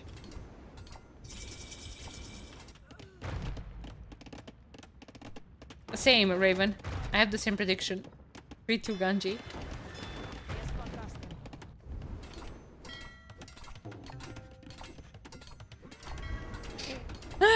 And it's actually, it's taking out Dragon Star's mill. That's hilarious. You got a farm too. Yeah. Oh, that Lucky has just done so much damage there. Yeah. Very nice job. He's up to the next stage. Martin has a siege workshop and is taking out the mango. Nice, 1 for 1. Just keep walling there. As you said, Feudal Age walls. They got through 3 out of 4 layers so far. A few vills going down for Lucky there. That's some damage. Well, look at the pocket scores. Look at Philip. 92, 94 eco units with that Japanese fish boom. 5 docks in that lake. Oh my god. Mihai's adding a castle. Ganji will counter castle. And whenever Fihai... what did I just say? Mihai and Philip, I combined their names. Whenever Philip gets ready to click up, he's going to have a really strong push. Yeah. And he's slowly getting ready. He's getting a wheelbarrow as well. Sito is up to Imp with a castle. Martin is just going to wall this forever. What is Martin going to do? Is he on stone? Is he going to go into Kashix? It could be a possibility. Could go Cav Archers too. We'll be pushed by the Genbo, and I always feel like Cav Archers usually do better than Kashix against Genbo. But always a tricky matchup for Tatars, I think. It's just about having a big enough eco, really, to push the Genbos even if you're taking losses. And on only 1 TC from Sito there, you might just have that eco with the Tatars with a fish boom. Oh, a knight here, forcing so much reaction, but good snipe from Martin on 2 of Dragon's Mangonel's 3rd one. 1 for 3, okay. That's it. Professional. Monk is on the way. Good job, Martin, from walling that, but... Fish boom is exposed. Oh boy. I don't want to see that. I don't want to see that fish boom. It's understandable. It's understandable, you know. No, it's not. He was microing. He traded 1 Mangonel for 3. And he messed up the fish traps. -1 star. -1 star. Okay. Yeah, so we have Imp for Philip, Imp for Ganji, and big ram push on the way. And I don't think Mihai's going to be expecting this. I don't think so. 6 rams, some composite bowmen on the way. An immediate workshop there from Mihai. He's going to try to get Mangonels out before the rams get through the walls, but they will take out that castle. And all of a sudden give a lot of map presence here. Also, that archery range going to be the weak spot in the wall. Going to let the rams through. Oh boy, that was the chance to make a couple of traps to start pushing there, but Philip said nope. Exactly, just before the Trebs would have come in, as Imp is just now in for Mihai, and he recognizes this and needs the stone wall behind that. But Monks and Composite Bowman already there for Ganji, and he's not going to let Mihai re-wall this. He'll get 1 Mangonel out, but Ganji can convert that, right, if he has Redemption. So we'll see how his Monk Micro goes, if he has that yet. I don't think... Kind of does need Redemption. I didn't see him getting Redemption, though, so I think that's not in yet. Probably a big mistake for him then if he doesn't then. Like Redemption and you go block print. He's doing block printing now. If he had Redemption, he'd keep that Mangonel away and Philip would be in right now. Yeah. A10, thank you so much for the raid. Hope you had a good stream. Welcome, raiders. We're currently in game number 4 between Sito and Ganji. Oh, on the right, some Genbo getting in on a pond. Martin has to do a couple of galleys and... he's going to get punished for not placing pretty fish traps, as a few Genbos will just come over and try to snipe some fish and fish traps. Nicely done there from Sito. Well, small raid, but it's going to do a lot of damage. He has a scorpion there as well, but scorpions are slow. Here's another castle from Philip. Rams on their way. Philip is gonna place down a castle, but villagers are kinda far away. More monasteries. More monks, 14. Philip is in, almost. Yeah, Philip's score is insane. Yeah. Cabran is in the queue. Halberdier as well. Mihai will potentially die. Has another castle, but Kamigawa is here with knights. Cavalier immediately queued up. No, it's chemistry, okay. But knights against Japanese halberdiers, not the biggest...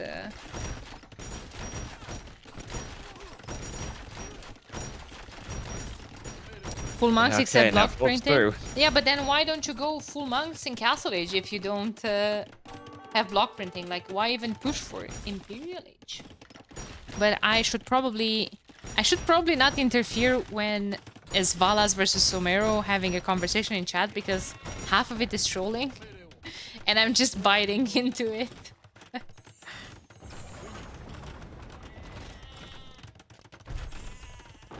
Now the Trebs are out there for Ganji, helping in this push. Yeah. There's the monks. There's the monks, and there's a next castle on that hill. I would love that. In front of the stone. That's a wise decision. Thank you, Samira. Thank you. I don't have those wise decisions often, but when I do, they're there. Okay, so generals are in. This is a bit Generals of are very in. panic. A bit of a pickle there for Lucky. What's Martin cooking? Martin is cooking CA. Okay, just like you said. Nice. Has to be careful though, the Genbo numbers are starting to get pretty big. He's got around 20 of them. A few cannons in the back. He's gonna need a lot of CA before he can think about taking that fight. They just need to hold there. That's their rule. Yep, and at least the Genbo are not elite. Yeah. Oh, look at that castle from Sito. Oosh. Man-at-arm nasty. upgrade from Lucky. What? I don't understand that, I have to say. Me neither, especially when you're not Imperial Age, especially when... I don't know. Heavy Cav chemistry now for Martin.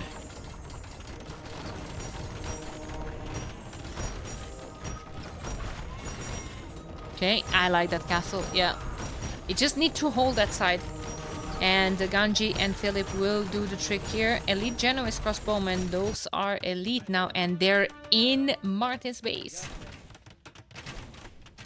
And Martin, he will eventually be able to fight that. He's just gonna need more Cav archers. He's gonna need a few more rounds. I need to hold for a bit longer. Might lose a TC or so. But can't take a fight prematurely and end up losing the Cav archer mass he's working to add in. Oh my god, so we have our ballesters from Ethiopians and hand cannoneers from Persians. Mihai has a sheep in there somehow. I guess that must have been from his Gujar mill. Probably. And more Yasama towers now being added in there from Philip. Elite skirmisher with Persians, no! I don't like that.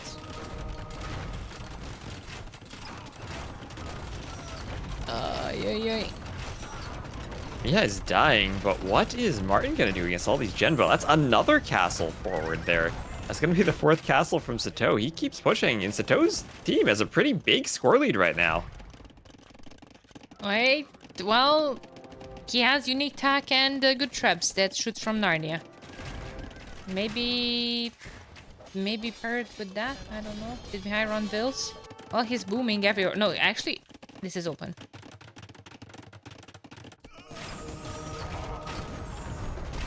And Kamigawa everywhere too. Feels like they've managed to kill Mihai on one side, but the other side, both Lucky and now Martin are both getting pushed really hard. Yeah. And it's just by those few Genbos, they just don't have a unit composition to deal with. Like an extra 15 Cav archers, but that doesn't feel like enough, maybe. Yeah. They need towers maybe from Philip here.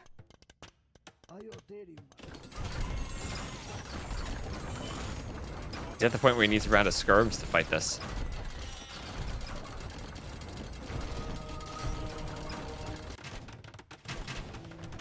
And Dragons are able to swap sides. He has Arbalests on the left, whereas Kamigawa had mainly been making Knights on the right. Needing something better maybe to combo with the Genbo on the right. Yeah, that's a Persian castle, and I don't know if he got the citadels on it. Did he? They're not shooting anything. They don't have what to shoot at. But with citadels, they can hold on for longer. Yep, and finally a fight on the right-hand side too between the Genbos and the Cav Archers, but there are more Genbos than there are Cav Archers now.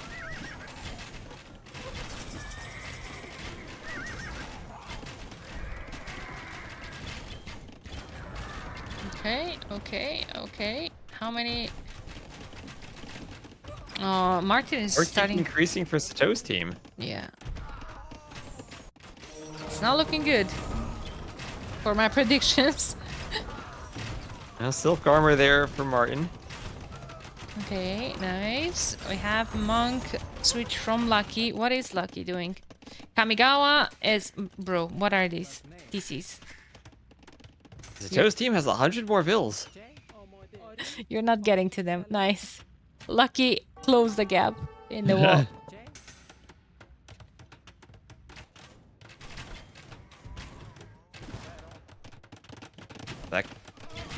That castle in the north gonna go up.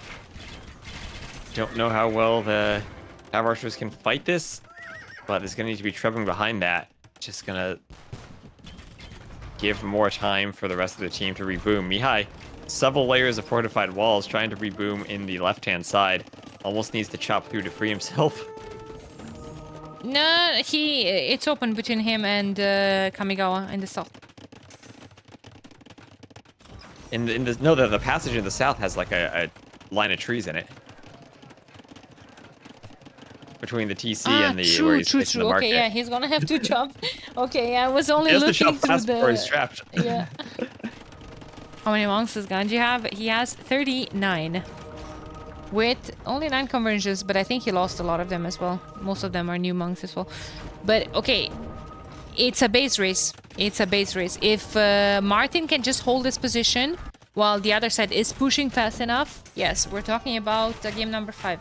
Otherwise, it's going to be very tricky. It's a lot of siege. That's a lot of siege units. And we have some Yasama towers from Philip coming to add them inside of Martin's base just to try to hold and limit the mobility of those Genbos. Yeah.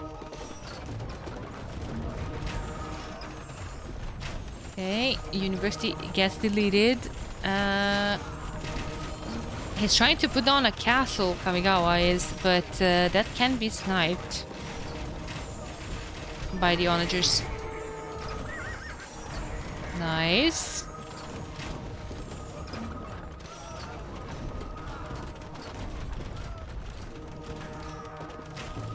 Nice. We have 4 Kataparuto traps. I think he needs more. I agree with that, Varus. But Ganji is reinforcing.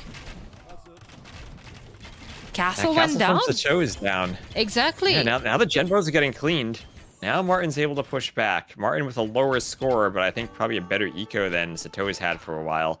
And finally that's going to turn around and let him push back. A few castles he needs to clean, and they're still losing map presence with that base they don't have from Lucky. But they're starting to push this back now and actually kind of pushing on both sides. I think he still doesn't have the unique tech on the traps, right? They have 18 range with the unique tech? They get to 19 if they have siege engineers. Oh. And the tech. I know he has any. Yeah. Yeah, he doesn't have that yet. But as long as you just need to kill castles, it doesn't really matter. It doesn't change the damage, just the range. Siege engineers just does the damage. Mm-hmm. And they do need something here. Ganji with forward monasteries. Alright, they do need here more siege or more something against those arbalesters.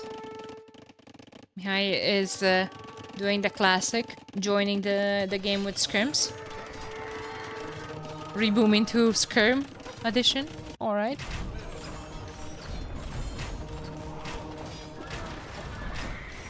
Lucky's just trying to put down as many TCs as he can to keep himself safe. He's fighting Pikeman versus Hussar now, His Kamigawa has come from the opposite side to try to raid him and get stables up. And Lucky's just trying to hold on however he can. 86 Vils, but he's gonna need to get back into the game from like several different directions before he can contribute. It's still gonna be 4v3 for a bit, I think. Yeah, Origin engines are in though and doing a lot of sniping. A lot of sniping. A monk still from Ganji. Man, nice job from Martin taking out that castle. Now he's gonna run in with the CA. Got control over that gold as well. Oh no, he's not running around with CA. Why isn't he? He's figuring out when he wants to run in. Okay. I also really like Martin's unit control, keeping the skirms in front of the cav archers for a lot of that fight. I agree. Yeah, he's gonna hit fish. Well, Lucky is suffering a bit with those Hussar raids. But he has a reboom in the north anyway. Yeah, he's got 30 Vils he's gotta lose here though. 40 Vils he's gonna lose here. He only has 83 Vils, half of his population's still here. Yeah. That's a lot of siege on the left-hand side. Damn, that's crazy. And a lot of siege from both players. Ganji doing everything he can to convert those cannons. Yeah, that's good. A lot of onagers are being sacrificed, but for the sake of this game, they're getting to trade it. I mean, they're very close to trade, and a couple of Japanese towers on those hills. Oh. And the tricky thing is going to be Mihai, though. He's at 164 villagers, and he's just about ready to contribute to this game again. Even if it is just skirmishers or trash units, it'll be numbers. He needs to break out of that castle and then get into the middle. But if he can do that, then all of a sudden his team has one more army. And I think Ganji just can't get to the trade enough. I just don't think they have the numbers to push through all those skirms at this point. The towers are being taken out. And this Treb, Onager, Monk army has to go back. I agree. I agree. Martin is starting to push this side as well. Another update on the range. Still 16. No unique tech whatsoever.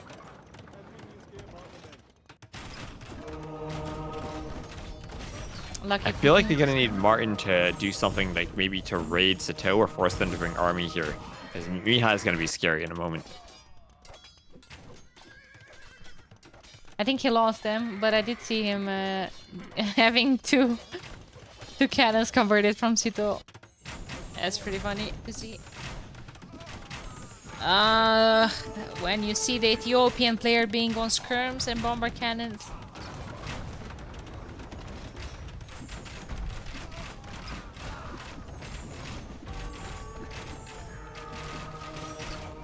No Team Ganji? What?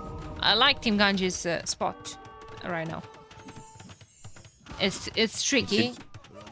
It's really tricky. More skirms! He's just lucky. How many skirms? It's just you need lucky. Yeah. Kamigawa able to play effectively on both sides as Mihai's now pushing. Mihai's pushing with his skirmishers. Sometimes a few skirmishers are all you need. To pair Dragon Star skirms to fight Ganji skirms. Okay. Ganji only on... Look at the build difference. 150 Vils between the two teams. Sato's team up by so many more Vils. I agree. I think Philip needs to add some of his own skirms. We'll have Martin on the other side making skirms. Okay. Kamigawa forgot to delete that TC. I think that's 100 stone.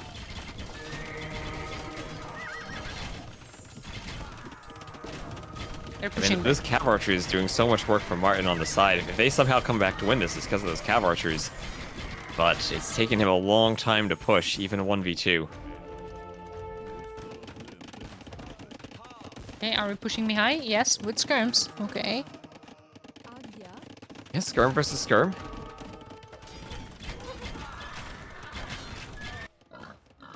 Sito docked the lake. What do you mean? Or which lake? This lake? and making some bomber or some cannon galleons. I mean, could be, yeah. I'm afraid he's thinking it's a waste of pop, maybe. I mean, he was close to 200 pop multiple times. Gelos could have been great from Lucky. Issue with the Gelos is that he doesn't have. He has 55 bills. Heresy from Mihai, let's go. Countering my Ganji just like that. Make Boti, make win, alright.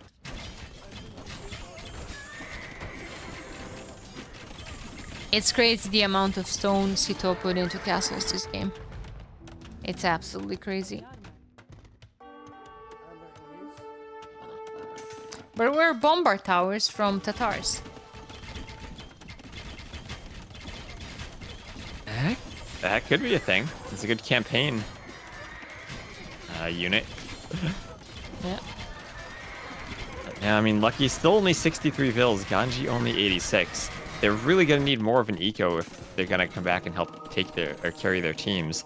Like, they're still holding on both sides. I just don't know how much longer they can hold. It's Lucky really needs to get going. It's funny because Vala said earlier that oh, there's a game that lasts less than 1 hour. Nope. No, we're at 57. We're gonna have now Elite Elephant Archer from Mihai. Okay, not as good as the Gujaras, or with the Gujaras as they are with the Javidians and Bengalis. And we already do have a lot of monks there for Ganji. Ganji just See what he's able to convert. Getting horse collar now.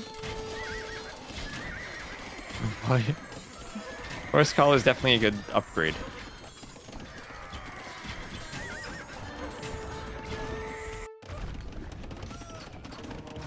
That is true.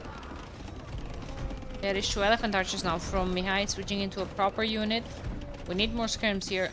We need more skirms.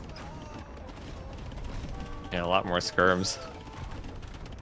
I mean, for Ganji, we also need more vills, right? I think he's still been on 1 TC this whole time. Adding in the second TC at some point might have been good.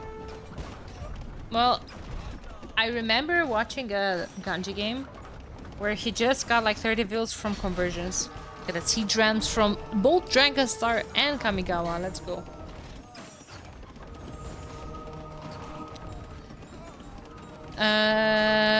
That's correct. Sito doesn't even have horse collar of his own, but he doesn't have farms either. Sito has 16 on food, and I think it's all fishing ships. Yeah, 12 there. I don't know where the other are.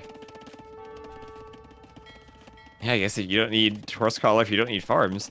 Do the good old banking before horse collar trick. Okay, Frontier Guards, Mihai clicking all the buttons, not really going down a specific path. Ganji's team still down by 150 vills, but Lucky up to 84, starting to approach a respectable number. If you could add in, let's see, is 1, 2, he has 1, 2, 3, 4 TCs. Adding, and adding a second TC is Ganji. What is this? Second TC for Ganji. Both of them might get vill numbers if they can hold long enough. Okay, okay. Mihai might die. 40 military, but they are piling up on him. Dragonstar is pushing from the other side with skirms, obviously. What else? Still getting 45. Skirm's best unit. Is it? I see Lucky now with Aztec skirms. Okay. Who hasn't made skirms this game? I wanna hear. I think Philip didn't. And probably Lucky. I think he's been too dead. Alright, nope, he has some skirms now. Never mind. 23 siege rams queued by Dragonstar. Okay. Alright, that's a lot of rams. It's a lot of resources, man. Yes, the Toad didn't. He didn't make farms either. Yeah. He literally is using his base space to give Kamigawa more room to farm. Kamigawa is just seeding the farms around Sato's TC with that bill. Yeah. Yep. I think Mihai's gonna push out soon. Soon. Copium.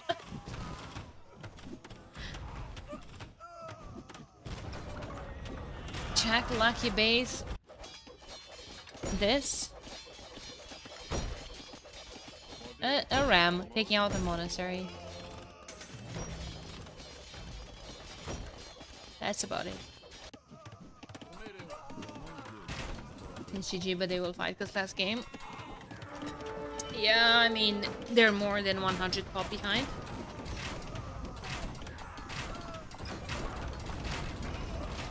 And Mihai's still contributing. That's the key to this game. Mihai didn't die like Lucky did. He was able to run and reboom better. That's true. That's true. This Cav Archer is getting pushed back a bit. Well, Arbalesters are here. There's 1, 2, 3 colors fighting. Yeah. It's a rainbow there. Rams are very effective because they don't basically have scrims and Cav Archers. Almost said Scav Archers. Savar switch from Kamigawa. Okay, finally. Okay. That'll be good against all the Cav Archers if they can get to attack them.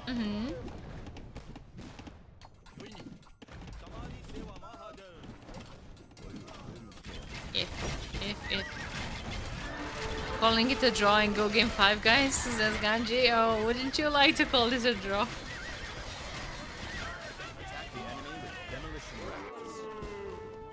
Okay. I heard scrims counter Savar. Do they? I don't think so. Scrims counter everything. Best unit in the game. Yeah, mine scrims do, as long as you don't single-mindedly avoid them.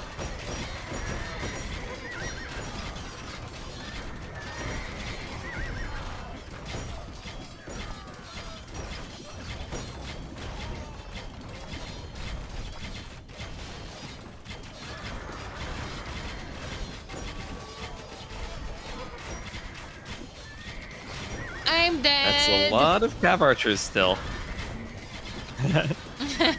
Yeah. Why not more scrims, bro? What is this? Yeah, Lucky on 93 villagers, still not really boomed back. Still needs to get another 20 plus vills before he's like really ready to pump army. Look at Philip, what a chat raiding with halberdiers. Guys, I need 4 more follows to get to 7.5k. It's a nice round number. Yeah, exactly. Surely there are 4 people here that haven't followed. And surely there are 0 people here who are gonna unfollow the troll. Yeah, probably. 5 now.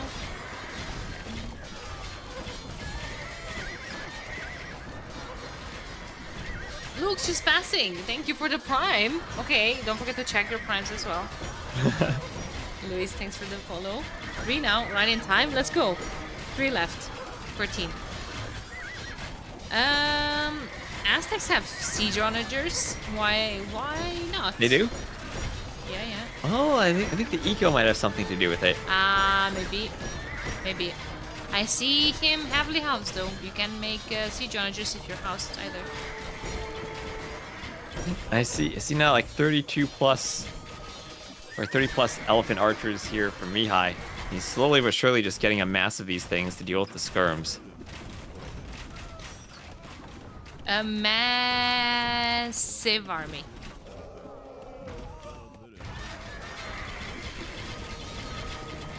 Oh, Johan, thank you for the gifted sub. Appreciate it. 3 more follows. 14. Team Ganji stabilized. Are they? They're catching? back some pop, but look, I mean, look at that army value. They're like 6k behind.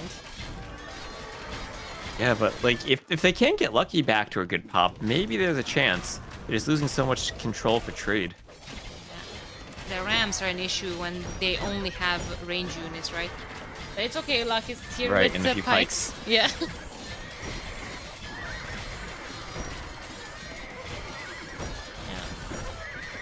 Yeah.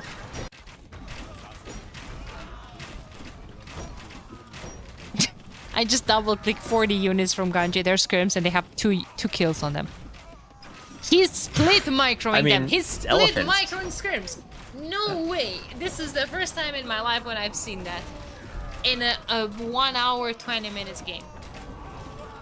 He's trying to take out the elephants, but they're just so tanky. Skirms don't counter elephant archers. Once you get a massive elephant archers, it's sad, but it's true.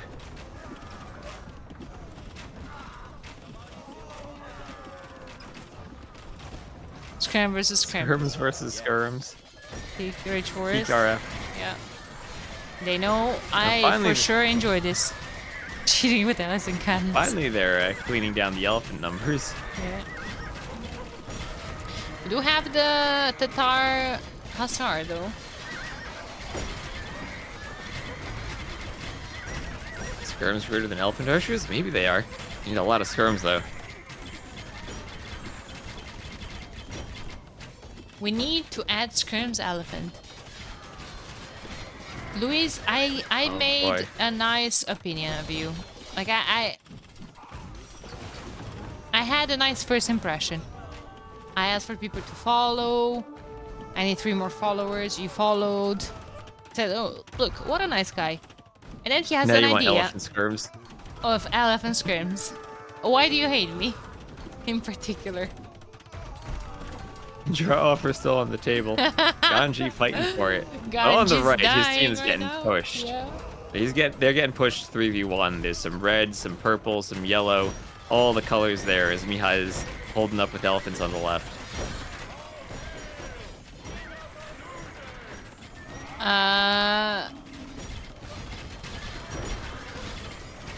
Okay, what is Dragon Star with that XG? He's not waiting for a draw. The maturity of Dragon Star. We need to add another category then. I feel like Dragon Star still had too many stars. Dragon Star admin lost. He was saying at some point some really bad things in the general chat as well that I really didn't like. When someone, well, I can't say accused him, but they did ask like, oh, if Dragon Star tactical paused in a game. And he was very aggressive after reading that.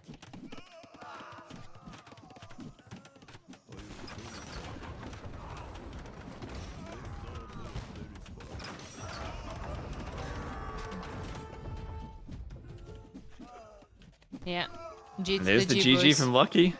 GG, well played. Mihai is saying G. What? Hey, it's a typo. It's a typo. Also no GG Yeah, from he is a Dragon good Star. sport. Here's a GG. And how long have we been casting this? We started 4.5 hours ago. Yep. Well, those were some good games of BF. I gotta say, this one, I felt like every game had a point where it was felt like it could go either way. This one, I think the score told the story better than maybe us looking at it told it. It felt like Ganji's team was pushing in on the left-hand side while holding on the right. But just when they held on the right, Lucky died and didn't run the way Mihai did. If Lucky had run earlier, maybe we have an even game. But Mihai got back to those elephant archers, those wonderful Gujar elephant archers and skirms. Okay, do you remember what happened in the games? Because we have winners interview. I don't remember what happened in the first game. The first game was like I got 2 hours and 45 minutes. We had, it was the Romans one with the trade. Other than that, we had, what was game 2? That was game 3 was the one with the Mihai with the transport ship scouts. That one I remember. Yeah. Game 2 was the Byzantine one with the Arambai push. That thing got turned around with the Lechai. Yeah, that was pretty clutch. Let's move to live on Twitch. Which channel is this in? And Rich Forest. Rage Forest. There's a lot of channels. Okay, I see it. Moving there. Okay, let's go.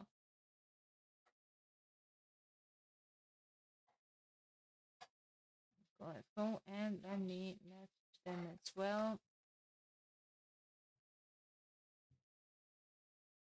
Oh, error, unexpected application. What? What? Am I still in Discord?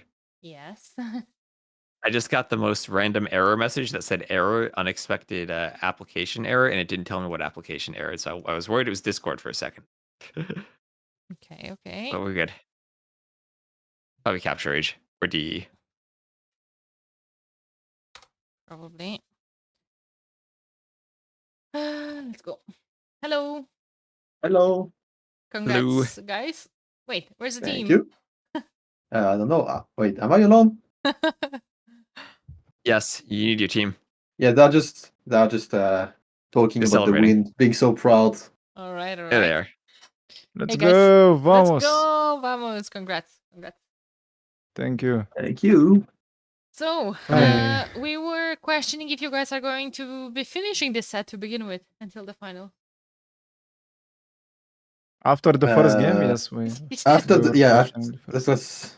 I mean, this set was, quite painful in terms of how long the games were. Mhm. They were all long, all of them. Yeah, exactly.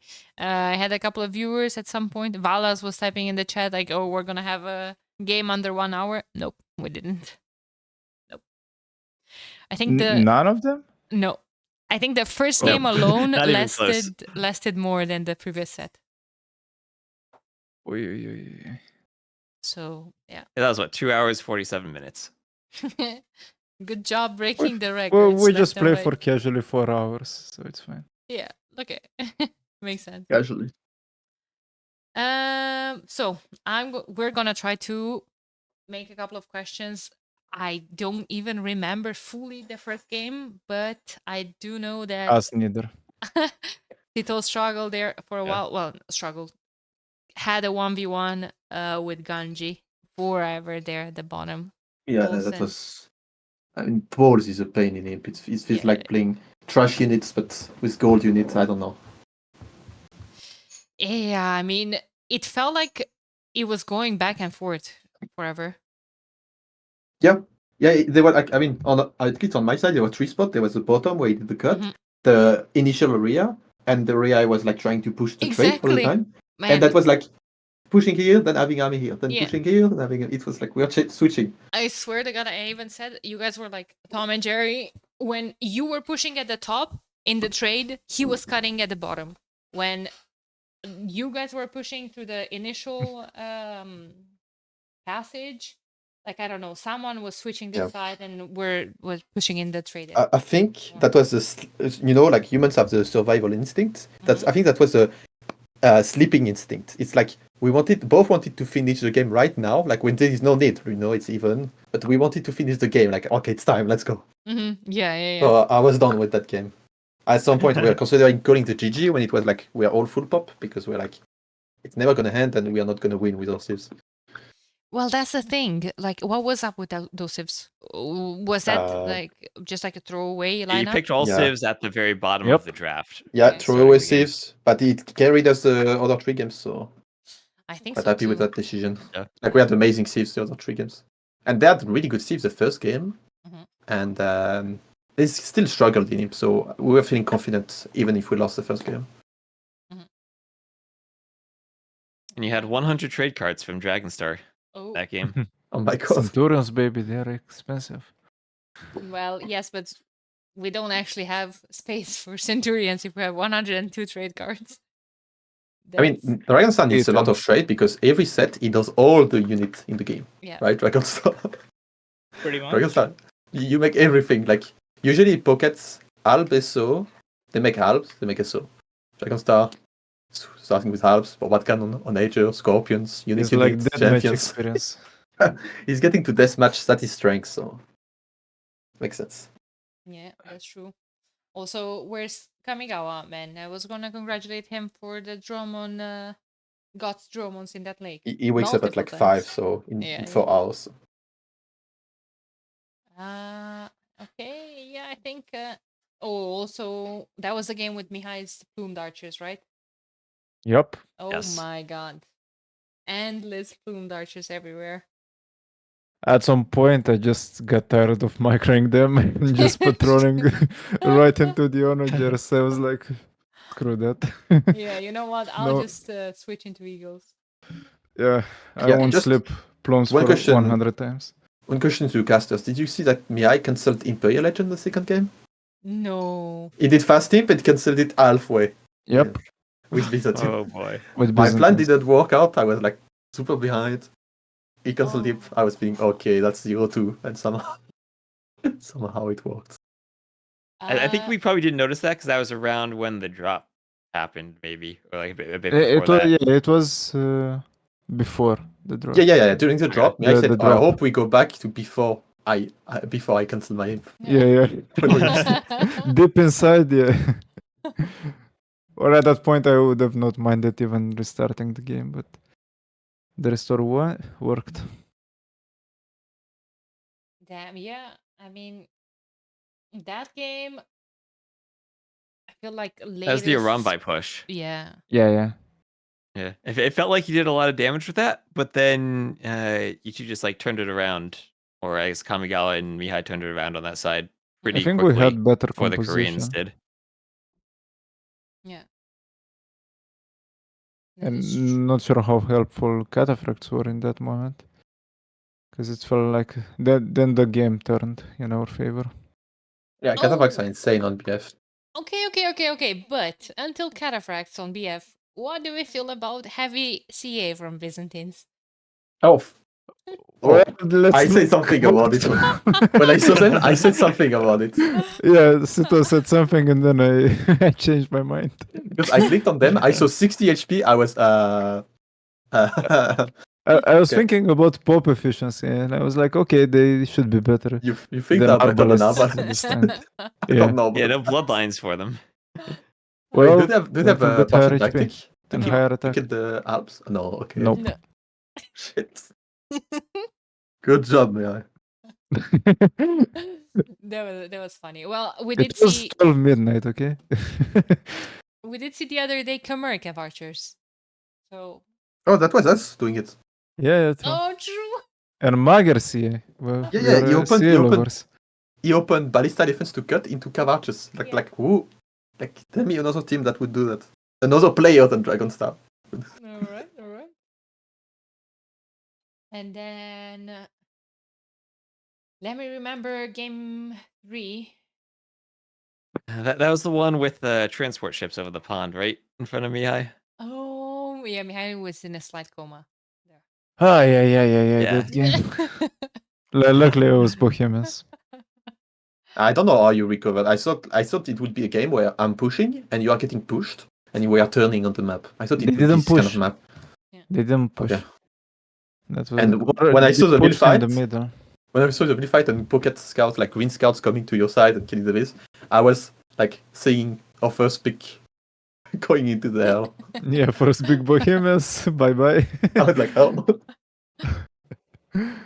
Okay. Yeah, I mean, in that game, I think you and Ganji were in a bit of a fun tower war. I think Ganji It even made no commented sense. on that, saying PKOE. Yeah, that was like making 2 towers next to each other, garrisoning stuff, and repairing for 10 minutes. Yeah. I killed a few vills. He was not aware. Like, he was not careful. I don't know how But you yeah, guys then Portuguese recovered that just game. Yeah. Portuguese just beats Malians with a fast imp. Like I didn't even bother making army. I just made Vitorias because we were so behind. But like Rockets would have enough army to hold. So. And microing monks is really hard to come back into the game when you're micro monks. No, that's true. That's true. Ganji is good with monks though, and when he had that army of monks in your base, I was so hoping he's going to convert all of your Feudal. Oh no. I No, was no. like, oh, Wait, redemption is already in. I would make the redemption and convert it back, you know. No, that's a way to give Fetorias to your teammate, and then your teammates convert it back.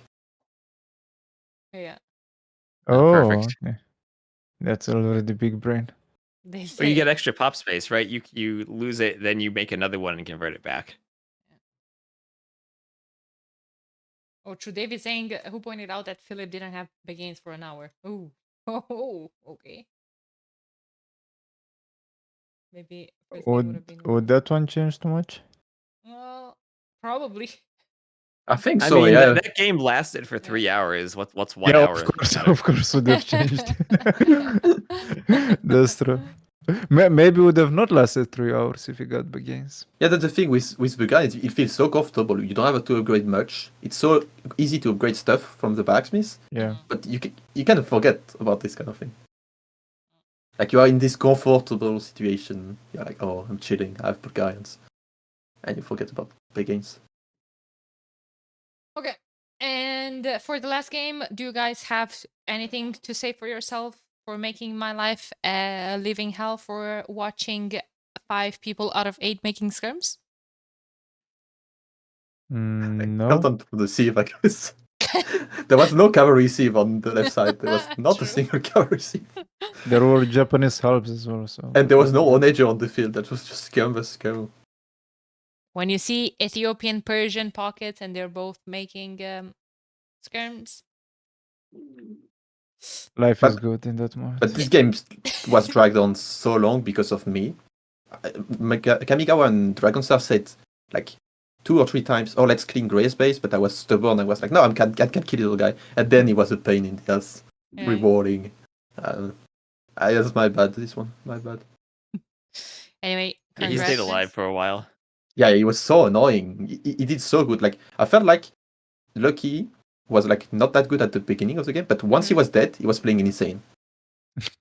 Survival Well, mode activated. maybe it felt that way for you because Kamigawa was the one actually having to deal with his shenanigans for the longest. Yeah, I saw that, but like he's rewarding to survive stuff like this when like not. I mean, the early game I was talking like early like survival. Yeah.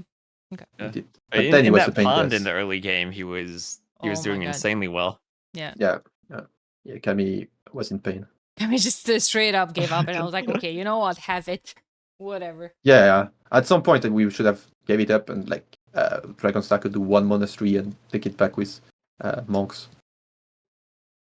It would be the best. Yeah. See, Ganji's in chat saying GG, well played Team Sito as well. Well played, Genji. Yes. Well played, Ganji. Genji, I think too much talking, not enough playing. No, just kidding. Yeah. Chatting. Genji was typing a lot. Well, he was having fun. Yeah. That's for fun. a while, That's I guess. Until he had to play Armenians. Yeah, I think Genji was trying to distract us with his Yeah, insane yeah, yeah. APM typing APM. Ganji with like the trade thing is like, oh, let's call it a draw, guys. He wanted that game 5. Yeah, last offer, no draws. No. No, we didn't want the game 5. Why not? He tried. After the first game. You don't want no game 5. Dave. Yeah, Dave from it's 25 25 control to controllers. 20. Oh no. Okay, guys, 5 thank you stars, so much. player. 5 stars, full 5 stars. Full 5 stars. Okay, good luck tomorrow. You are going to have a very tough job to defeat Team Valas, but after today's performance, I don't know. I think you guys can do it. Also, you screwed my predictions, by the way. I trusted Ganji too much. Wait. Did you bet on Genji? Yes.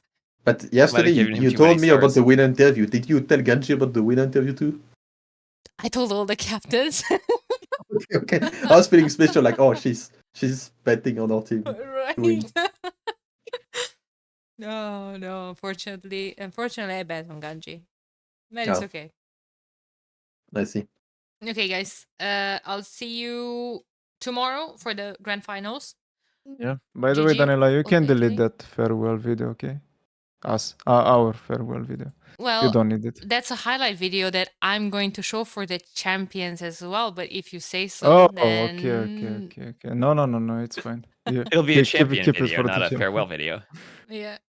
Okay, wait, just one That's thing. the difference. Can we add like we talked about it? We agreed that you should add a drafting section in the ranking of the players, like the stars that you have. I think you should add the drafting one because my God, what that was something. Genji's drafting today.